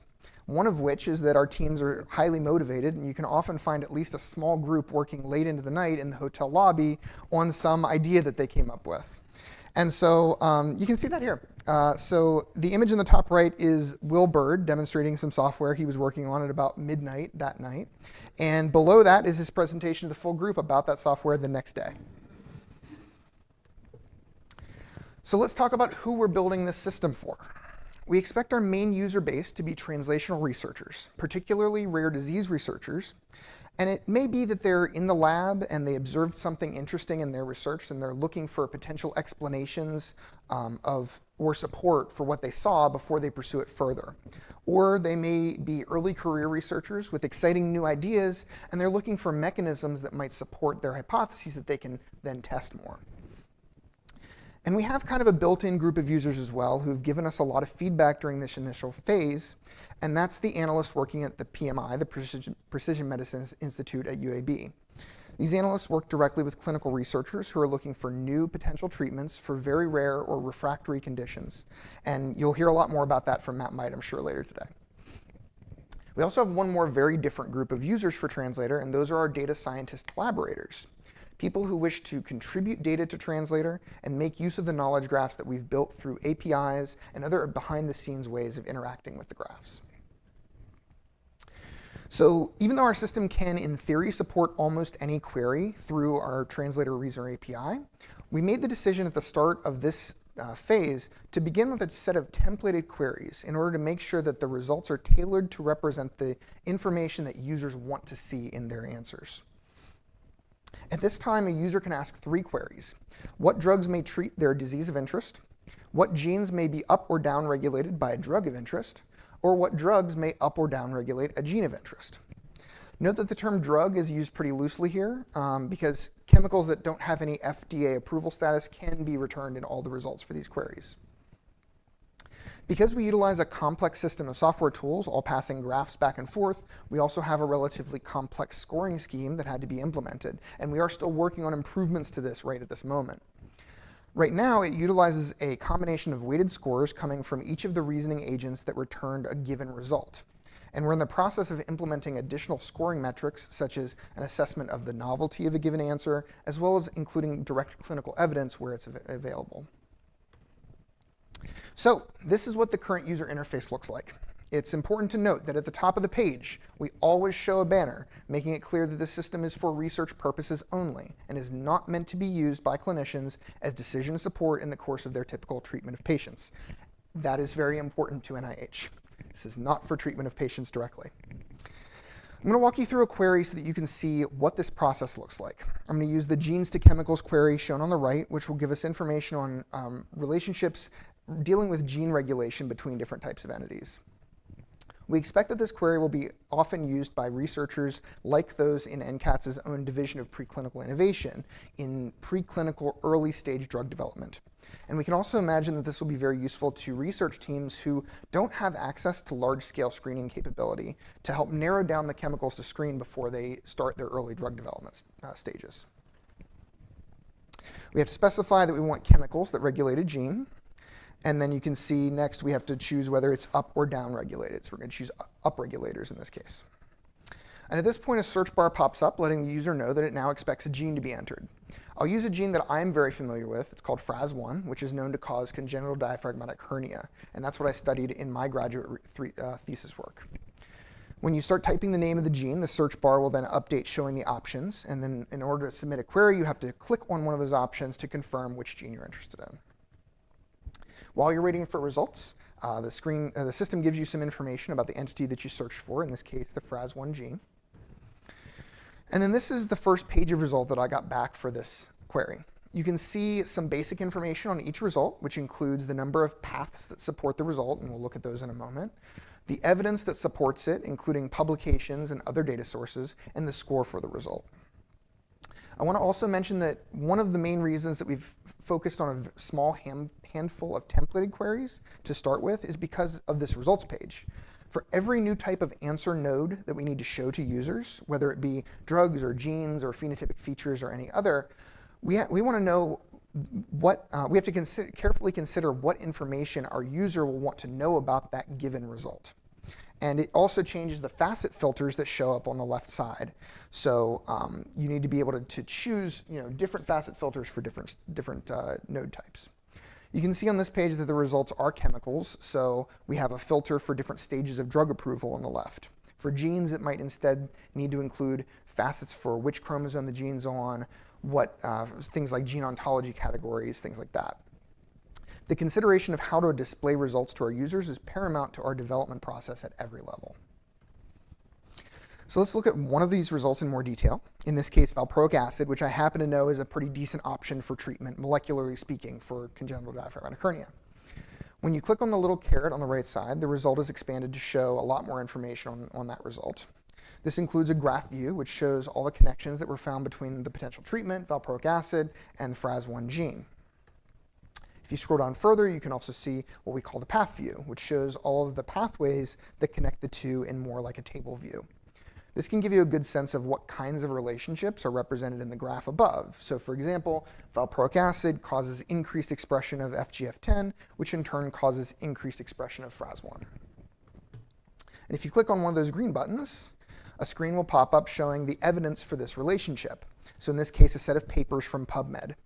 You'll notice that this shows not only the information like the title and journal name, but also a snippet on the right side of text, which is the section from the paper that was flagged as the source for the connection between these two concepts. If you were to click on Read More below any of those, it would take you directly to the publication on PubMed. Now, this first view is only for publications, but we have other resources in Translator as well, of course. So you can click on the Sources tab, which will then show you other sources for the relationship between valproic acid and FRAS1, including in this case an entry in the Comparative Toxicogenomics database. If you clicked on the link to the right there, it would take you to a wiki page describing that data source, and from there you can see the link directly to the CTD database itself. One of our major goals, though, for the next few months will be to improve this link out system to try to send the user directly to the page or entry in the underlying source database, if it exists, that shows the connection. But of course, that's a really huge lift since different databases have very different interfaces to access their information. But we think that we can make it work with a large number of our data sources. And of course, the example I showed you there was a fairly simple one with just a few nodes and edges, but some of our results are much more complex and represent much deeper molecular relationships. This is one result for the query, what chemicals may treat Bethlem myopathy?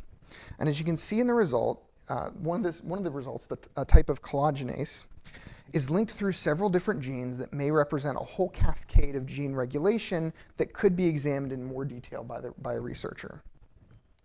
And if you were specifically interested in, for example, the collagen 1A1 gene, you can highlight a node and it will show you all the paths through the graph that include that node.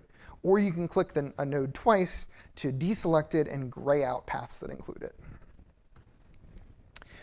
Now, I've spoken in the past about exciting outcomes from Translator, including several clinical trials that were initiated from research that started with the Translator query. But some of our more relatable stories come from the work, as I mentioned, of the PMI, the Precision Medicine Institute at UAB Birmingham, who have been part of our Translator consortium since its inception. Dr. Might's going to give you more details, of course, about how their institute works in his keynote later in the day, but in short, their team of translational researchers works closely with clinicians who see patients with very rare or highly refractory conditions, and their analysts use Translator to come up with potential treatments for these patients, write research reports about the results, and give the patient's physicians these suggestions.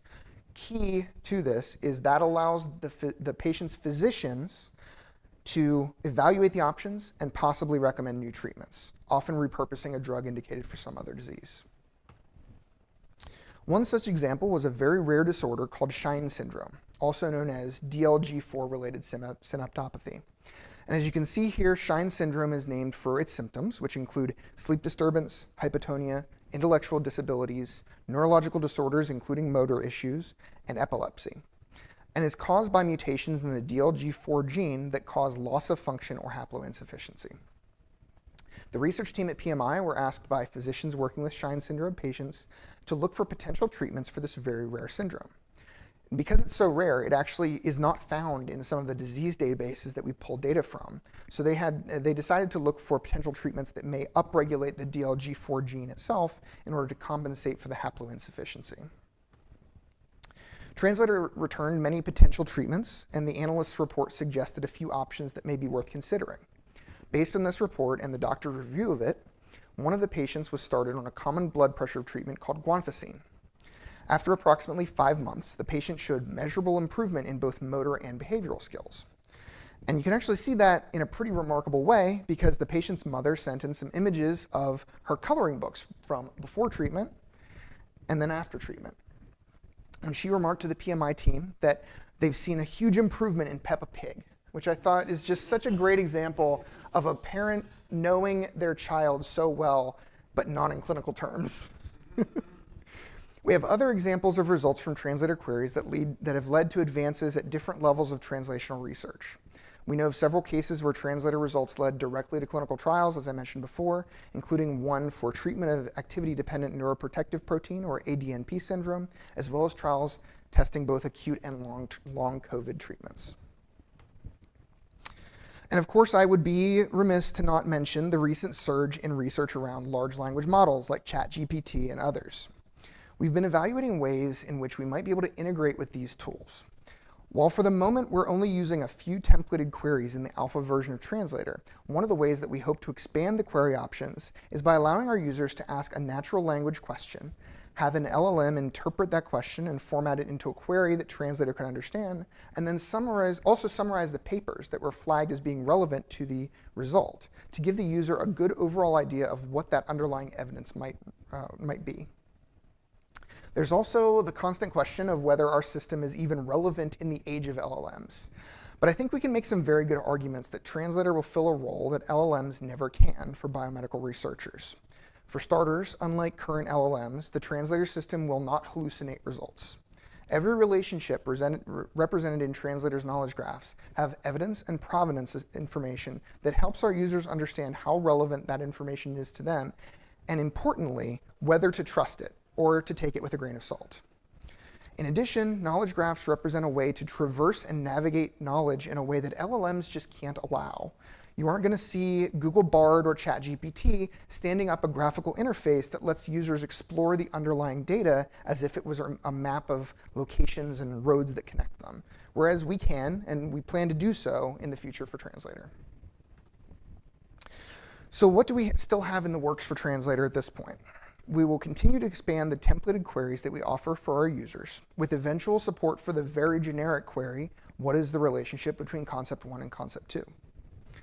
We expect to make significant performance improvements over the next several months, including making the system return results faster and to support many concurrent users as we ramp up our messaging and recruit more users to the system. We also plan to make significant improvements to the documentation available for Translator, including instructions to allow collaborators to include their data in the system and to in turn utilize Translator knowledge graphs through our APIs and other background systems. We're also working on a user guide to help our main users, biomedical researchers, to understand what Translator can help them accomplish given their own work. We're also thinking about ways that we can allow our users to bring their own data into the system and query it using the insights that this data represents, either sharing that data with others through the Translator knowledge graphs or keeping them private.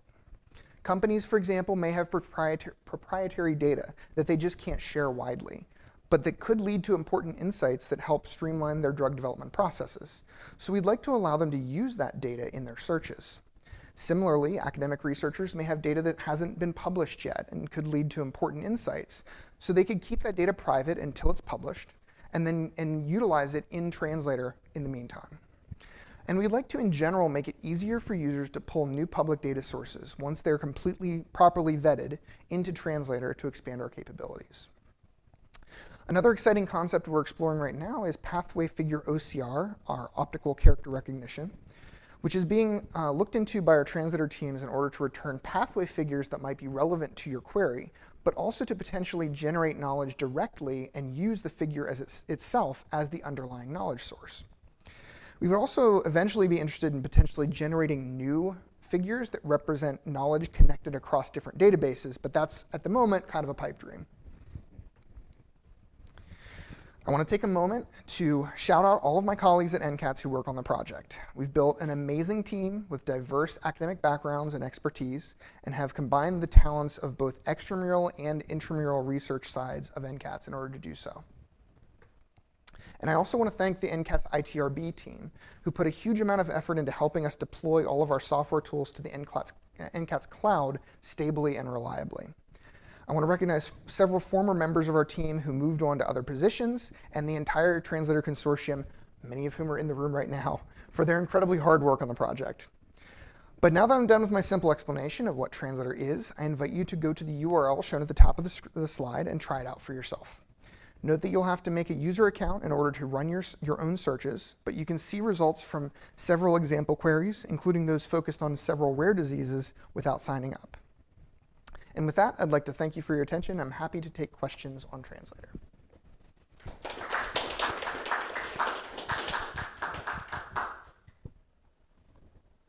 Questions?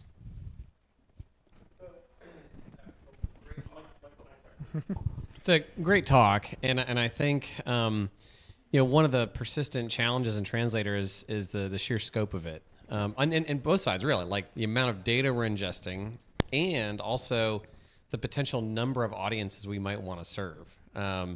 So do you have a sense if of who our current audiences are and what our audiences might grow to in the future?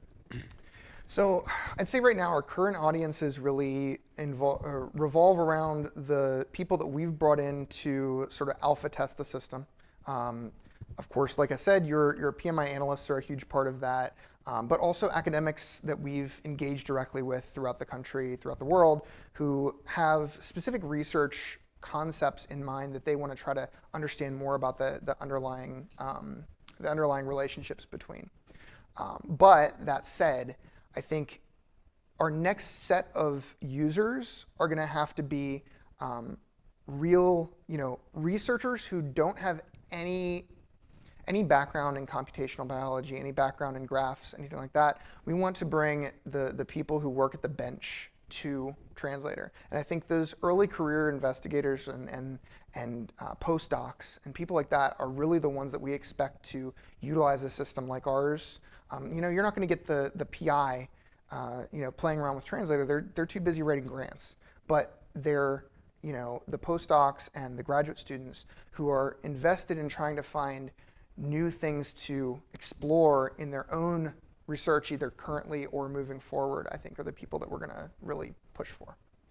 What if we made it easier for writing grants on Translator? So what if we added a mode to make it easier to write grants with Translator? If we can come up with that, I'm but all for it. it's actually, I think it is kind of like when I write grants, I'm like, okay, I have to figure out everything related to this concept, and I don't want any blind spots. If there is a tool that can help me find my blind spots, it is Translator. So I think there could be a role to attract that audience. I think that's a very, very valuable point, Matt. And I think that, I'm not going to go into Litcoin, but I think that's going to be a valuable piece of the pie there as well. Because, one of the things that we're doing at NCATS right now with projects like this is making sure that every project that we work on that's in the data science realm is compatible with all the other things we're working on. Because if we don't start building standards for the community as a whole, no one else is going to. So, it's really important to me to make sure that the BioLink ontology is utilized in other projects that NCATS and other NIH institutes use. And to see us bring in as many public data sources, again, that have been vetted, as we possibly can, and where we know that there are problems with the data, like we've talked about SEMEDDB before, that we come up with solutions to either minimize that data and bring other data in to supplement it, or entirely replace it when possible.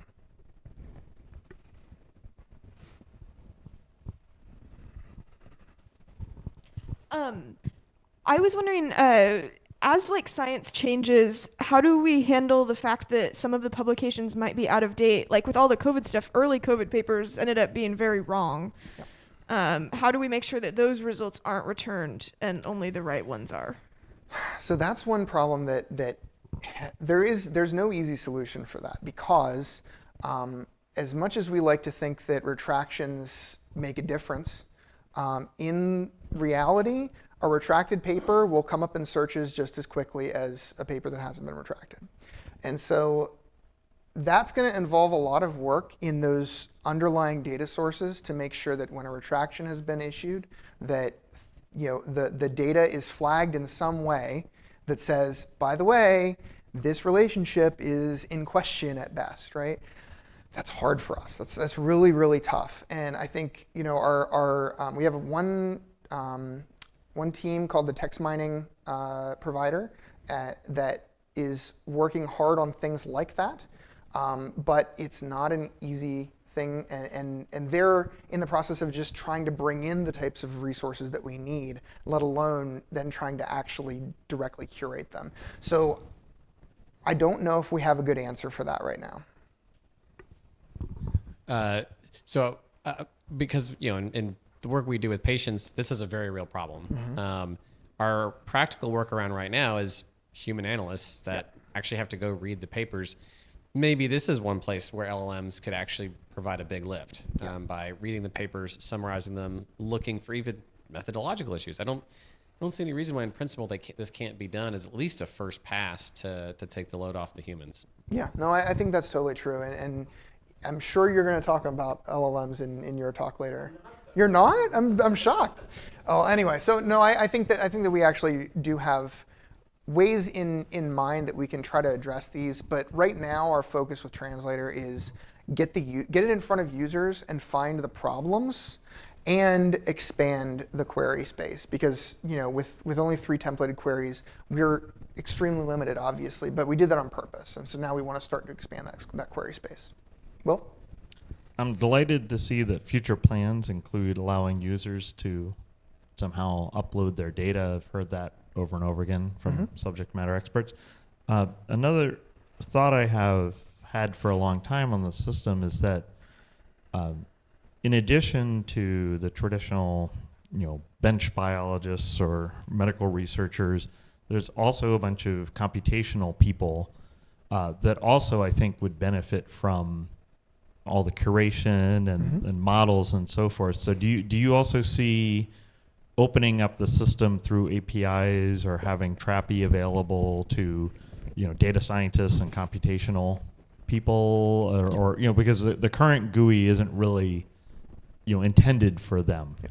No, for sure. And creating the documentation to allow data scientists to utilize Translator more is definitely on the list of things within the next year we want to make sure we focus on.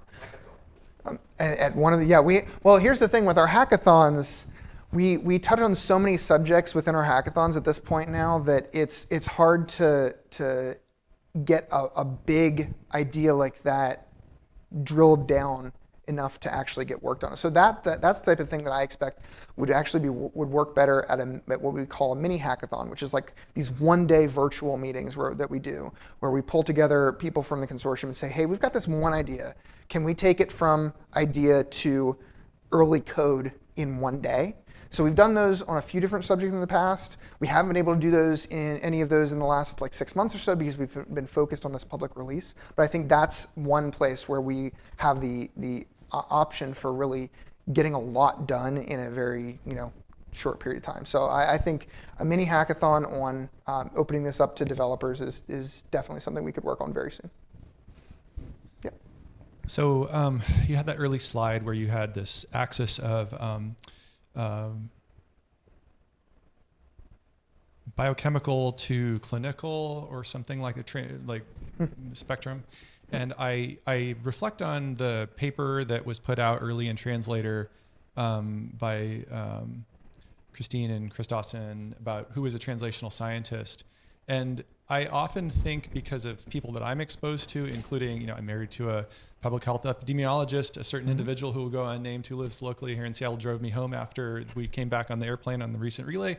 And, I asked that individual, so when you mean evidence, you mean evidence as in evidence-based medicine, right? Which has all of these PICO attributes, right? Right. That a certain subset of health people, that's their bread and butter. Yep. Where do those people, we talked about them in the who is a translational scientist, but where do they fall into this rubric? I mean, there's other dimensions here that are not represented, right? Yeah, and no, we're going that's to loop those people in and try to oh, we should have some PICO attributes at some point, right? Yeah, no, that's absolutely true. And I mean, as you know, we've so far we've been able to bring some direct clinical sources, open clinical sources into Translator, but we're not utilizing those data sources enough yet in the way that we really should be. And that's on the horizon for sure. But that doesn't get to things like PICO attributes. That's another level of bringing in that metadata from clinical work. And it's just not something we've been able to attack yet. But I think it's something we should. I don't know a timeline on that one, though. Realistically, that's going to be in that next empty space on the funding graph, realistically, when I fill that space in, hopefully. Go ahead, Chris. Right. Great talk, Tyler. Following from Will's question, as well as being able to kind of future plans, including the ability to upload your own data and opening up to other bioinformaticians to call via API, do we have thoughts about opening up in terms of, I want to bring my own algorithms or my own inference procedures, like some kind of plug-in architecture that would make it really easy for people to just slot in their workflow here? That's interesting. I mean, we will, in theory, have the capability to do that very soon through the custom query interface that's being worked on right now. Actually allowing it to happen is another question, because we would have to, first of all, develop documentation on how to use that, do in some way vet it if we're allowing it to be accessed by the Translator UI, of course. So I haven't thought about that yet, but again, in theory, it's a relatively small leap from where we are right now. It's more in practice, what safeguards do we need to put in order to make that a reality?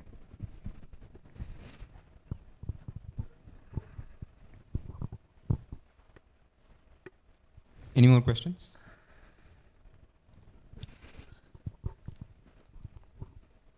Following up to Chris, I guess one thing about our architecture and the fact we have a consortium is that we have this, setup where you can have ARAs and you can have KPs and so forth. So I guess that would be another thing that I could imagine over time is maybe the consortium expands, or maybe we have additional reasoning components or whatever that kind of plug in. Do you see that happening over time? Do you see the consortium growing? I'm not talking necessarily about funding or things like that, but maybe other groups that are already doing reasoning or already, providing databases or knowledge. You touched on the important caveat there, which is we're not going to be increasing the funding necessarily. I'm going to be asking for similar or slightly lower levels in this next funding segment, realistically. But unfunded collaborators doing, bring in both knowledge more through knowledge providers and more reasoning through ARAs is absolutely on our list of things to work on. Okay, great. Thank you. Go ahead, Steve. Hey, thanks, Tyler. I'm wondering, are there any comment about other ICs that are showing interest in kicking tires with, or where you think might be fertile ground for that? So yes, we've talked to program officers and other ICs about Translator, especially over the last few months, extensively, and there's interest there. Then, of course, also in Litcoin. And I think kind of pairing those two projects when I talk about that kind of stuff to NIH, really to other ICs, helps a lot, because they can see both how more information could be brought in and how it can be utilized into the system. So yes, whether we have any specific other ICs ready to say we're ready to help you support translator, we're not there yet. I think the Office of Data Science Strategies in the Office of the Director at NIH is absolutely supportive of these kinds of projects and are actively looking for ways that they can help support those kinds of projects.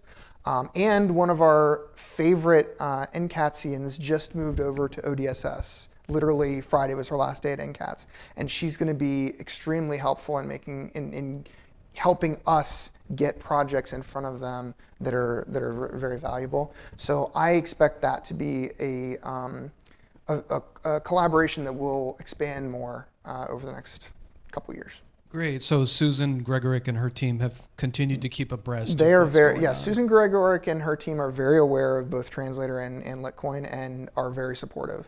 And like I said, so Christine Cutillo, who was our data science guru at NCATS, has just made the jump over to ODSS, and she's going to be extremely valuable to us over there.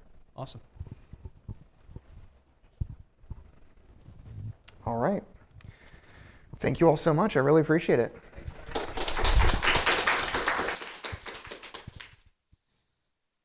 So next up, we have a coffee break at the grand foyer upstairs. Our talk after that will be at 3:45. It's at 3:45, not 4 p.m. So the program schedule is slightly wrong.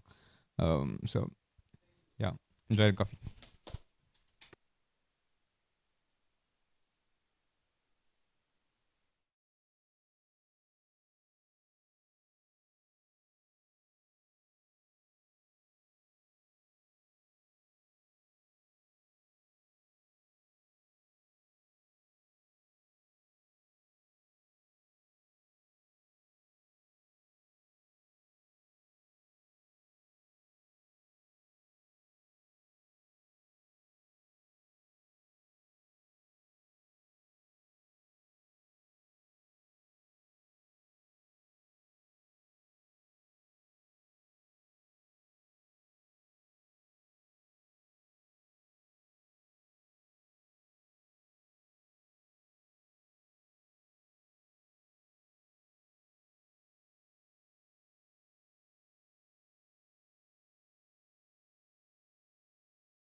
Hello, good evening. So let's begin.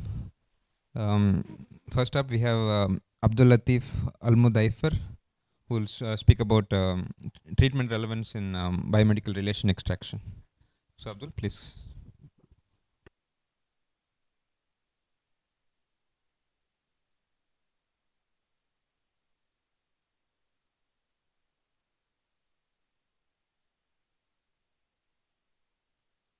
Sorry, do you see the presentation? Yes, we can. Thank you. Hey, thanks for attending this talk. I'm Abdul Latif Al-Mudaifer from the Department of Computer Science at the University of Alabama. And this work is done by me and my colleagues at Dr. Jones Osborne's lab. It's addressing treatment relevance in biomedical relation extraction.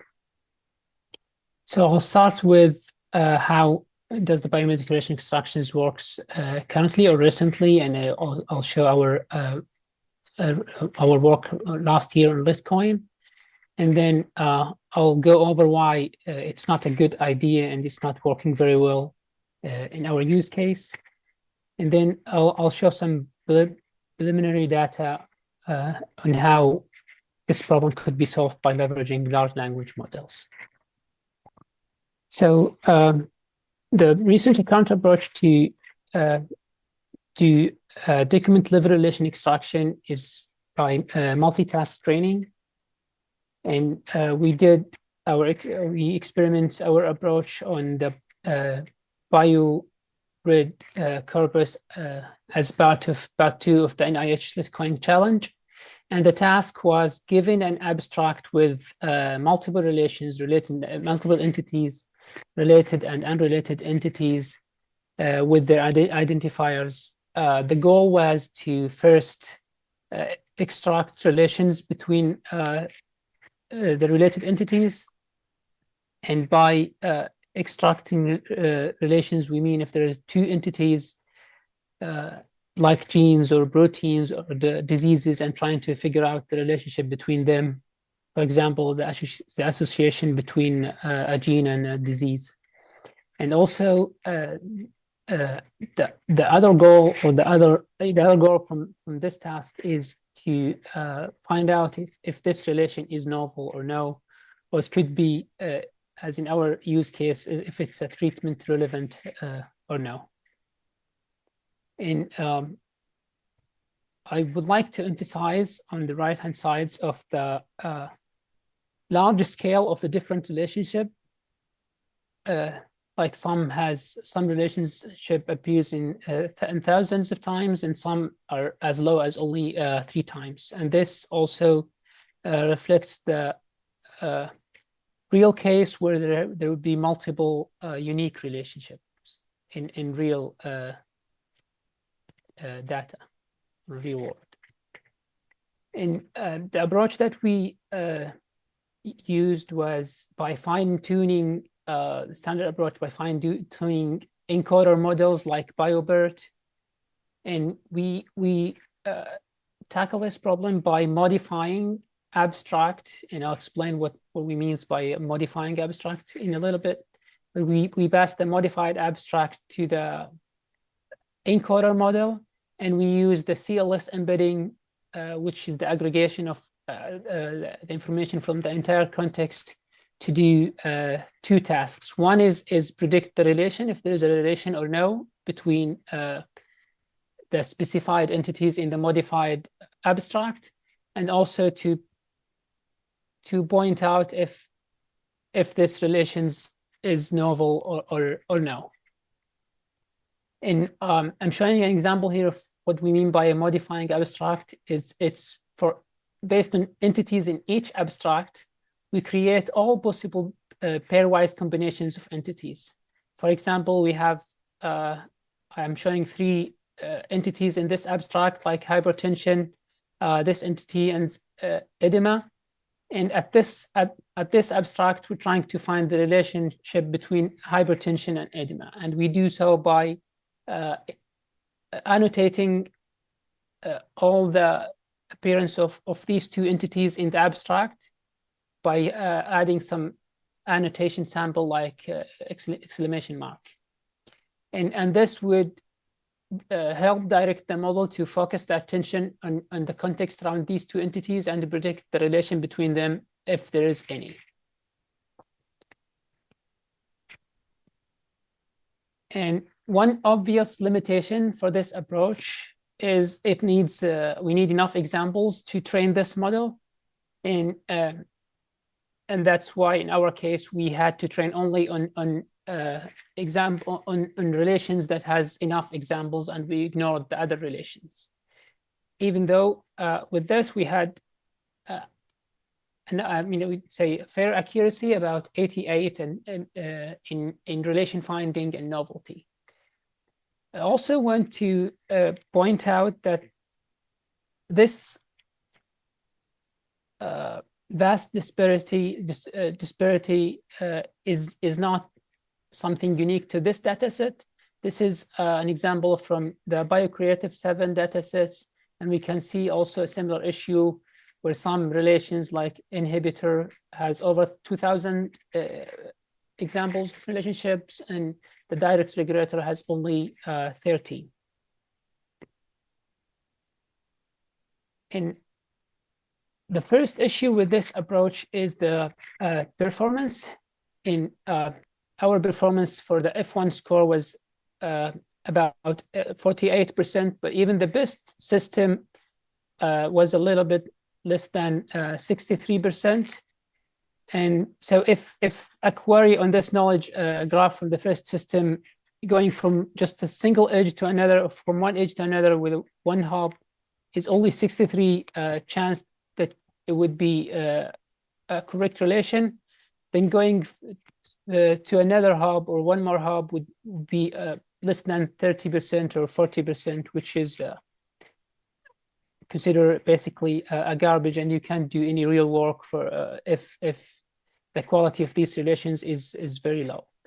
And also for the other data set, the micro F1 score for the BioCreative 7 is under 80%, but the work is still in progress.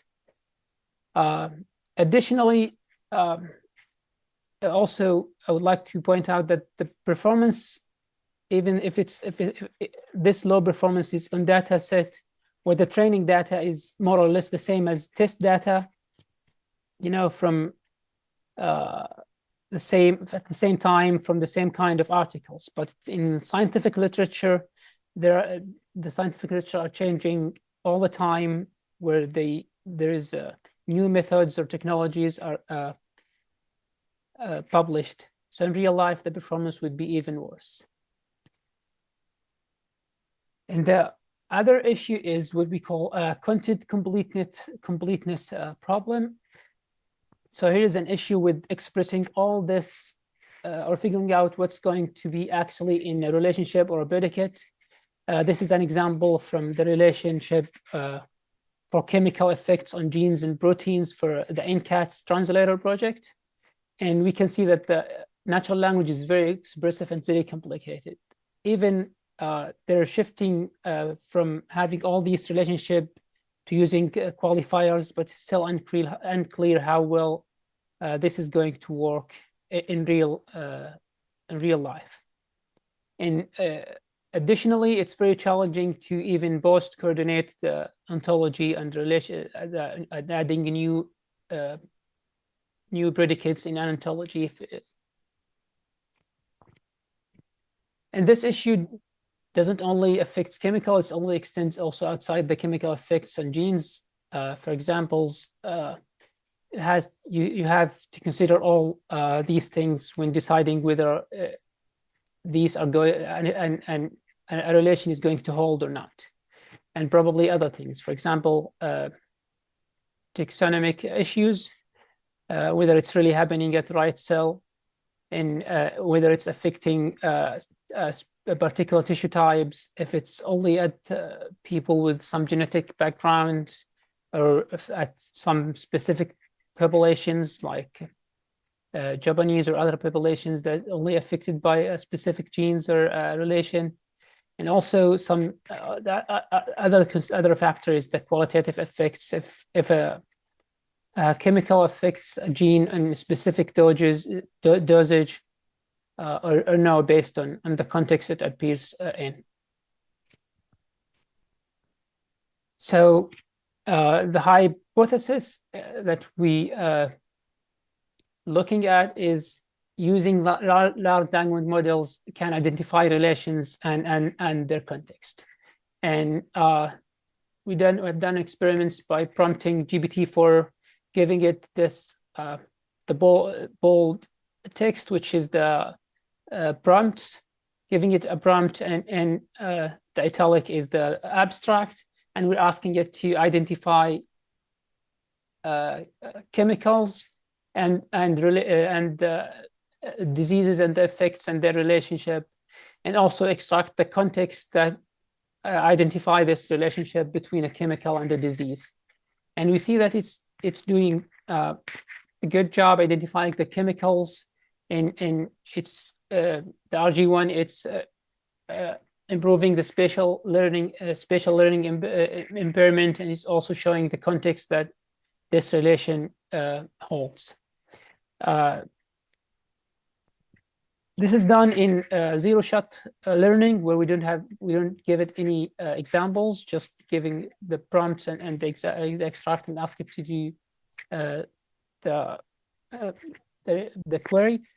But the results could be also improved. Like, for example, the previous studies could also be a factor in the context for this relationship. In multiple shot learning could improve the results.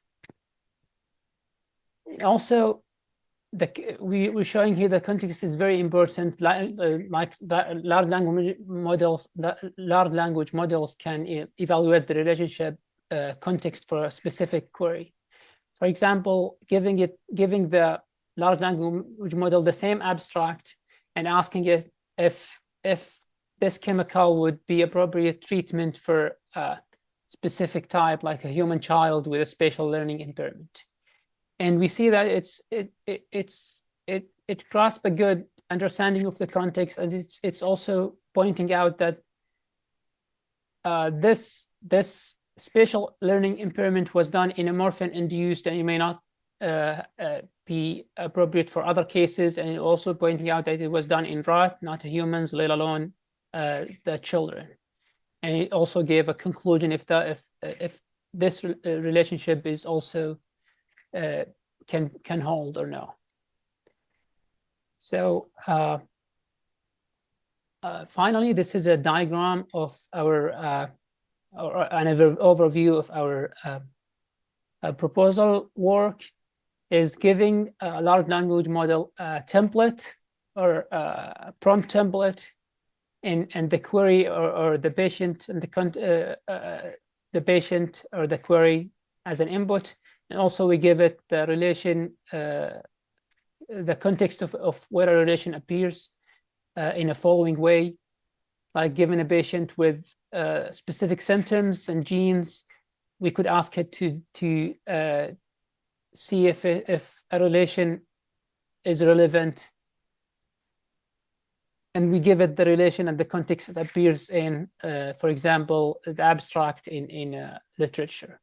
And we can provide this to a language model and ask it to identify a relation or see if a relation is relevant or no, like treatment relevant relation is possible or no, based on the context of a relation. And also, relations and knowledge graph could be pre-processed in advance if the input is also known. And one of the obvious limitations for this approach is the computational requirements. Thank you, and please ask any questions if you have any questions. Any questions?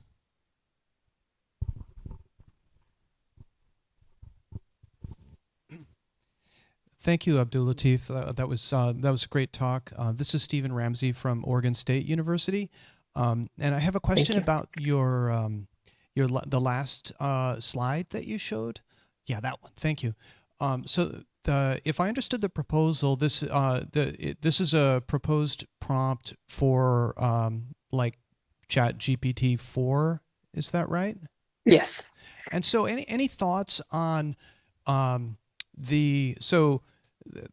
limited experience with Chat GPT-4 is that it sort of the results are kind of bimodal, right? You know, they're either stunningly relevant and interesting, or sometimes, you know, glaringly wrong. And I'm wondering, do you have any thoughts on the accurate, you know, the expected frequency of correct versus incorrect results, specifically when this type of prompt is used? Sure. Thank you. That's a great question, and that's what we're actually working on, and that's what we're studying is how good these models would be by giving these prompts. So Dr. Osborne would have a better answer if he was here. He had more experience on that, but I'm with my also limited experience, I agree with your note, but I believe by giving it enough context and also if we give the model enough examples, the results could be, amazingly good. This is what we're expecting, and this is what we're hoping for, and this is what we're studying, and we hope to see the results of this experiment soon. Thank you, Abdul-Latif. This is Tyler back from NIH. Yeah, thank you so much. This is really interesting, especially seeing the, the outcomes and that you've continued the work from the Litcoin challenge that we held. I'm curious. It seems as if you're suggesting that the NLP portion of the what we're doing for Litcoin would be significantly improved if we were also considering using LLMs as part of that. Do you expect that would be the case, and would it be really? Do you see the context around a relationship being exactly sort of the biggest piece of that? Exactly, and this is, I think, thank you for the question, and I totally agree. This was one of the main challenging at the competition at that time, and ChatGPT and the era of fully using large language models came like a few months after that. But at this kind of problem, the context is very significant in identifying a relation, and if it holds to a specific I would say query or question. So this is a thing that we noticed on the abstract that we had at that time, and where all the relation, and also in real world, where sometimes a relation could hold, like the example I showed first. This spatial learning impairment could be the chemical could be a treatment or could improve the spatial learning impairment, but it was done only in rat. It's not done in human, and it's not neither more specifically in children. So the context would give us more information on some specific relations, and if it's hold or no based on that. And I think this, we as a group very confident that large language models could improve the results significantly.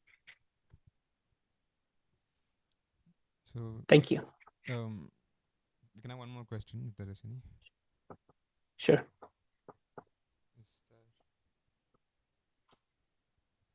Yeah, I think we're done. Thank you, Abdul.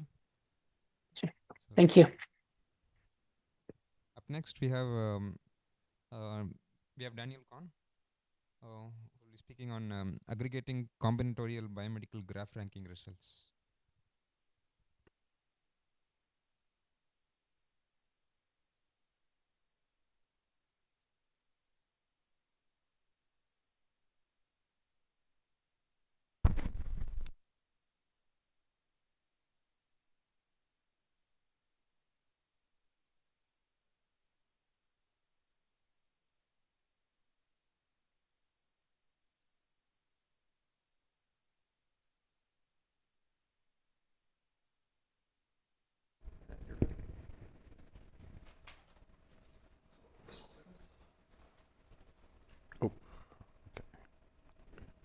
Awesome.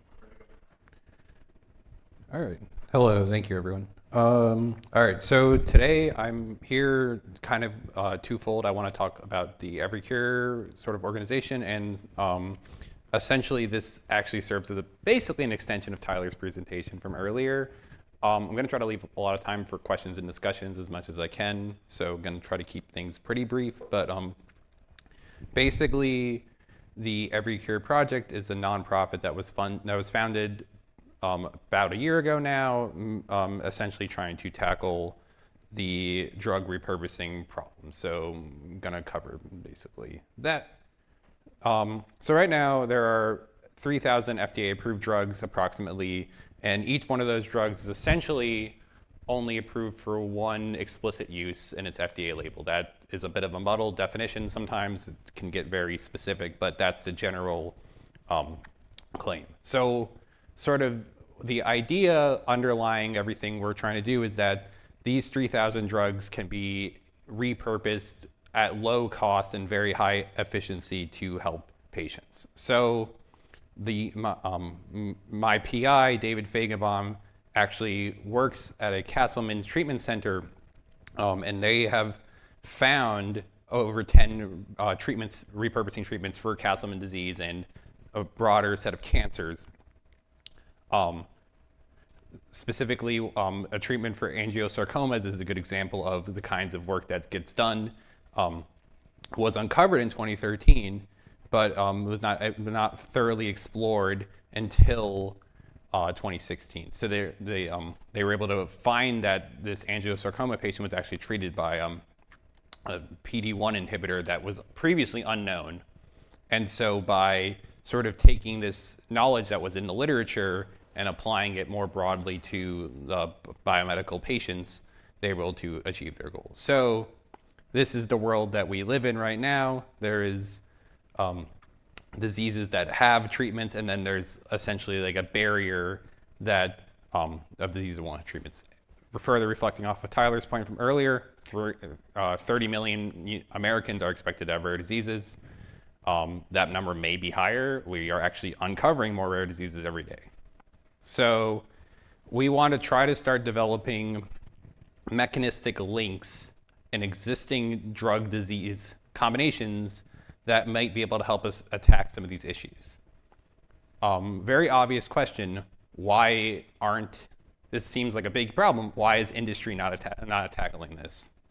So there's not a lot of money in drug repurposing. As soon as a drug falls off patent, that's it. You get 7 years, you gotta optimize the use. If you, in that 7 years, find out your drug can be used for something else, like 2 or 3 years in, that's good, you get like 5 years. If you don't hit that point, it's just, there's no financial gain. There's a lot of risk. There's side effects that for one patient cohort does not affect another patient cohort. So even if you make a drug that works really well for one thing, proposing like an FDA label change for that might expose you to liability. And it also takes a long time for these trials. So the EveryCure org hopefully tries to use the nonprofit status as a way to sort of leapfrog over these issues. We don't care about how long we have to wait. We don't care about the fact that we won't make money because nonprofit, we take a drug that was approved back in the 40s and it's all the same to us. So this is the world we're trying to create. Just because of the Castleman nature of our group, here's how sirolimus was used to go in my PI David. So they were able to identify mTOR as a potential candidate. Using that mTOR activation, they were able to propose that sirolimus, which is an mTOR inhibitor, may be able to be useful in this drug. They were able to essentially use this in a patient and then evaluate in clinical trial. And now they're trying to get a treatment guideline change proposed. Similarly, a very equivalent pathway was done with rituximab, which is another viable Castleman treatment. This works in JAK, as a JAK inhibitor, completely different mechanism as to why Castleman is caused in these ways, but now they're working on doing this in clinical trial. And just sort of to reiterate my point, Siltuximab to develop cost $100 million and was a very expensive treatment, but to repurpose the bandwidth was only $3 million, and it's very much cheaper even on the patient level. So broad timeline, broad plan of here's what we're trying to do as an organization: identify drug-disease links, evaluate those links, place them in the clinical trial, and then try to update FDA labels once those kind of get done. All right, so 2 very broad high-level questions. Why is automating drug repurposing hard? And how do we go about sort of doing this drug repurposing? So first off, why is it hard? And I think this is a very important question. I think it's something that we often kind of skip or overlook, but I think it's important to talk about. So the examples I've given before, and a lot of the examples that we discuss of drug repurposing, are a lot of human expertise that's put into it. So people in general are very good at integrating complex sets of information. These biomedical experts have access to legitimately sometimes half a century of experience when making these decisions, sometimes more, plus all of the teachers they've had, all of that expertise. If you get a room of 30 very, very high-level experts in a room together discussing, that can be like hundreds of thousands of man-hours of experience. And a lot of these decisions they come to actually are made subconsciously on an intuitive level. Medical scenarios are even more so prone to this sort of very subconscious bias. It's actually very hard for people to explain why they make the decisions they do. They tend to be, it tends to be very just difficult and much more based upon just having an understanding that something will work than an actual legitimate biomechanical reason. And that's actually really good. That works really well a lot of the time. But modeling the underlying reasoning, where how humans figure out these drug-disease relationships, is almost it's a very broad problem that I think we've only sort of dipped our toe into. I want to sort of pin that idea there. So a question is then, how do we go about doing this very hard task? So major methods of computational drug repurposing it kind of positions it as a chemistry problem. What chemical structures of previous antibiotics can be used to predict a new antibiotic? What drug will specifically bind a receptor? And so this kind of rely upon exact disease mechanistic knowledge or previous drugs which already do something that we want to do. The problem, especially in the rare disease space, is that these mechanisms are generally unknown, or in the case of Castleman, even I mentioned a few slides ago, there's 2 completely different mechanisms for this disease, and targeting one of those using a computational method will completely ignore the patient cohort affected by the other mechanism. So continuing on, the best approach we have so far is trying to use a knowledge graph, essentially, to model these this high level interconnectedness of biomedical data. So sort of, again, extending off of Tyler's talk, the large scale modeling and hypothesis generation has been taken on by the NCATS Biomedical Translator Consortium. And a knowledge graph provides us a way to generate these computational hypotheses when we have imperfect knowledge or in limited information. So rare diseases where you maybe have a statistical association with a gene, a knowledge graph can provide you an explanation or a couple potential palliative drugs for that scenario. I want to sort of go into not on a too technical of a level, but there are 5 groups within the translator, 5 ARAs who have tried to do this drug repurposing problem. So the first one is the RoboCop group. They use rule mining to essentially find patterns in their graph, which they say, oh, historically, if a drug is treated by if a disease is treated by a drug, we see it goes through a gene, or it goes through it gets down regulates this other pathway, and then this system gets really activated, so it's able to find those kind of meta patterns automatically. The Medi-Canron system tries to count the number of supporting publications and gives you a score between 1 and 0. This is hopefully going to be, I've talked to Will a bunch about this and really looking forward to the next version, but it works well too.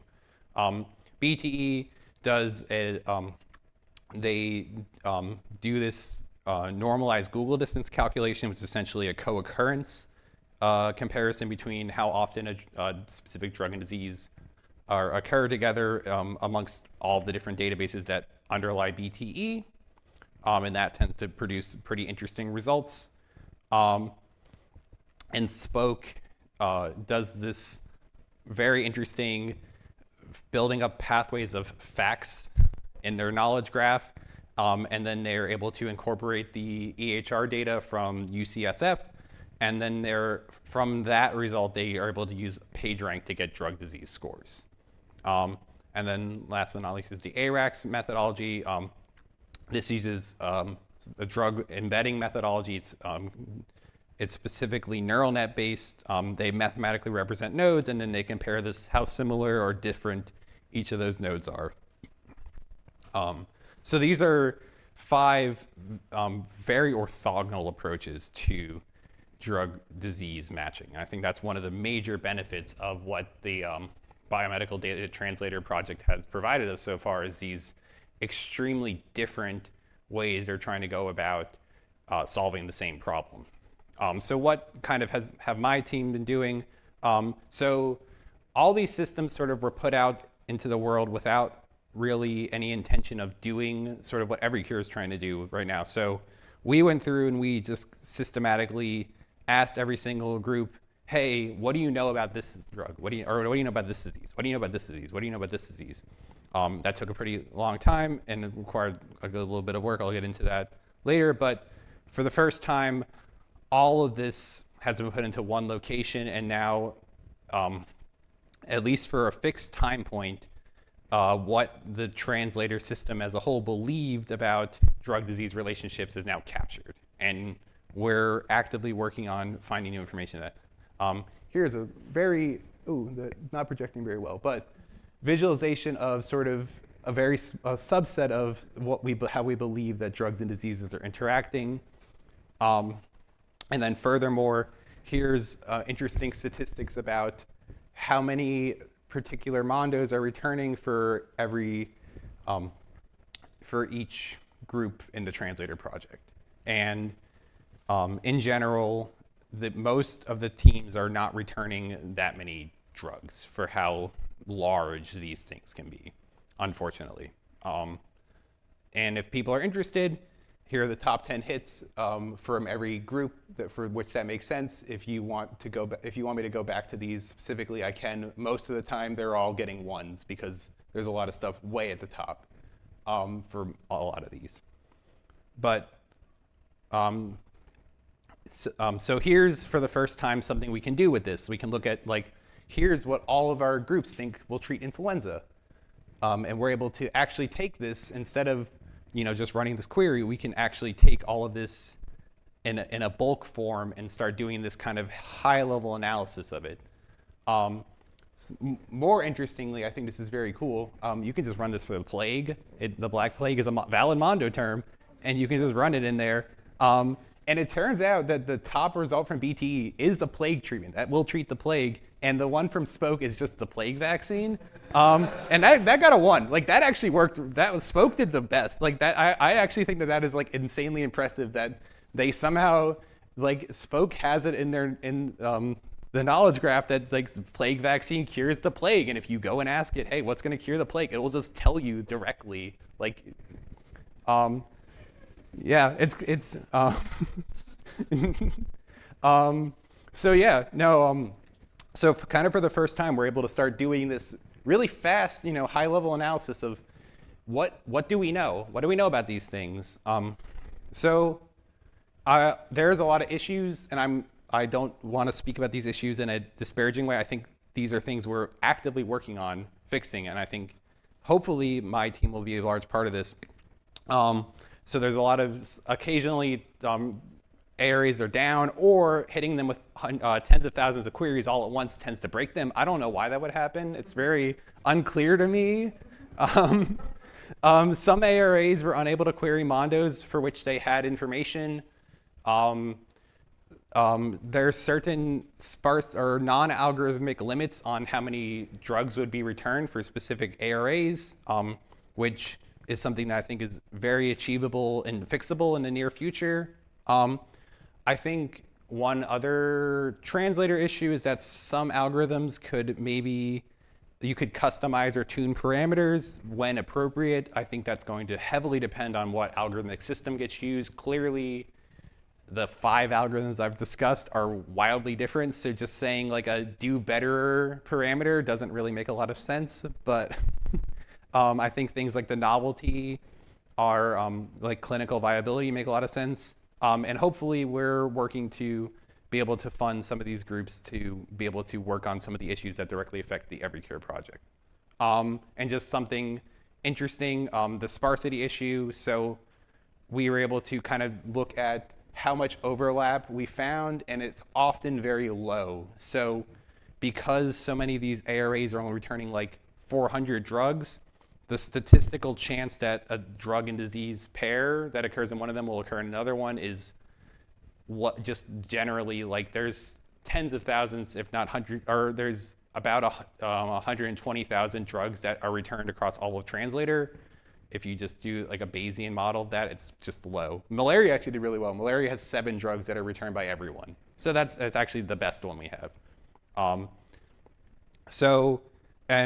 One other interesting aspect of this, the XDTD methodology, the black box neural net that the AREX group is using can rank any pair, but the direct trade-off of the fact that it can rank any pair is that the pathway it used to generate that explanation is non-existent. Because it's a neural net, the neural net compresses the information so much, there is no like mechanistic explanation as to why. So if you look at the Medi-Cameron approach, that uses paths through the graph to generate a score. That's exactly how it tells you, hey, I think this thing's really good, is 100% because of a path. So it just gives you that path back. It says, hey, here's why I think that this drug will treat this disease. So it's very interesting to see sort of how these high-level algorithmic changes directly affect our own ability to sort of use the results down the line. So this is the EveryCure timeline. We are currently in these 2 phases of the process. And I really want to point out that this might seem very high level and abstract. And when we talk about it in like a conference like this, it really does feel that way. But these are the top Castleman results that came out of the XDTD algorithm.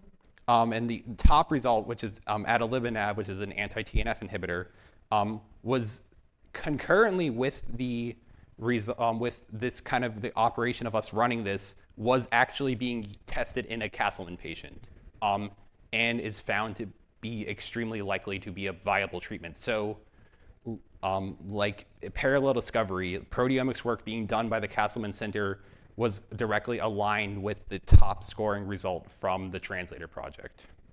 So pretty incredible kind of, and very like fortuitous that the timing of that just very, very like interesting that worked out really well. So kind of next steps, working on how to combine these scores into one mega score, whatever you want to call it, correcting the issues within the ARA systems, exploring other ways. So those 5 ways of kind of making these scores, really interesting, but there's tons and tons of almost infinite ways that this could be done. And I think another really interesting question is, we are currently asking how likely is this drug-disease connection to exist? It's modeling it completely as a graph problem. The question, honestly, for EveryCure's sake, would be better served as how likely is a clinical trial for the drug and this disease to succeed? It's a much harder question to model, especially with the graph as the input. But that's sort of the next step in the timeline we were kind of proposing here. So yeah, cool. So thank you.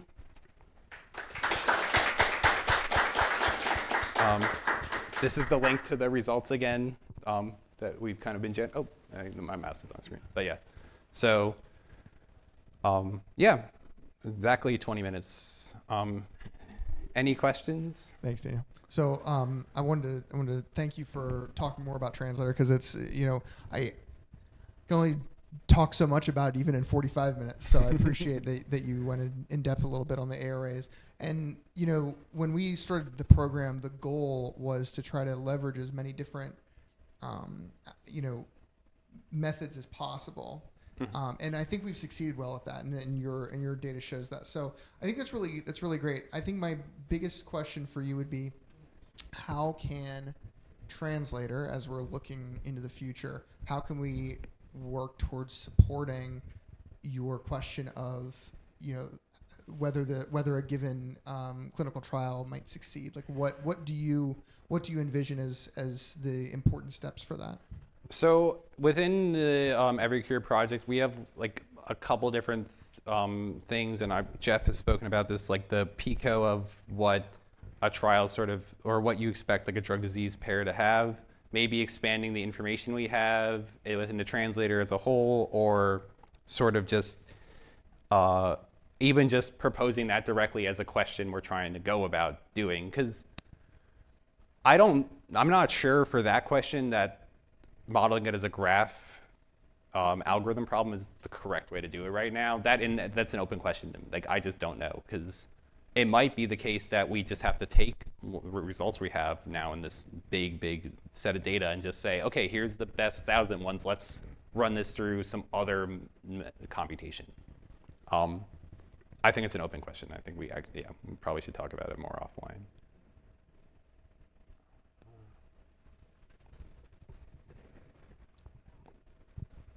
I think I missed this. When did you run the queries exactly? March. Okay. Yeah, March into mid-April for some of them, because some of them failed and we ran them. So yeah, Okay. we're fixed into that time. Okay.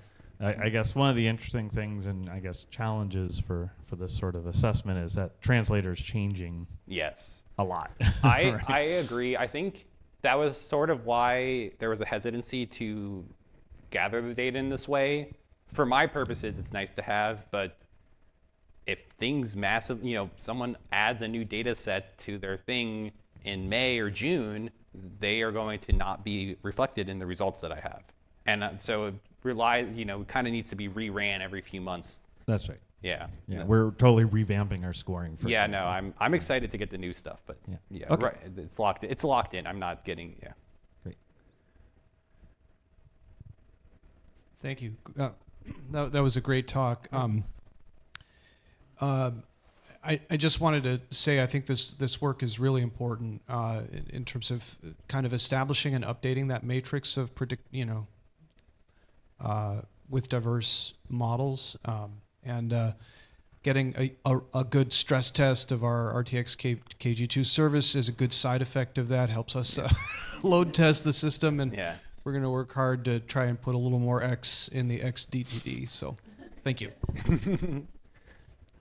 I know you have the explanatory part, but it's not this. It's post facto just because of the nature of the algorithm. It's not a problem. It's just the nature. It's just how it works. Yeah. Any more questions? All right. Oh. I guess there is a danger in a way, because all these people working on Translator, including myself, want it to work well and want to show it's working well, right? And so, for example, you showed that the top result from one of the reasoners was in a trial in humans. At the same time, a skeptic might say, okay, well, what about the number 2 result and the number 3 result and the number 4 result?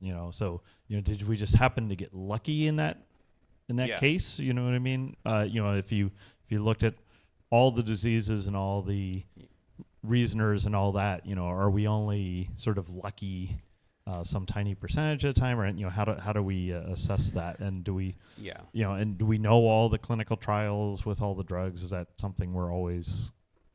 I think this. I think about this a lot. I think this really gets into like a very broad concept of like verifiability, because we have 500, or even if we boost it up to 10,000, there's no way 10,000 things can treat any disease. You're almost always going to be mostly wrong with your mathematical answers. It's just definitionally, if you were proposing lots of treatments for something, the vast majority of them are going to be wrong. So I think we can only hope to be kind of right, or like so I think that it's very good to be like, I think this is, honestly, if this was number 10, it would not be as impressive, but it would be just as relevant that we got something that, it was because it's both of these things, so XTTD and the proteomics people figured out that TNF was important in Castleman. That's why this hit on both of them simultaneously.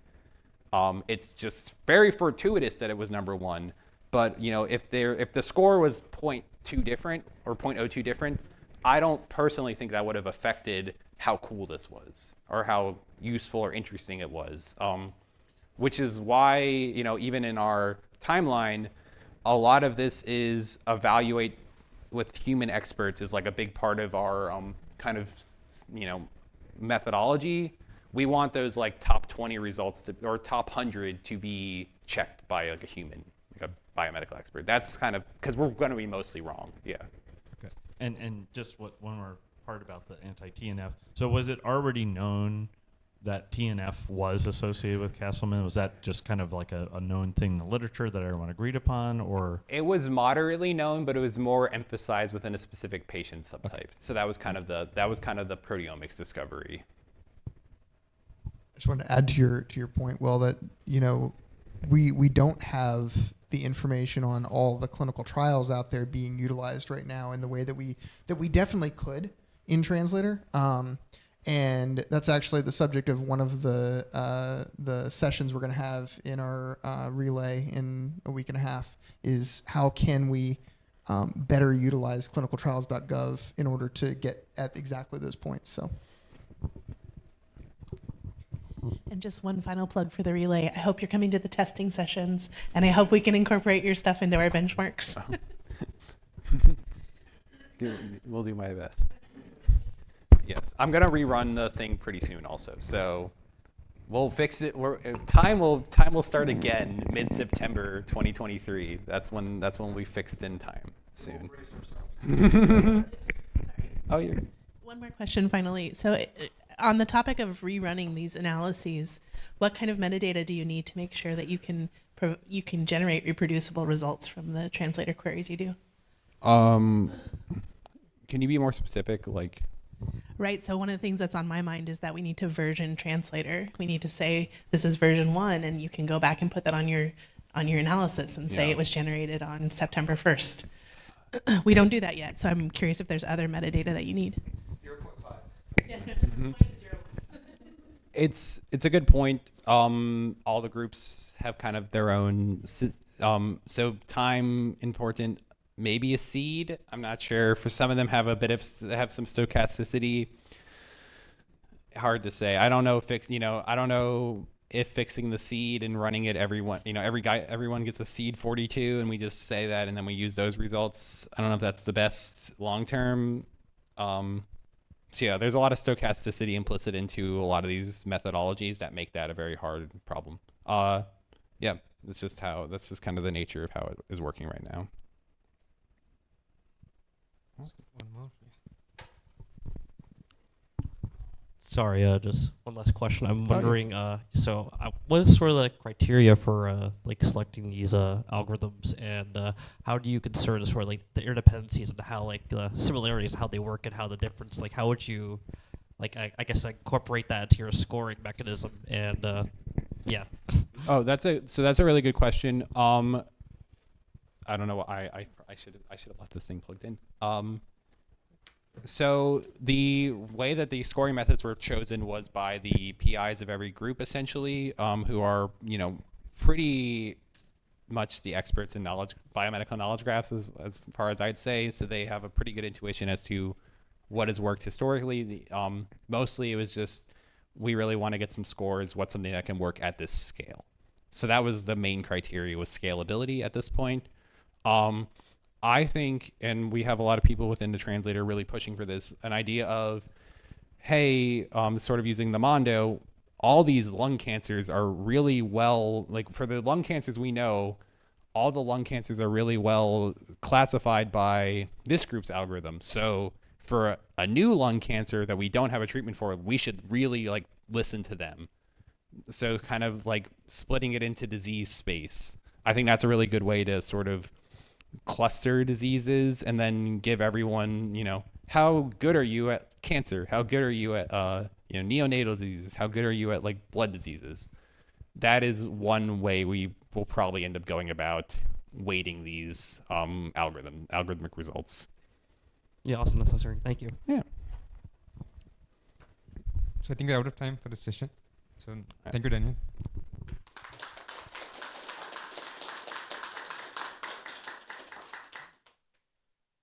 Yeah, finally the keynote for today. We have Matthew Might with precision medicine.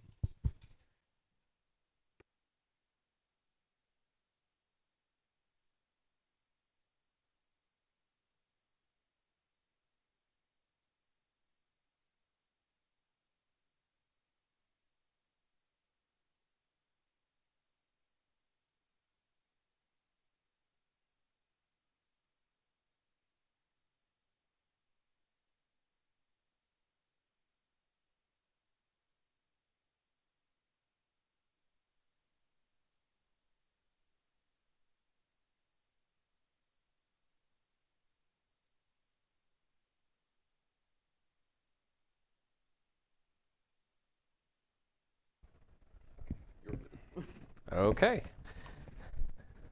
You all can hear me, right? All right. Well, thanks for sticking in all the way to the end. I certainly appreciate it. And it's my pleasure now to cap us off with what I call the algorithm for precision medicine. I hope we'll tie together a lot of the things that we've seen today. Of course, I have to begin with a fairly important disclaimer. I have no medical training whatsoever. So if anything in this talk resembles medical advice, do not take it. Or at least consult your physician. Or Tyler, please, consult somebody with any kind of actual biological expertise. And by the way, there's a lot in this talk that does resemble medical advice. And that's because prior to 2017, I did programming languages. In fact, I put together a little graphic of like where I actually used to do my work. And it turns out that like this is my home. Like ICFP is where I published most of my stuff once upon a time. And if you rewind back to like 6 years ago, this is the balance of my publications between PL and medicine. So it's a little different now. Actually, I was kind of sad almost when I saw this morning when I checked it. I looked at Google Scholar and it turns out my top publication is actually now in medicine. It knocked off abstracting abstract machines. And it's of all things, it's a paper on using metformin to save diabetics with COVID, which, hey, it's great. Saving lives is great. But gosh, I do miss type theory sometimes. So I'm not alone, though. Turns out there's another computer scientist whose top publication is also in biology. It's Alan Turing. Alan Turing's top paper is in biology. That's because he was using computational principles to model things like morphogenesis, which turns out to be the right way to model it. So computation and biology go way back. Second disclaimer, not only is there medical advice in this talk, all of it is computer generated. So just more reasons not to follow it. In any case, I am gonna make some claims. So one of my claims is that when we look back at the history of medicine for this century, we will see that the greatest drug in terms of intervening and making a difference in human health was actually data. And I firmly believe this will be the case. I also believe that as a field, precision medicine is in some sense what delivers data as a drug. That is what we're doing. Henceforth, precision medicine requires computation. We have no choice but to invoke it. And the question I have for everybody here is the algorithm for precision medicine is it inherently or most naturally expressed in a declarative way?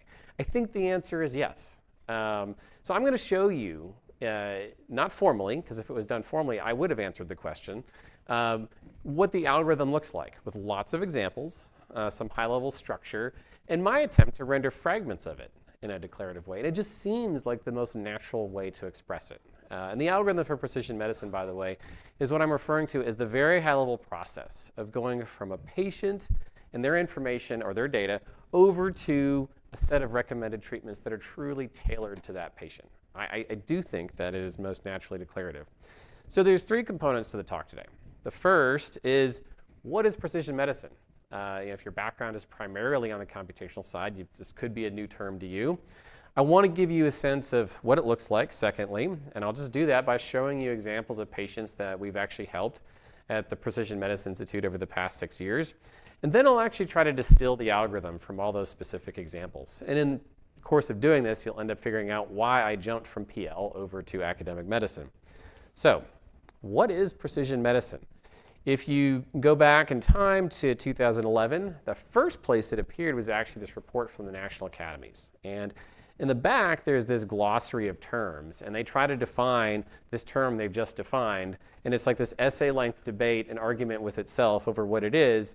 But what they came up with is that it's really all about tailoring treatment to the individual characteristics of patients. So that's a fair definition, and that was enough for President Obama to launch the Precision Medicine Initiative in 2015, and then everybody decided that they were doing precision medicine. So all these people said, this is what precision medicine really is, and all of these things are, of course, they're a part of precision medicine, and one of the jobs I had at one point was to wrangle all these definitions back into a unifying definition, and the one I came up with is that precision medicine is really about optimizing health with data. That seems to encapsulate both the original definition from National Academies plus everything that everybody else was claiming was precision medicine thereafter. So since it's optimization, I do think of it as a process, an algorithm, if you will. And the input here is patient data, and the output is, a set of potential treatments for that patient. And I would even go as far as say it's not just a set of potential treatments. We also want the rationale for the treatments too. We don't want just a black box, just try this. And we know this from experience, that doesn't work in medicine. Like if you tell a clinician, just try this thing, the black box said it'll work, they will not use it. They will not touch it.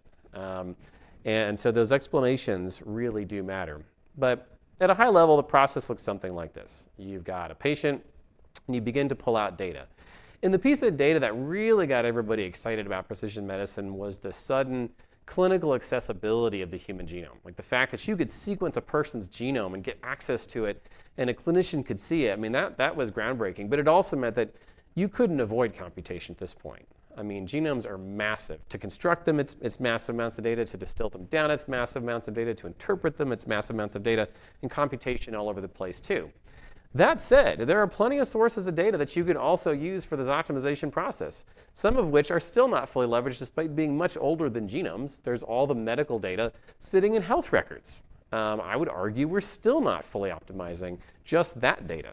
And then, of course, there's all the data sitting outside of the patient, and the 300 some data sources inside Translator. All of that has to be considered in the context of every patient, too. And so you get this really complex, constrained optimization problem in a very idealized sense, I realize. And what a modern clinician is faced with is this overwhelming challenge. Like they have to somehow solve this problem.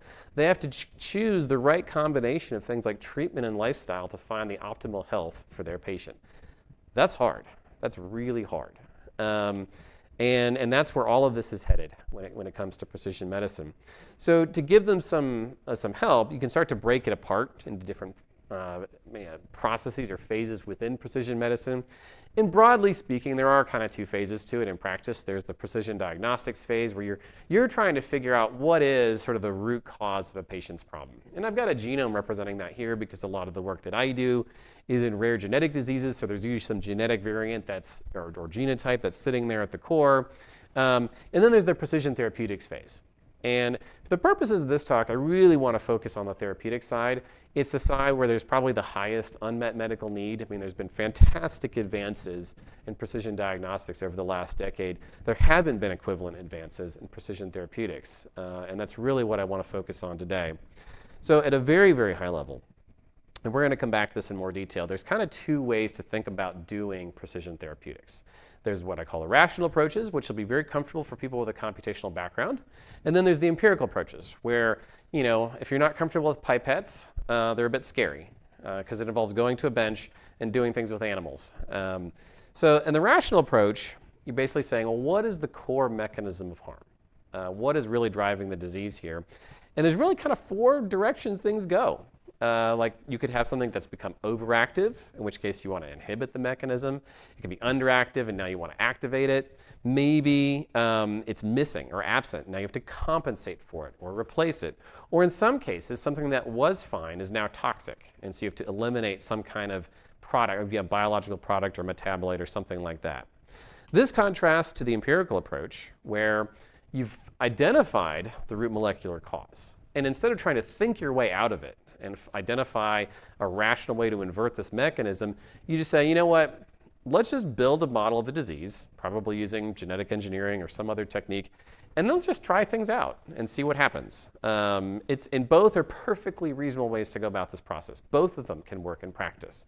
And we do both of them at the Precision Medicine Institute at UAB.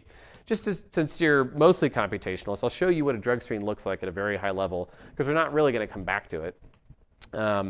In a drug screen, you start with the patient once again, and from the patient, you extract a disease model. And it could be their cells that you're using. It doesn't have to be. It could be a cell line you've created to mimic the disease in their cells. That's actually used probably more often. Or you can use an animal model. You know, so it's possible using technology like CRISPR to edit the genome of an organism to match the disease that a human patient has. So CRISPR, if you're not familiar with it, it's like Emacs for a genome. Like you just go and like edit the DNA now. Show me what this does. You compile it. You know exactly. But with biology. And so you can make a worm that matches the disease a human patient has, or a fly, or a fish, or a mouse. But then what you got to do is you got to study the model and figure out, okay, how does this model reflect that disease? What is its phenotype? And once you have that phenotype, now you have something you can measure the effectiveness of a treatment against. So you can start combining this model with different drugs to see if it actually corrects or rescues the phenotype you observed in that system. Once you have this capability, if it's not too onerous to run these tests, and sometimes it is, by the way, then you just try everything. There's only around 1,500 FDA-approved drugs, and if you expand it to like lots of natural products, we're still only at like 2,600 compounds. It's not a lot in the grand scheme of things. It's what we would call grad student scale. You can have a grad student just pipette 2,600 times over to figure out if something works. And yeah, you're so glad you're in PL now, aren't you? You're so glad. You have no idea what we make students do on the other side. Hopefully, if you just try enough stuff, something works. And then hopefully that thing will actually also work in a patient. You know, where a lot of the stuff will break down is like you'll get a hit and it rescues the model, but then you'll check the concentration and it'll be like 10 times what a human being can tolerate or something like that. So it's back to the drawing board, or you have to tweak the molecule in some way or do medicinal chemistry. I just want to show that this is a part of the algorithm. So this, you know, an algorithm for me is a step-by-step process that you can follow. In this case, sometimes a step is go to a bench and do something that's going to happen. So what does this look like in practice when you do it? So now I'm going to show you what we do for a lot of the work at the Precision Medicine Institute at UAB.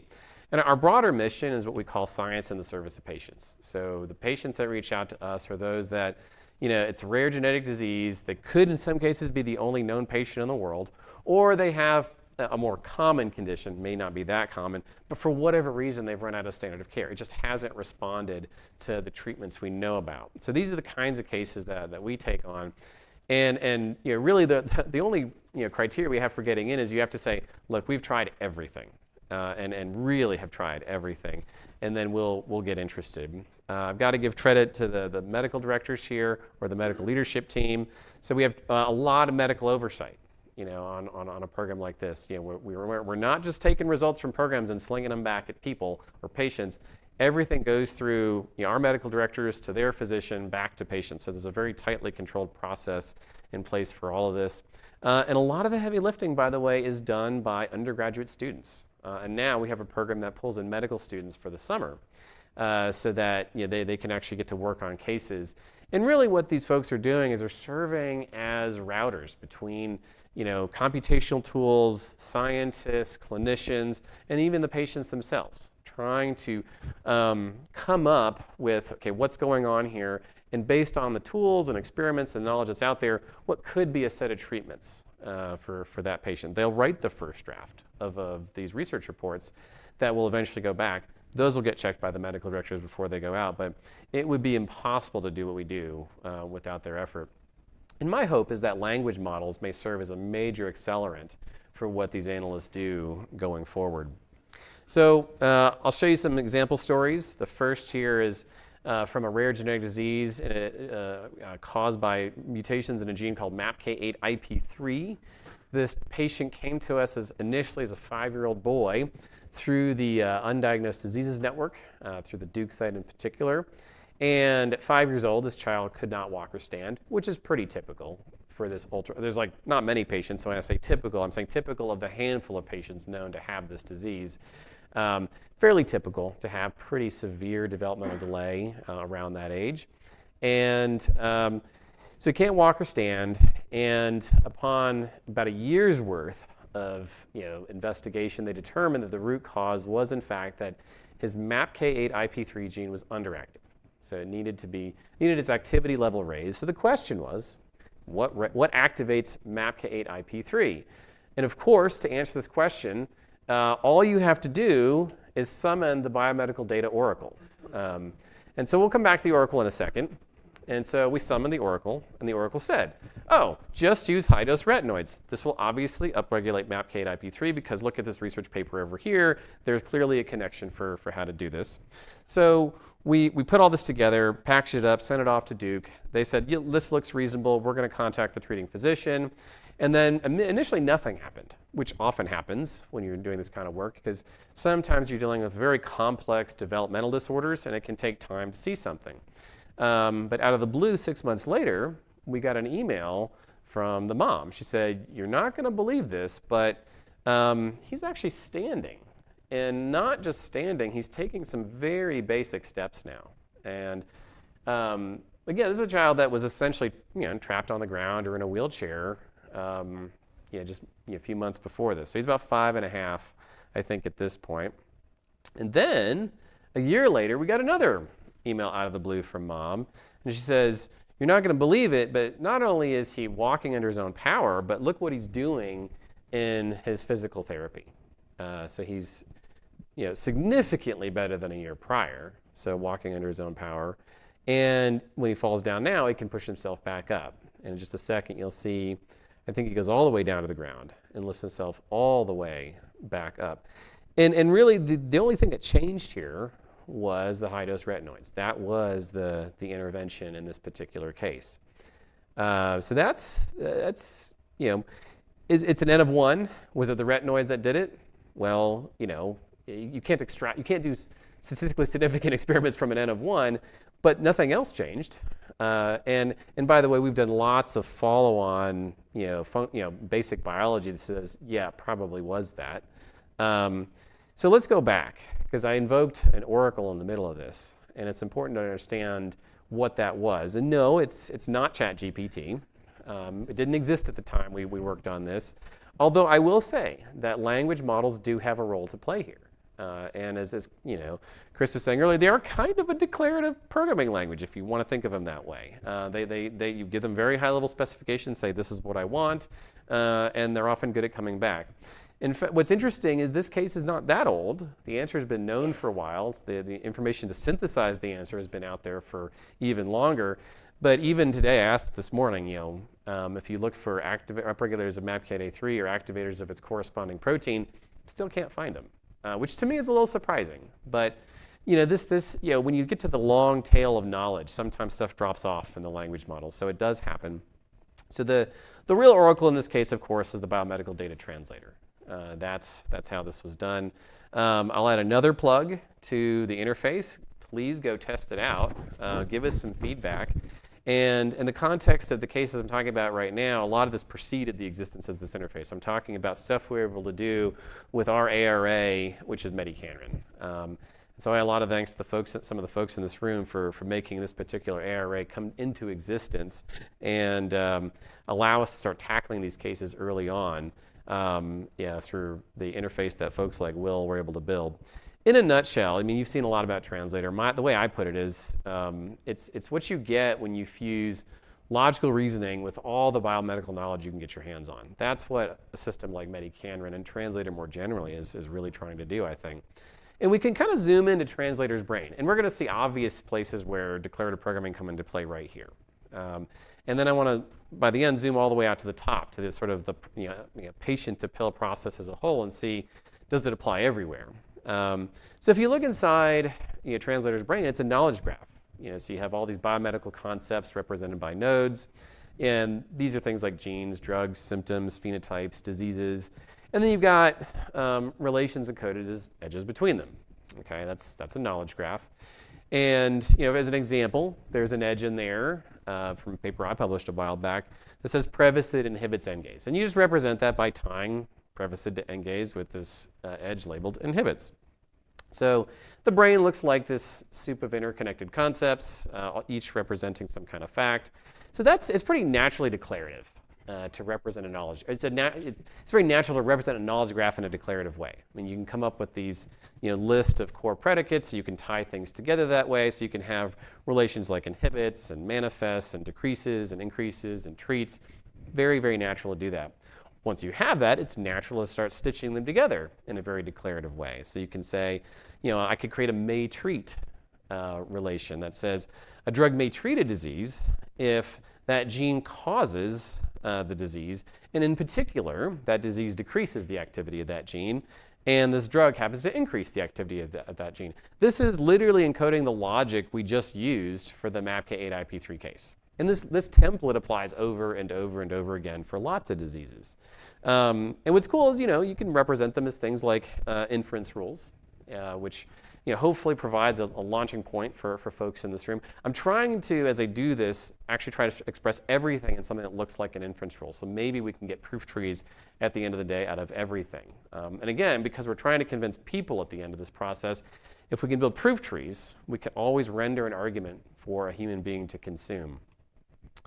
And as another example of a kind of inference you can do once you have a knowledge graph, let's suppose you have two concepts, blue and red. If you know that blue increases red and that red decreases green, then you can infer logically that blue should decrease green because you're increasing a decreaser. Once again, you can represent this as an inference rule. And what's great about this is as you add these inference rules or even more complex rules into the system, you can start to ask really interesting questions over the knowledge graph. I mean, we've seen multiple talks today that point to the potential of the kinds of questions that a system like Translator can answer. So you can ask it, what are ways I might treat this disease? Or you can go very low level, which we often do, and say, I just need to throttle this one mechanism, gene, pathway. Just tell me how to move it up or down. And as another example of that, we have ADNP-driven autism. So this is, the autism itself is, it's actually splintering into almost, 1,000 odd different disorders, each of which has a different molecular story that links together with a common phenotype at the end. So this is one version of autism driven by mutation in a gene called ADNP. What happened here was early on, like this is early days in Translator, this mom reached out and she said, hey, my son, I knew her before this, but she says, hey, my son's got this ADNP-driven autism. How do you, and we knew by then it was regulated by or caused by haploinsufficiency, so underactivity in ADNP. And she said, how do you upregulate it? Or we inferred that's the question she was trying to ask. And Will ran the query and came back. He just sent me an email almost immediately. He said, it just came back with low-dose ketamine. And there's a paper in the cancer literature that it found that connects these things together. So we funneled that back to the chief scientific officer of the foundation, and he emailed back pretty fast and said, gosh, I'd never seen this before, but it looks really compelling. Like, the logic here just makes sense that this would actually work. And so by February 2020, they actually had a clinical trial launched at Mount Sinai for this. You may recall something else was happening in February 2020. So COVID blew up, but these parents kept going. And they actually, in the middle of a pandemic, launched a clinical trial. So in September 2020, they actually pulled this off, and a year later had completed it. And this is the crazy part. The core prediction from Translator was validated. We did see ADNP levels actually normalize under low-dose ketamine. But more importantly, the stuff that actually matters, like, the patients actually got much, much better. So I think there's a huge number of endpoints measured here, and all but one, the one being, I think, insomnia, improved in a statistically significant fashion. If you want to know more about the patient side of this, there's a great story in Stat that covered all of this. And then a year later, we finally caught up with, the publishing side of it. So this is frequently the case in precision medicine. Like, the time from prediction to actual publication, I think it was like 3 years. But the time from prediction to helping patients was far less. And this happens over and over again. So another case, this one you might have actually seen on Netflix. So there's a series called Diagnosis. And in this particular case, she was the first patient in the world ever diagnosed with this disease. She was suffering from somewhere on the order of 150 cataplexic episodes per day. Cataplexic episodes look a lot like seizures. They're not seizures. There's a different underlying mechanism. But you can think of them as she just kind of froze up repeatedly over the course of the day. And kind of scary was she would stop breathing during them too. So these are pretty dangerous episodes. And so, of course, we said, well, let's check Translator. Let's see what it says about this. And in the humorless way that Translator sometimes often does, it just says, just give her crystal meth. It's fine. She will feel so much better. And also, maybe some spider venoms and plant toxins. Well, because sure enough, these are actually inhibitors of the overactive target. It's not wrong. It might work in cells. And the question is, does it work in people? So in the time where we're trying to figure this out, and actually we were doing empirical drug screens, 3 more patients popped up. And as I talked to one of the dads on the phone, he's like, oh yeah, by the way, like, my son is like so much better, and it's because he takes this ADHD drug now. And I went, oh no.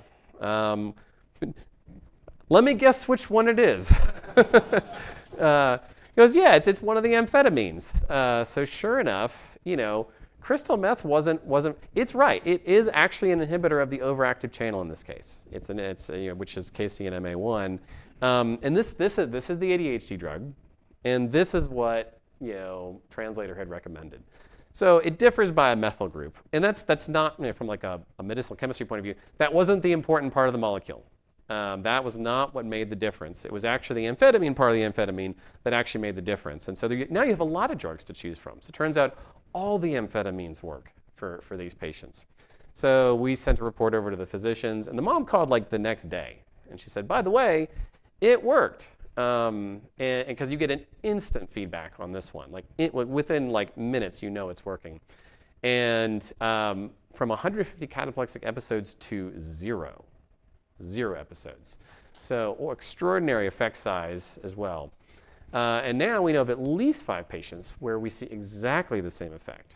And so we are actively working with the clinical center at NIH and trying to find some funding to do a very unusual clinical trial, where what we would do is, take these patients to the clinical center, give them a short-acting amphetamine at the start of the day instead of a long-acting one, which is what they take, and then look at cataplexic episodes versus blood levels of amphetamine over the course of a single day. So we think we can get enough confidence from that to say, look, this is what's actually causing the reduction in episodes. Another example is COVID. So we did a lot of work here. So as soon as COVID hit, we started working with all the data coming downstream from all the research across the world just pumping data out on COVID. We started distilling as much as we could into drug targets to go after, because this is a great, translator is just a beast when it comes to chewing apart drug targets. We can start feeding them in and saying, give us drug recommendations plus evidence that this is a good thing to do for COVID, and then farming those out downstream to either testing in cells, testing in clinical trials, or straight into animals. Within, I think by March, we had 40 predictions for things that could work. By early April, we had 20 tested in an early cellular model, and a high priority one emerged right away, which was anti-androgen therapy. So we took this to the VA, and by April 2020, they said, yes, we're going to do a clinical trial. What we're going to do is chemically castrate veterans that have severe COVID, and because that's what the anti-androgen therapy is. For some reason, not enough veterans wanted to do this. They said, they're on their deathbed. We go, we can chemically castrate you and it might save you. And they go, I'll take my chances. So the crazy thing is, the idea did work though. It just took longer to figure this out. And what happened was other groups used much milder anti-androgens, like hair loss drugs. They should have started with the hair loss drugs. That would have been a much easier sell. And those do work. So there's plenty of evidence now that anti-androgen therapy does work for severe COVID. So by the way, we're on the record, at least on Twitter or now X or whatever it's called now. Like you could look up the tweets where we were the first ones to claim that this would work. So we should get credit for that. And the last case I'll show you today is actually my own personal case, or really my son's case. And this is why I'm not in PL anymore. It's why I haven't been here in 6 years, guys. It's because I was trying to help my son. So by the time Bertrand was 6 months old, I knew something was wrong. And our family had landed on a place that you might call undiagnosed island. Actually, you'll hear this term a lot in the rare disease community, where people are in the undiagnosed phase and they're not really sure what's happening. And while Bertrand was there, he had seizures, he had a movement disorder, severe developmental delay, and for some reason, a lack of tears.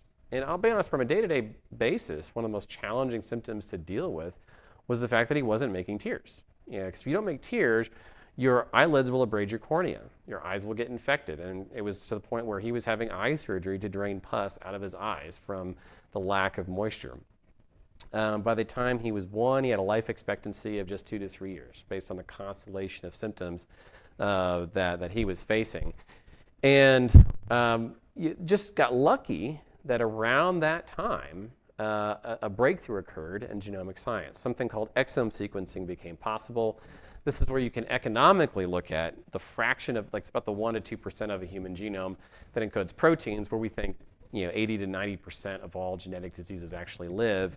And so it was suddenly economical, for some definition of economical, to look at this and try to figure out which mutations could actually be driving a disease like this. And through this study, it was actually conducted at Duke, they identified 2 mutations in a gene called NGLI1. And after this, Bertrand became the first NGLI1 deficiency patient ever discovered, which by extension means he was the only one at the time that was out there. And I knew to do anything about this, I was going to have to find some others. Fortunately, as a computer scientist, I had access to a secret weapon, Google. Now, I obviously couldn't just Google for more patients. It's not quite as simple as just checking to see if there's others that are out there, because if you're the first in the world, there aren't any. So it's not that simple. What I did instead was search engine optimization using a blog post. And here, all I had to do was just get a blog post to rank highly in search results and to go viral so that people would look at it and check to see if it looked like something that they knew for their child.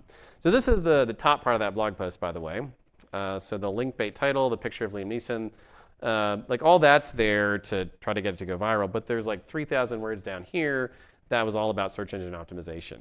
And it actually worked.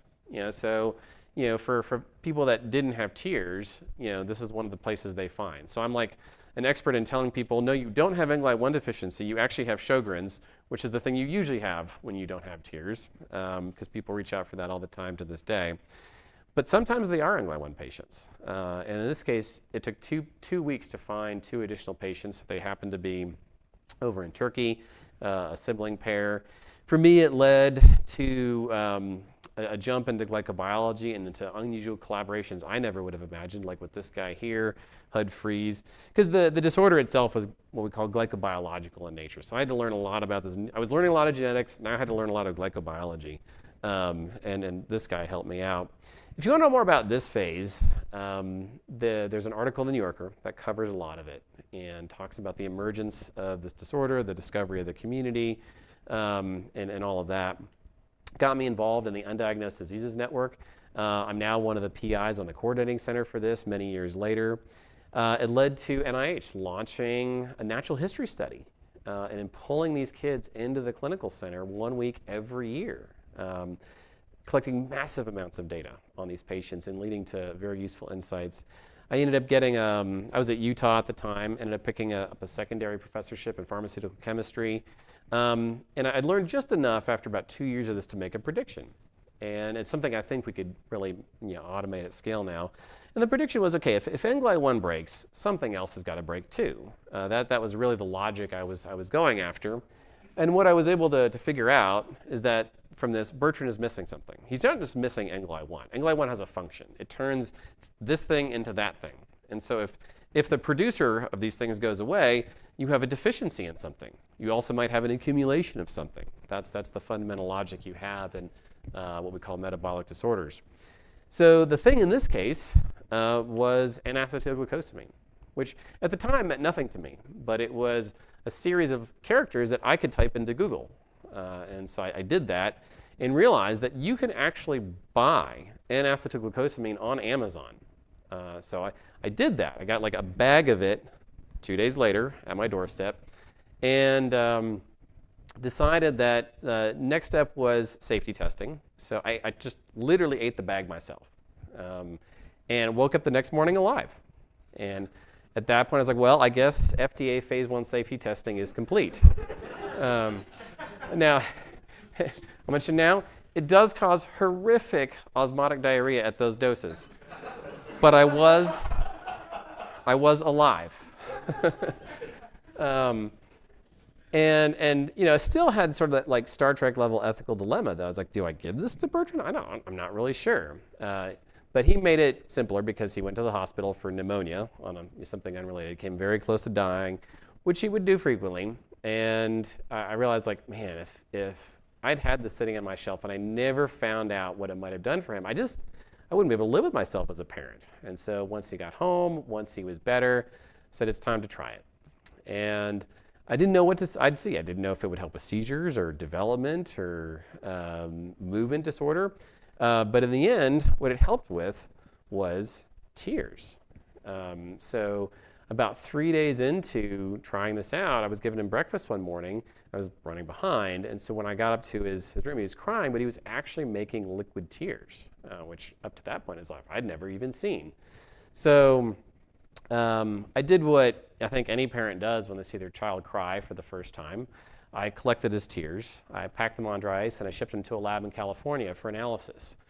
So Hud Freeze did proteomics or glycoproteomics on Bertrand's first tears.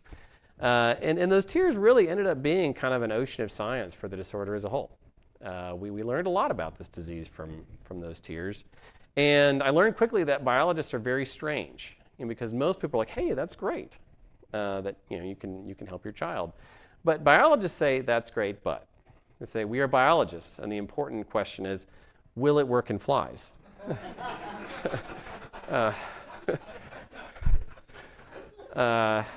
And well, you can find out. So I partnered with Clement Chow, who was on the previous slide. We built a fly model of the disease using genomic engineering. And sure enough, if you give them this disease, the flies don't do very well. About 18% will survive. But if you start giving them this compound, and you keep giving them this compound, then around 80 to 90% will survive. I don't know if the flies cry. I'm not even sure if flies can make tears.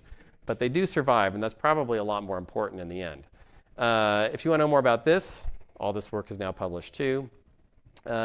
This led to some other rapid changes in my life. I ended up getting invited to sit on the faculty at Harvard Med School in biomedical informatics. Still there as a senior lecturer to this day. And I co-founded a company to start doing personalized epilepsy treatments. And this one was empirical. We just literally built models of patients, cellular models, and just tested everything. That's all we did. And then measured it using patch clamp electrophysiology.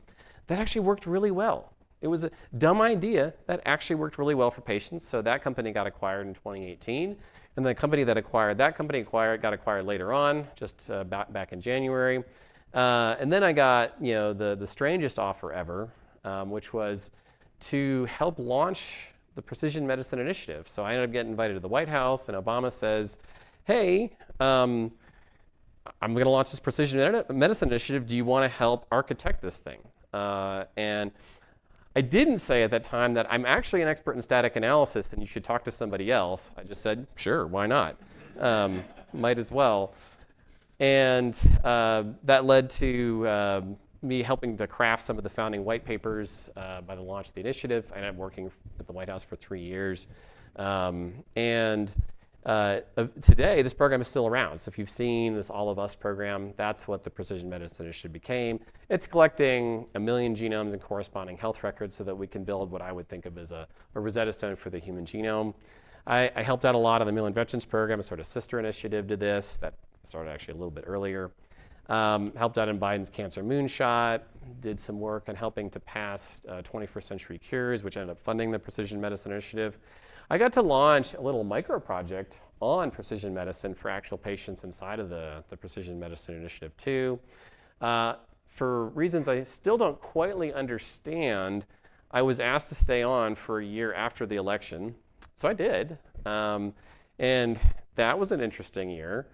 But after a year of that, I went ahead and quit. And sadly, I ended up quitting PL2. And not by choice, but just because the scale of the opportunity to make a difference in human lives was suddenly greater. And that's because I got an offer to come create this Precision Medicine Institute at UAB. And it was a ridiculous offer in terms of the resources they were putting on the table. And it was a chance to immediately try to replicate the kinds of things I was doing for Bertrand, but for lots of others. And the reason I could even show you those stories I showed you, that's all because they ponied up and said, let's do it right now. They made that possible. Yeah, of course, I kept helping Bertrand, and he continued to define what eventually I would start to call the algorithm for precision medicine. So I got small grants to actually do real drug screens for NGLI1 deficiency. And to do this, we actually made NGLI1 worms. And what we did with these worms, they're planarian worms. They're great models of developmental disorders, by the way. I won't go into the biological details. It's not really relevant for this audience.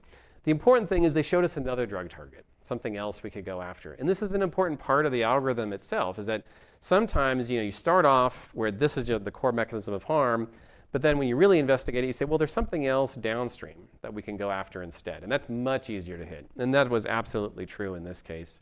The downstream target in this case was NGAZE. And this allowed us to do some more computational work, a kind of molecular simulation called a docking simulation.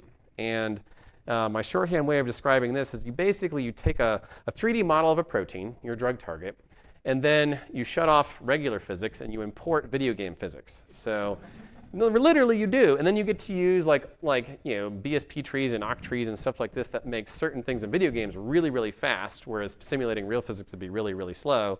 And you do the same thing. So you treat the protein like a rigid structure, and you look for molecules that are inverse in shape and charge to the catalytic domain or the active site on whatever this particular protein happens to be.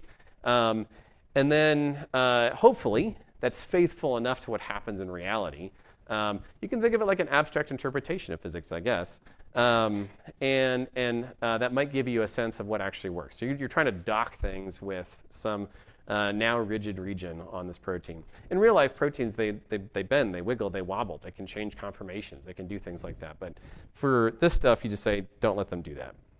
So we screened around 200,000 compounds this way. 70 looked like they actually work, or would actually potentially dock. 14 of them were already FDA approved, and one even worked in the lab. And that happened to be Prevacid. So you can buy Prevacid at Costco. I did. If you want to know more about the science in all this, by the way, that's all written up too on everything from doing the docking simulations to testing it, the worms, all that is in here. There was a company at the time, Perlara, that had built a different fly model for NGLY1. They said, hey, we got a fly model, we'll just throw it on there and see what happens. And Prevacid just so happened to double survival in their particular fly model. Of course, we've run, NGLY1 through Medicanron. And interestingly enough, when we ran some of the secondary targets that had emerged through the basic biology through, one of the the top hit was actually broccoli. Not broccoli itself, but like a component within broccoli called sulforaphane. And then this is, again, remember at the start I said sometimes you need doses higher than you can achieve? Well, this was the case here, because you need like a dump truck worth of broccoli each day to pull this off. Luckily, you can get just the sulforaphane condensed down into individual pills, so you can actually do this.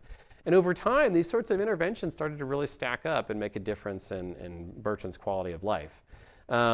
So if you want to measure success, the metric I like to use in precision medicine is the one you measure in smiles per hour. Like, what are we doing in terms of making a difference in the overall happiness and well-being of our patients? And that's a much more realistic metric to use, and also a practical one. Not every patient we work with is going to suddenly be normal overnight, for whatever normal means anyway. But we can often make a big difference in their day-to-day life. That we can do. In Bertrand's case, it meant things like qualifying to use an eye gaze assistive communication device, which he, up until this point in his life, had never really qualified to use.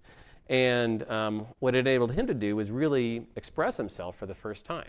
So he was able to say things like, when I would come home, hello, like Matt is my dad.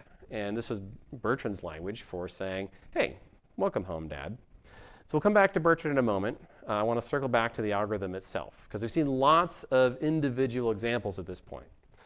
And lots of ways to go from a patient or data over to a target, over to a drug. And what I want to know now is there a general process, a repeatable process that allows us to do this over and over again? What I'm asking in some sense is there an algorithm, a step-by-step process that we can follow? And so I used to give talks for years where I would show something that looked kind of like an algorithm in high speed. I would just kind of wave my hands, and so I'm going to do it again. Here's something that looks like an algorithm, and I'm waving my hands, and it's all moving by in very high speed. And it's a flow chart, and it's not wrong. It's just that this formulation of it misses things. And so what this high-speed algorithm, what this flow chart is doing is saying, try to figure out the impact. Is it gain of function? Is it loss of function? Is it absence of function? Is it toxic? And then it goes into all the different things you could do down each of those paths. And that was an early simplistic encapsulation of it. And then I realized as I was writing it out that it doesn't capture everything. And if you look at what happens in this algorithm for precision medicine, there's some key features here. So first of all, it's not deterministic. So there can definitely be multiple reasonable next steps for any patient. There often are. You don't have to do just this thing or just that thing. For example, take the high level. You don't have to do just the rational thing or just the empirical thing. You can do both at the same time. So the algorithm is implicitly parallel. And for example, if you had a patient with a total loss of function in some gene, it's perfectly reasonable. Often the case that will say, the two things you want to do right away is do some RNA sequencing on iPSCs or derived differentiated cell cultures, and also at the same time, build a model organism, because either one of those might be crucial down the road for what you're doing. It's recursive. There's lots of ways that the algorithm can interleave with itself. So for example, if you go back to the high level and you look at the rational approach where I'm saying, study the mechanism and try to figure out which direction to go, you might end up doing some science where you actually discover there's a downstream mechanism, and now the whole process repeats, but for the downstream mechanism. And by the way, the process by which you discover the downstream mechanism, maybe that was empirical, but it also could have been strictly bioinformatic. You might have done queries on some pathway database and realized that, hey, there was something downstream. Or you look at gene regulatory networks. There's lots of ways you can end up stumbling across downstream mechanisms of some root cause of harm. And then, of course, sometimes parts of the algorithm are empirical. Like you actually have to go to a lab and do something. And so we need some framework that can concisely express all of this. And by the way, by empirical, I mean something like, build a zebrafish model using CRISPR, Emacs its genome, and then throw drugs on it and see what happens. That's a thing that happens all the time. So there is an English language description of all this. Like if you go to bertrand.mite.net, you'll find an 86-page description I've written of what this process looks like. It's something that I frequently reference when patients reach out to me and say, here's some light evening reading. Go look at this and let's try to figure out where you are in this process, or all the places you could be in this process. And the thing is, it's not very imperative. I tried, actually. I was given a talk a few months ago. I was like, I want to see if I can write down like an algol-like pseudocode version of this. And it got really painful. I was like, I'm putting like fork in here. And I was like, adding this imperative or this thing where I'm like, okay, now you've just learned this fact and maybe trigger other actions based on learning this fact. And it got so awkward, I just gave up on it. I said, it's not the right way to express this process. So I think it's better to think declaratively. And so let's just start all the way at the beginning. What are we really trying to accomplish? We want to know the answer to this question. For all the X's that are out there, could X be a treatment for some patient? And I think the simplest possible way we could try to expand this definition in a declarative way would be, X may treat this patient if this patient has a specific disease, and it's known already that this drug treats this disease. And this sounds probably silly, like why would this even be necessary? Except that sometimes even something this simple actually works very well. And so I'll tell you Kelsey's story as an example of this. When she was 19, her parents reached out because she was suffering from severe cyclic vomiting syndrome. She weighed 75 pounds and was suffering dozens of vomiting episodes every day. Of course, her physician said, we've tried everything, which we often hear.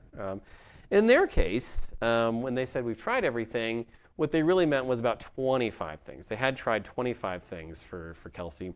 So we checked everything. Of course, we have access to Translator. We can look at hundreds of different data sources to see what could be out there. This includes like 30 million published papers, of which there's 64,000 that talk about nausea, and 4,000 of them that talk about treating nausea. And between them, you can find 347 distinct proposed treatment modalities for nausea. So here's what everything actually looks like when you look at everything. What you get is this long tail, and there's regions inside of it. So up at the top, you get Zofran as the most popular, most cited treatment for nausea anyway. But if you go all the way down here, you will find in the long tail really unusual stuff, like nasally inhaled isopropyl alcohol as a treatment for nausea. And this actually, as it turns out, was what we needed for this case. So if you zoom back out, because like their physicians, her physician's team, they hadn't heard of this potential treatment. They knew about all the stuff that was at the sort of the fat part of the long tail. They knew about that because that's what most physicians would learn in the course of medical school. And then there's everything that humanity actually still knows, the unknown known, but which any individual physician might have forgotten. So there's the known known, the stuff we know about, and the unknown known, the stuff that is known to our species but lost any one person. So we sent those papers over, and her physicians were convinced to try it. And we got feedback the same day that it seemed to be working. Suddenly she was able to arrest every episode of nausea from there forward.